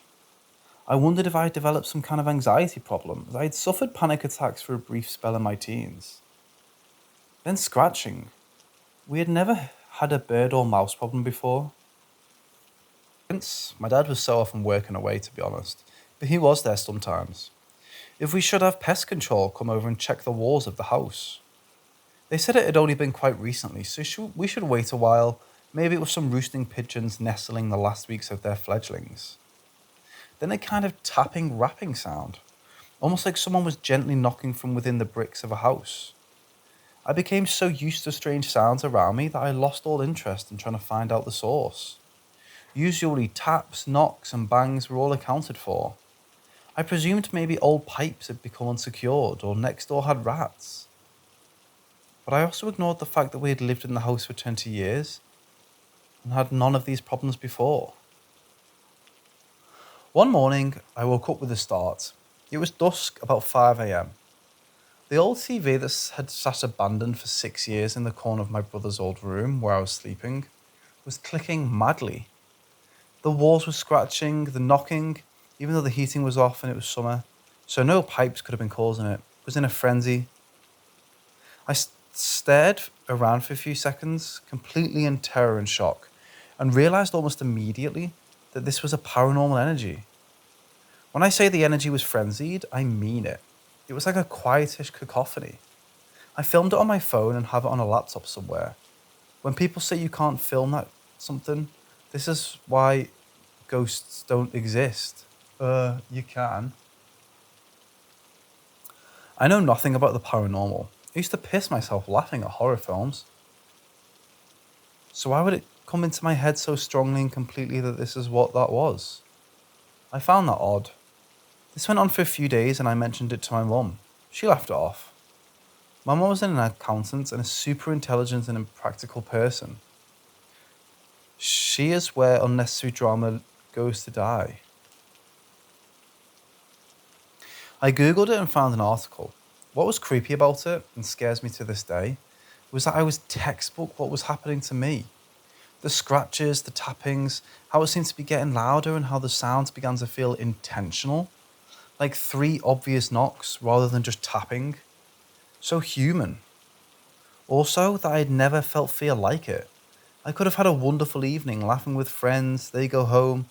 I went up to bed feeling so warm and wonderful. And then I awoke, unlike ever before in my life, somewhere between 3 a.m. and 5 a.m. with the most unbelievable sense of dread that frankly did not feel like it came from me. I mean, I did not feel the source. Then the nightmares came. I felt like the more I thought about it, the more it fed off this energy. Like there was a legit psychological level to all this. That was the worst part about it. The nightmares were always the same. I woke up, only I couldn't move, so it was sleep paralysis, and there was a dark presence in the room. Sometimes in the form of a shadow in the corner. A large male shadow, and the most ominous feeling I ever felt. Terror and danger like anything I could ever have imagined. I had never, and have never, had nightmares before or since. Maybe the odd small one, but I don't really get them. I haven't had any experiences like it since, actually. Typing about it even spooks me out because I feel like the energy you let out is whatever this thing fed on. Despite this, I chalked it up to anxiety, so I told my mum I was no longer sleeping in that room, and she said she would swap, so I went to the sofa. The next few days were fine and peaceful until Mum came down one morning completely ashen-faced. I asked if she was okay. She described getting sleep paralysis even though she didn't know what it was, for the first time in her life. I might add and describe my appearances. The male shadow figure, I hadn't told her about this, in the same order. With the same feeling, Jay's brother-in-law was over 6 foot, by the way, and he was an angry, tortured soul. And the room was M's old room. She also had the classic incubus thing. I didn't have that. When I told her to Google it, it was a real thing. She was horrified how similar her experiences were to others, because she had never heard of either. Things got worse from there. Whatever this was grew angrier and angrier. Every night, just as you were about to drift to sleep, literally that second of losing consciousness, there would be a huge bang on the bed's headboard, like the whole strength of an incredibly strong man, wrenching you from sleep. It was happening in every room now. We started to get insomnia. Not sleeping for the best part of 3 months is shit, let me tell you. I was getting really fed up and was a nervous wreck and decided to move out. But before I did, I called a carbon monoxide person to check for leaks. There weren't any. A week before I moved out, things started happening in the day, and even my father, who hadn't angrily shut it down since he's more stubborn than that, a notion of mules and hates anything remotely dramatic or whimsical. He's a working-class Irishman scientist through and through, and deeply resents the magical thinking Catholic hoo-ha he was brought up with. Agreed to finally get spiritual help, maybe even a priest. That night we decided on that. I woke up with one of the huge bangs, only to find the books on my floor. I finally had evidence to show my parents, and they couldn't deny that. I didn't show them. I couldn't have. I didn't leave my bed. I screamed and they came in. They would have heard if I left my bed.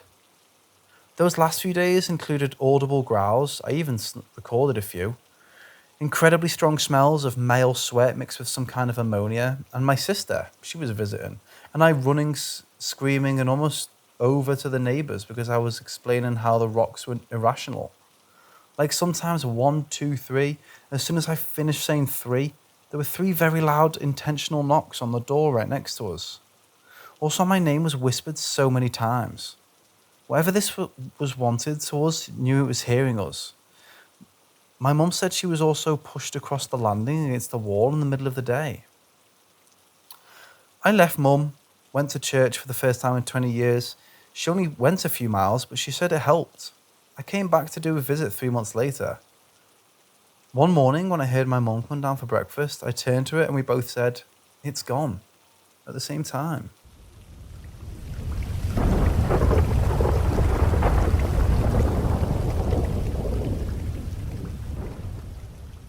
My boyfriend and I were on vacation in the Upper Peninsula of Michigan, staying at an Airbnb on the St. Mary's River in Sault Ste. Marie. It was an older 3-bedroom house with its own nice private beach. We had the entire place to ourselves for the night. We started off the night by leaving to get some food, play Monopoly, going swimming. Nothing out of the ordinary occurred. As soon as it got dark, we went out to smoke some weed before we ate the food we just bought. We went back in, had our dinner, and went to the master bedroom. We were both on our phones when the light on the ceiling fan started to flick on and off. I said that the house was old and suggested we just turn the light off. He said no, and that we should keep it on. This is when he first told me that he had a bad feeling, and I said he was just paranoid from the weed. I walked out the hallway to the living room to see if I could sense the energy he was feeling, and he followed me. I felt as if nothing was wrong and went back to the bedroom. He stayed in the hallway, staring at a closed bedroom door. I asked why he was staring at it, and he said, "I swear I just saw the light in this room turn on and off." I was more concerned about a person being in this house, and I said we needed to go in there and look. We walked in, checked under the bed and in the closet, and nobody was in there. He became really startled, and I was confused because I was still really high and had zoned out. He said that the dresser had just been shaken really aggressively against the wall. I was skeptical since I hadn't seen it myself, but I said I believed him, and we left the room. After we were back in the living room, he said, "I have a really bad feeling, like something bad is going to happen if we stay here. We need to get out of here." We had nowhere to go until the next day, and I didn't want to leave, but I agreed that we'd go for a drive, come back after, and get our things and leave if we still felt the same way. After we finished driving, we went back into the house, and he still had this bad feeling. I still didn't want to go, but I agreed that we'd get our things and leave. We walked into the master bedroom first, and the light switch for the ceiling fan and light was off. We'd left it on. My boyfriend said, "This is exactly what I'm talking about. Look at the fucking fan." It was moving slowly in a circle, and as soon as I looked up, it began moving faster, but inconsistently, as if someone was batting at it. The light began to flick on and off again as well. Mind you, the switch is still off on the wall. This was enough for me to start freaking out, so we grabbed everything out of there and the master bathroom and got the hell out of that room. Next, we went to the kitchen to do our dishes, since it was a requirement for checkout. My boyfriend reached into a drawer, pulled out the biggest knife in it, and turned his head to look at me. He said nothing and put the knife down and closed the drawer. I assumed he was trying to show me that it was there in case there really was another person in the house. He started visibly freaking out, and I asked what was wrong. He said, "I'll tell you in the car." We packed up, locked the house behind us, and hit the road. I asked him what he'd been so afraid about, and he said, "That thing was talking to me the entire time. It got control of me when I was reaching for that knife, and it told me to stab you. I had to stop myself and fight it." He continued on, saying that he'd been listening to these things the whole time, such as "fucking hit her," and "pick up that chair and throw it at her." Hearing this made me sick to my stomach. We ended up sleeping in my car at a rest stop, and neither of us slept well at all, with this lingering awful feeling. Nothing has really happened to us since, so I don't think it is attached to us or anything, but I just can't fathom how it gained that much control over him in such little time.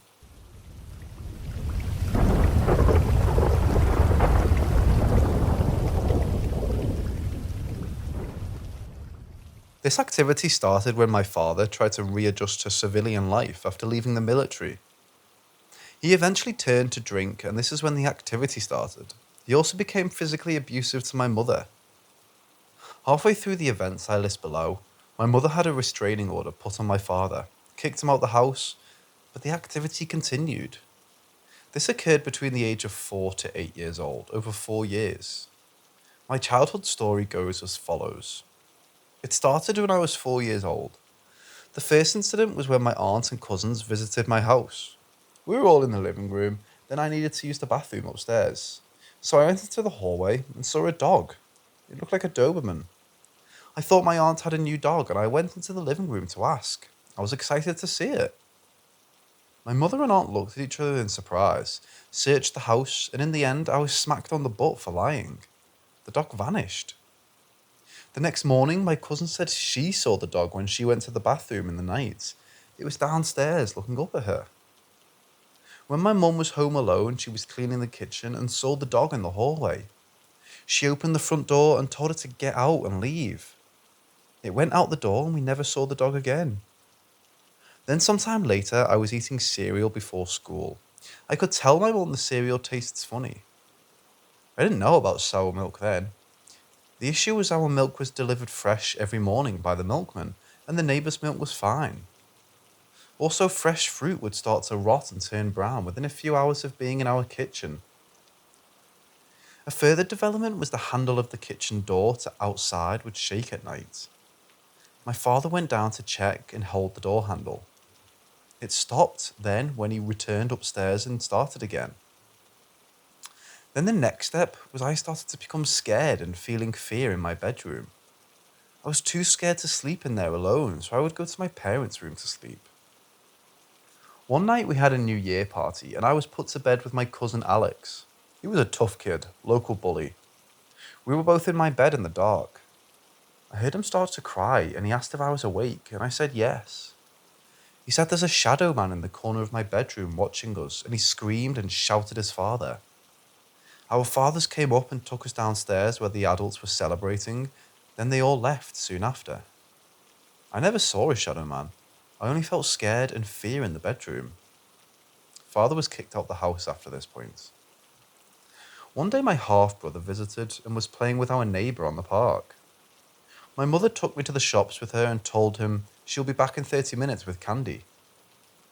My brother saw my living room blinds move from the park and thought me and my mum returned with the candy. He went into the house with the neighbour and found the TV on, radio on, and gas fire on full power in the middle of summer. Me and my mum returned to find them waiting on the park, too scared to come into the house. I learned the next part later in life when my mother opened up to me about it as she hid this from me until I was 20 years old. The final incident that happened forced us to move was my mum was hoovering my bedroom.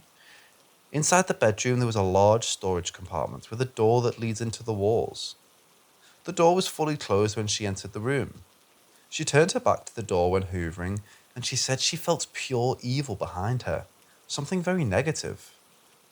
She turned around and saw the door fully open, so she dropped the hoover and ran to the garden screaming. My neighbour, who was a retired police officer, jumped over his garden to see what happened. She said there's something in the house, but he misunderstood it for someone in the house. He got his old police baton and isolated the electricity from outside to turn off the hoover that was still on. By this time, my mum was in the house, with his wife having a cup of tea and emotional breakdown from it. He said there was nobody inside and she said no, there was something in the house, not a person. Then they explained when me and my mum were away on a vacation in England with my future stepfather, the lights in my room would turn on and off at night, along with noises of footsteps. The neighbour checked it out with his flashlight battered and his dog Toby, thinking it was my father coming back whilst we were away. The dog would growl at the door and not enter our house. The neighbour inspected the house, but he found nobody. Then when he returned to his house, the footsteps and lights would start again. So they decided not to tell us because they didn't want to scare my mum and me. They kept it secret. Soon after, we moved to England. The next experience I had that connected me back to this was when I started my career at sea. I was on a container ship sailing around Asia, and I had multiple deep dreams of being in this old house with several other people of different nationalities, trapped in the large old house. It had red wallpaper, lanterns on the walls, and oil paintings of people with very high ceilings. It looked very Tudor, 1500s, 1600s. I could always interact with these people until it came. We would all be paralysed and thrown around the large room we were in, and I'd wake up paralysed, unable to move, cold sweat in my bed on the ship, until I'd break out and free myself. The fear I felt was the same as in my childhood bedroom back in Scotland. The final dream I had an interaction with it. I dreamed I was in a pitch black room, with a circle of light around me that I was safe in. To the left of me were lightly lit wooden stairs leading up to a door with light piercing through the sides of it. The entity called my name in a croaky voice and laughed, sounding like an old smoker's voice. It told me to come into the dark and join it. I fought back and told it to fuck off. I'll never be like you. And I called it pathetic piece of shit. It quickly responded with a come with me now. I told it no, then ran for the stairs. I got to the door and I felt my right leg being pulled. I kicked multiple times back into the dark on my pulled leg, and I felt it contact against something. I got through the door and I was in this house I had seen before in my dreams. I saw the red wallpaper, the lanterns and oil paintings. I then woke up, but this time free, not paralysed. Deep down, I feel the voice I was talking to was what was in my room back in my childhood home, even though I was on the other side of the planet. Since then, I've had a couple of dreams in strange old houses, feeling a presence, but never back at that old Tudor house.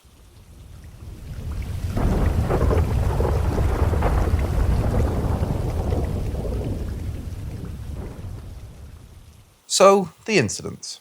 Yesterday morning, I was reading when I heard what I swear was M laugh outside my window and say something unintelligible. I was immediately confused because I thought, and then confirmed, that M was miles away and wouldn't be home until late that afternoon. I thought it was weird, but I didn't feel threatened or targeted. I went back to reading, texting them both about what I assumed to be a mildly funny auditory processing error. Apparently, something like this happened to S as well.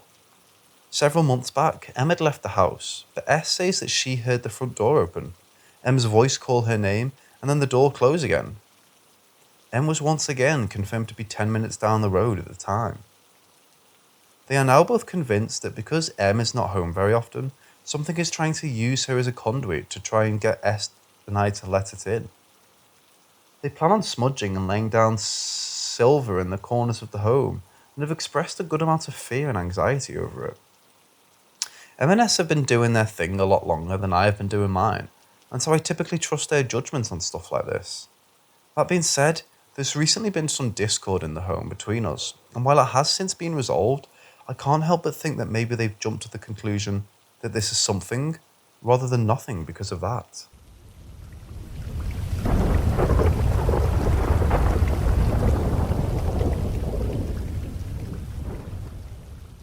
A few months ago, I would wake up and see a figure in the doorway of my room. The figure had long black hair, indistinguishable face, and a dirty white robe.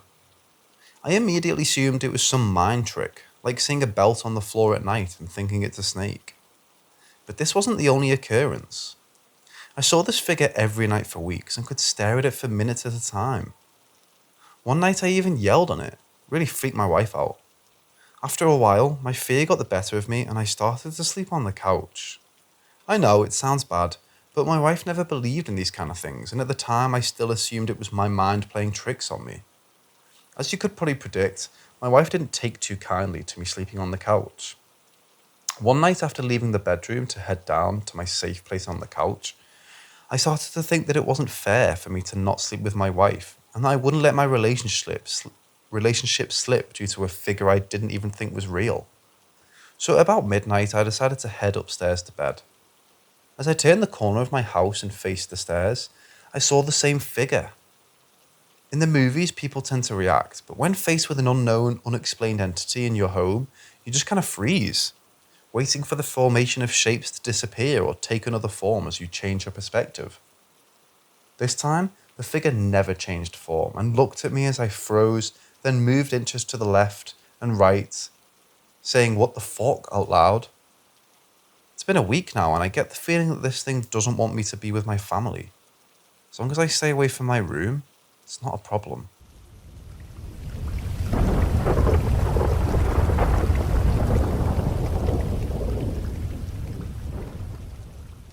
A couple years ago, I had a sleepover at my friend's house with 3 other people, so there were 5 of us. Her house was known to be quite haunted, as we have heard the garage door slam on its own and stuff like that. We decided to sleep in a game room upstairs and watch some Batman before sleeping. Let me try to explain our sleeping arrangements.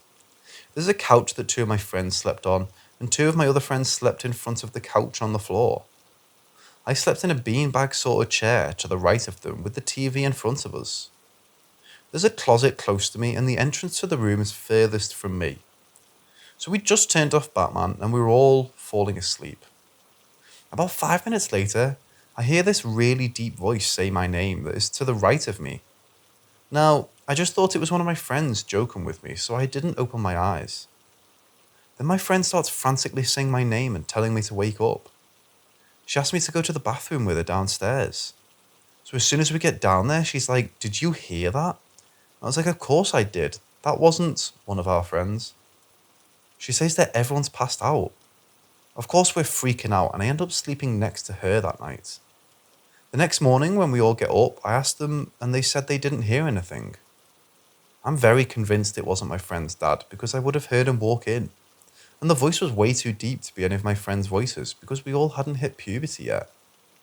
I don't know, it's been years and my friend still says it wasn't her. And at this point, she would have said something by now. Anyway, that's one of the scariest things I've heard.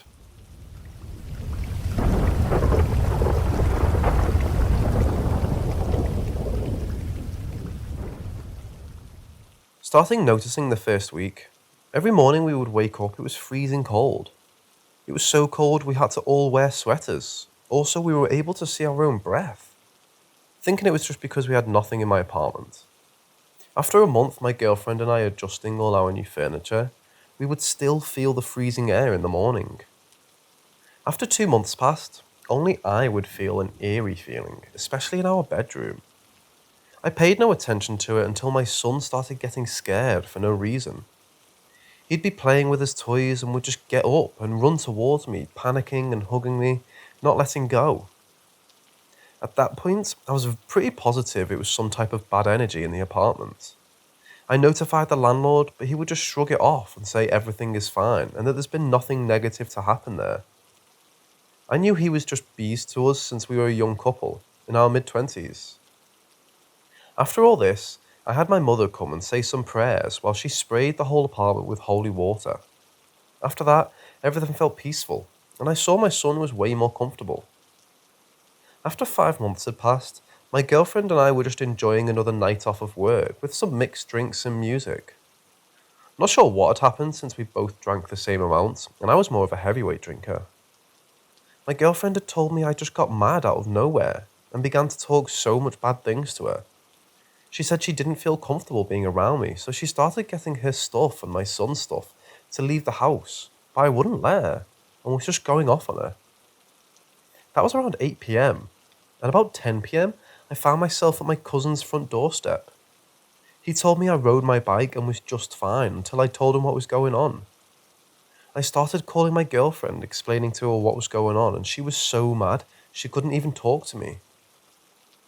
Later that night, I went home and was trying to solve out what was happening, as if I got possessed by something. I was in my living room when I hear a big bang in my bedroom. It was so loud that it made me jump up from the couch. I go and see what's going on, and I see only one of my son's drawer had been shoved out of its place so hard that it made markings on the wall. I felt nothing but goosebumps and a mad feeling since I knew it was something messing with us or me. I started cussing at nothing and saying to go away, that it's our time to live here, and it's time that's gone. After the next morning, I had explained to my cousin and girlfriend what had happened, and they both got so spooked out. Thank God we had money saved up. We got the hell out of there. Now we're happier than ever at our new place. My aunt was living next door to us in the apartment, so basically her walls connected to ours. Very thin walls that we could hear each other. So the second night we'd moved out, my aunt called me sounding terrified, saying there's someone in the apartment. She said she would hear dragging and walking. No talking.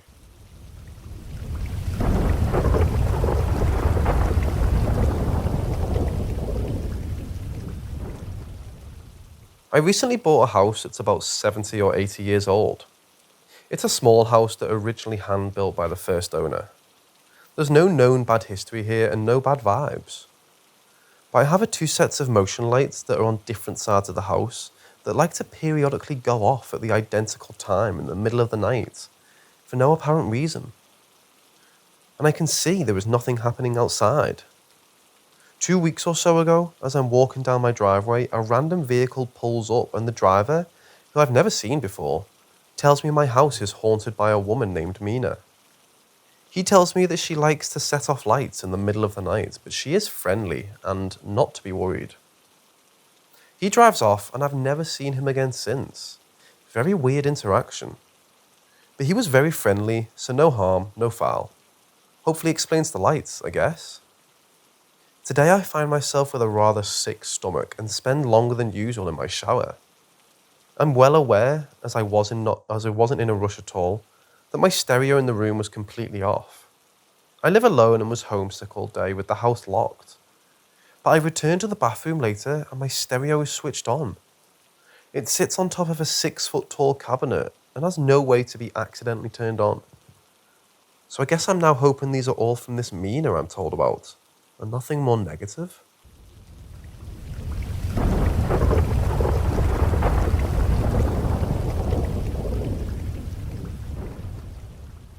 My best friend and I were in the spare bedroom of her upstairs. From what I remember, there were 3. Her bedroom, her sister's bedroom, and one where old things just kind of sat and collected dust. Anyways, we were sitting in that room and watching Shrek. All of a sudden, a picture on the wall began moving back and forth pretty fast, and then it just stopped. Then an old WWE toy they had started going off. We kind of did a look at each other for a split second, and after that, we both got up, ran screaming out the house. We ran downstairs out of the house to the camper and stayed out there for a bit. I remember her mom yelling at us, telling us to quit making things up. Then as we were about to leave the camper to go back inside, we both heard a voice yell, "Get away from the pool," and we ran screaming back inside. I have to admit that the TV in the camper was on, so it could have been just us being scared and the TV just happens to say those words when we were right next to the pool, but it was still creepy. I wasn't there to witness, but my best friend claimed that after her older sister had her baby, she would see shadows in the baby's room, over the crib. Also, my friend would say that she felt something grab her around the finger on multiple occasions. She said she was sitting in the computer chair upstairs in the spare room, and she remembers falling backwards off of it. When she opened her eyes, it was a scary-looking face inches from hers, just staring at her. Of course, this part is all second-hand experience, but I can say after having my first paranormal experience in that house, I'm a believer. Something in that house, mainly upstairs, just did not feel right to me. I'm so glad she moved away.